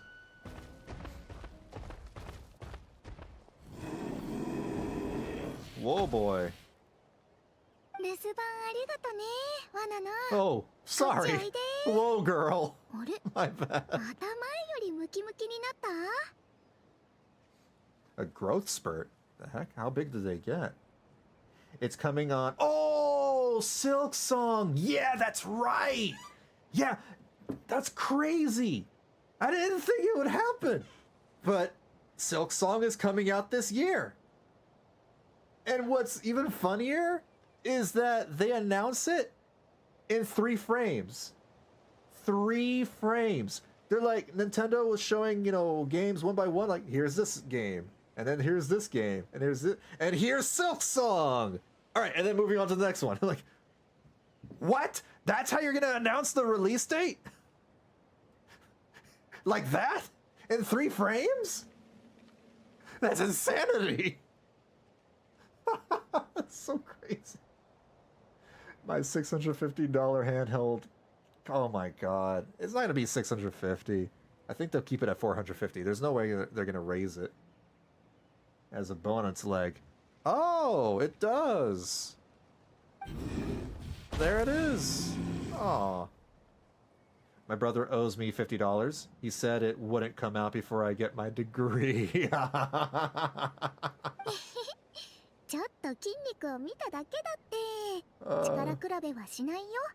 勝負はまた今度ね。Must be really fun making bets on Nintendo Switch because Nintendo, you know, is so far out there. You can't really predict what they'll do. この子は罠だっていうの。普段果樹園に人がいないとき、ここを見張ってくれてるんだよ。すっごく頼りになるし、人懐っこいおちびちゃんなんだ。おちびちゃん？だいぶがたいよくて強そうだけど。If that's little, then yeah, the big ones must be scary big. さあ、どうぞ入って。ここがうちの果樹園だよ。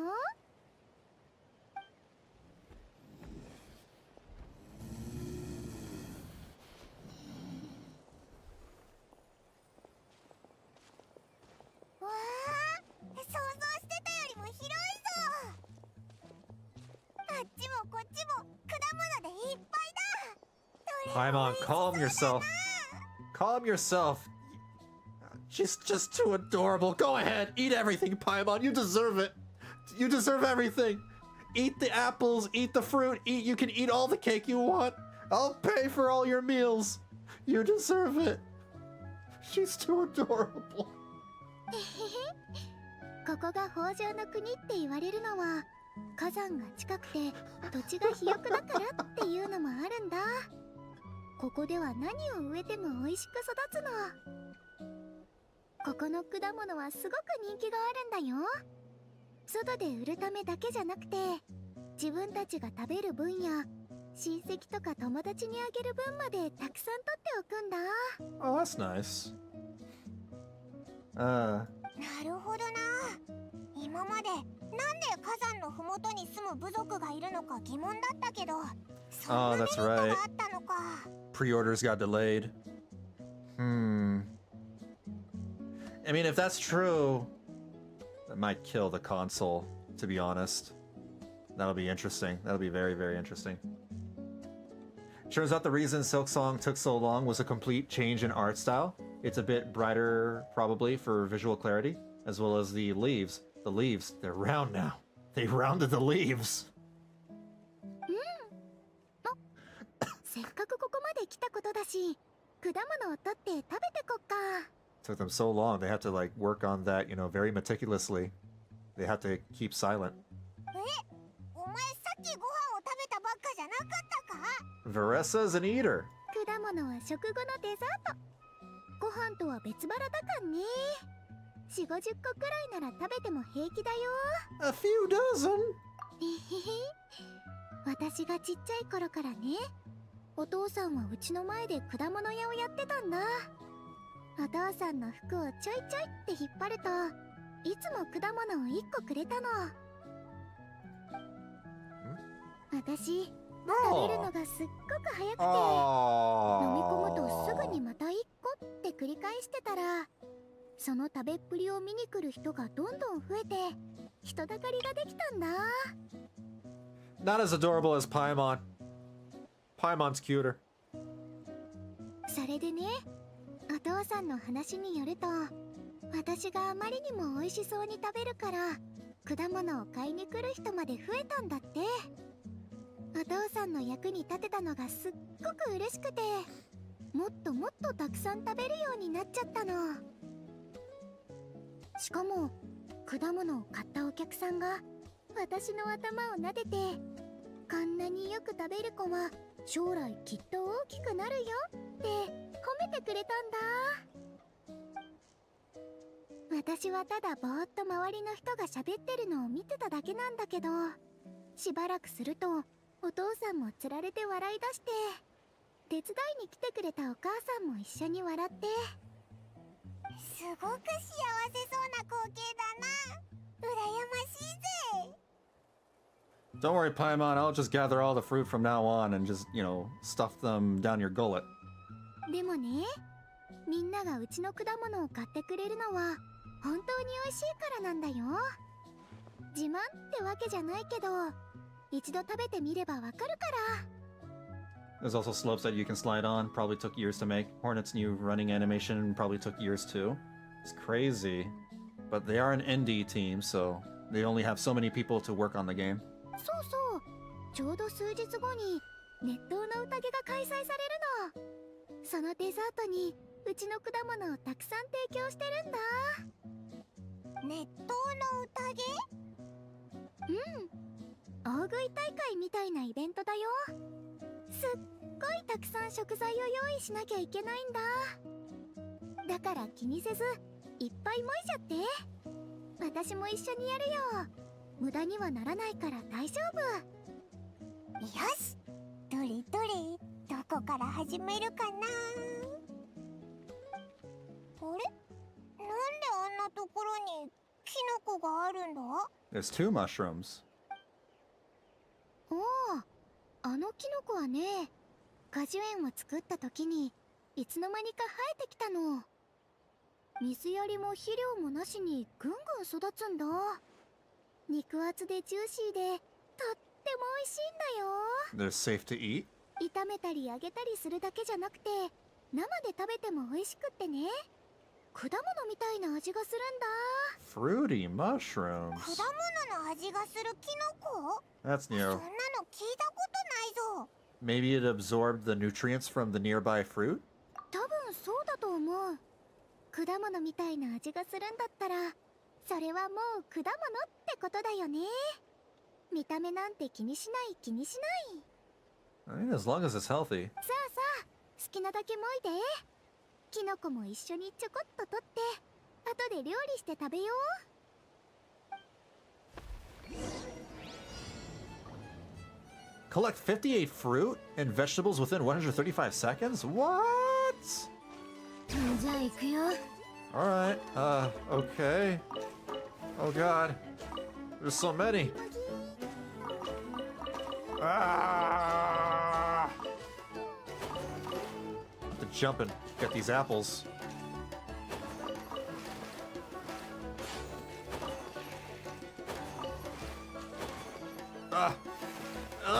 Wait. There we go. Like that. Got it.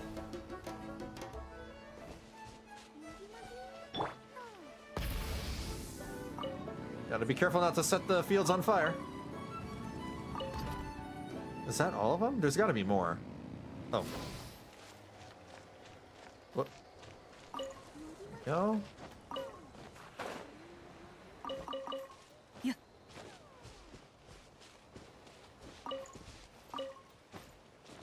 What? I saw the design for the next character coming out in 5.6. Escoffier, I think that's how you say her name. She looks really nice. I actually will save my Primo Gems for her. She's right up my alley. Fontaine characters have, really cool design.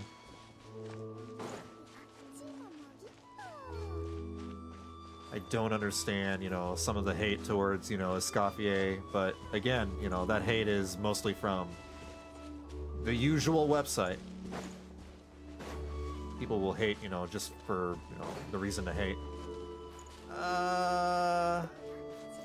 Where are the rest of the fruit? I don't... Over here. I'm trying my best. This is actually harder than I thought. No! No! No! No! Wait!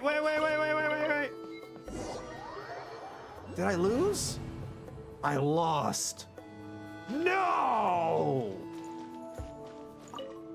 No way. I gotta do it again? Okay. Do this seriously now. Now we're serious.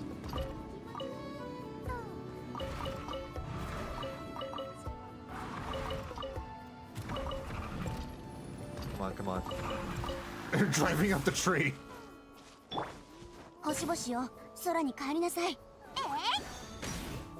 Oh, I can just do that.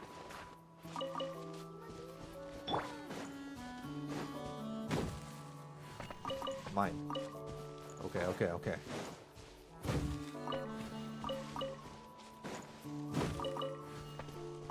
we go. Over here.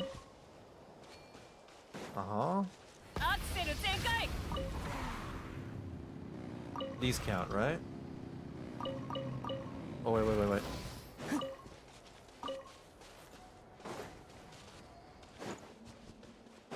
Oh.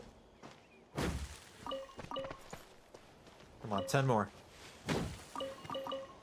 We got this.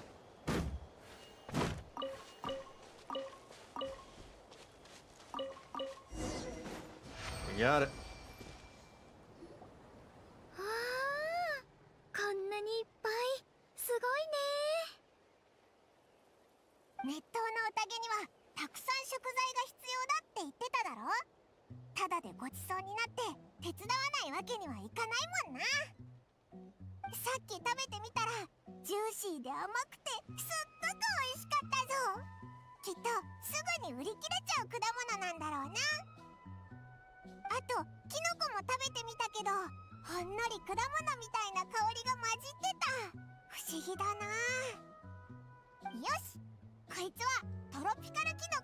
Berry shrooms? When it comes to food, Paimon's judgment never fails.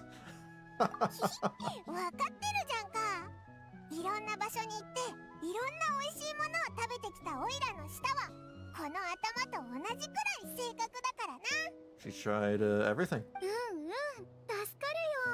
ありがとね。じゃあ、私もサクッと取り掛かろうかな。さっき言った通り、キノコ料理を作るから、ちょっと待っててね。She has bandages on her fingers. Does she get injured a lot? Before long, Varesa places a piping hot mushroom dish. 私、料理の腕はそこまでだから、あんま期待しないでね。 Not the greatest cook, she says. Look at how extravagant that dish looks like. Not the greatest cook. Yeah, look at how... What?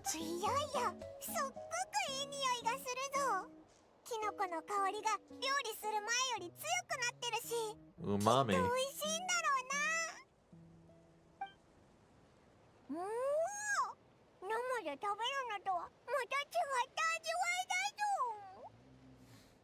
She deserves everything, you guys.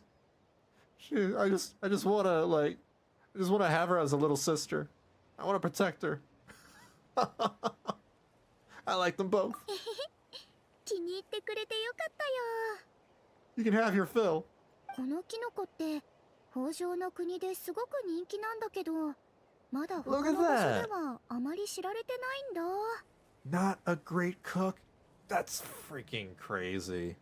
今回の熱湯の宴はこのキノコを宣伝するためでもあるんだよ。アトリエおじさんがいろいろと工夫して新メニューを作ったんだ。もし興味があったら参加してみてね。 What do you think, Paimon? オイラか？熱湯の宴。もちろんオイラが参加しないわけにはいかないだろ。まあ大丈夫。 Oh, I did it again. Damn it. 食べ物が無駄になることはないから心配いらないよ。もし食べきれなかったら私に言って手伝ってあげるから。それなら安心だな。っていよいよオイラが参加したらお前とはライバルってことになるよな。I mean, if it's a food competition, you totally could win. そこはやってみないとわからないんじゃない？君も結構食べる方でしょ？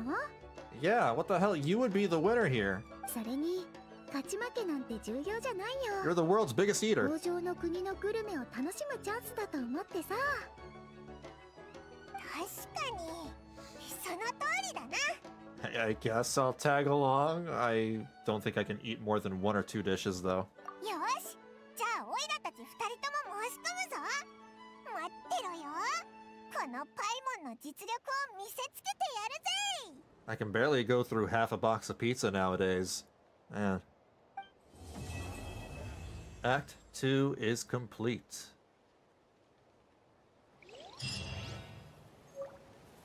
Okay. I think this may be a good stopping point. Because up next is Act 3, and that should be like the final part of the quest, right? So I'll continue this tomorrow at 7 p.m. Pacific. I'll finish up Varesa's quest tomorrow, and then I'll also do the this event over here, the Tournament of Glory and Bloom, which shouldn't take more than 3 hours. I went ahead and looked about how long this quest line is, and it's about like 2.5 hours. And with me talking over the quest, should be like 3 hours plus the remainder of Varesa's quest. Should be like around a 4-hour stream, give or take, for tomorrow. Yeah, that'll be the plan for the evening tomorrow.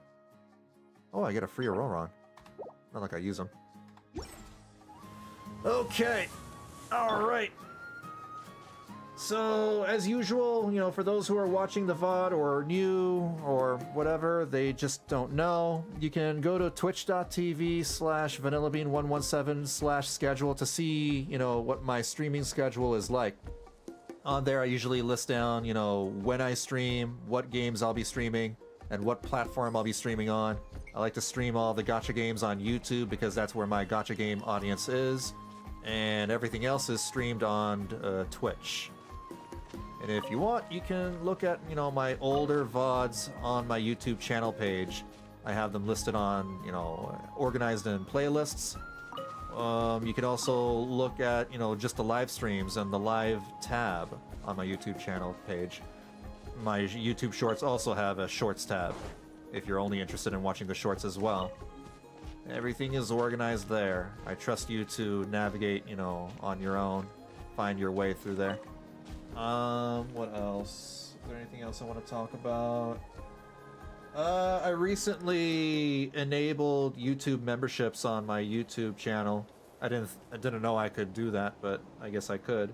I made them cheaper than subscriptions on my Twitch. On Twitch, they're like $6. On YouTube, I made them $3. The reason being is because right now, at the moment, I'm only allowed like 4 emotes. Only 4 damn emotes for the YouTube channel. And on Twitch, I have a lot more. I have like about 10 emotes. But it is what it is, so I thought it would be only fair, you know, to charge cheaper on YouTube. That's only if you want to, you know, if you care to support me, and if you can't afford to, totally understand. It's just there as an option. What else? That's about it, really. Yeah. As always, you guys, you know, stay safe and be kind to each other. I will catch y'all later. Until then, thank you for hanging out with me, by the way.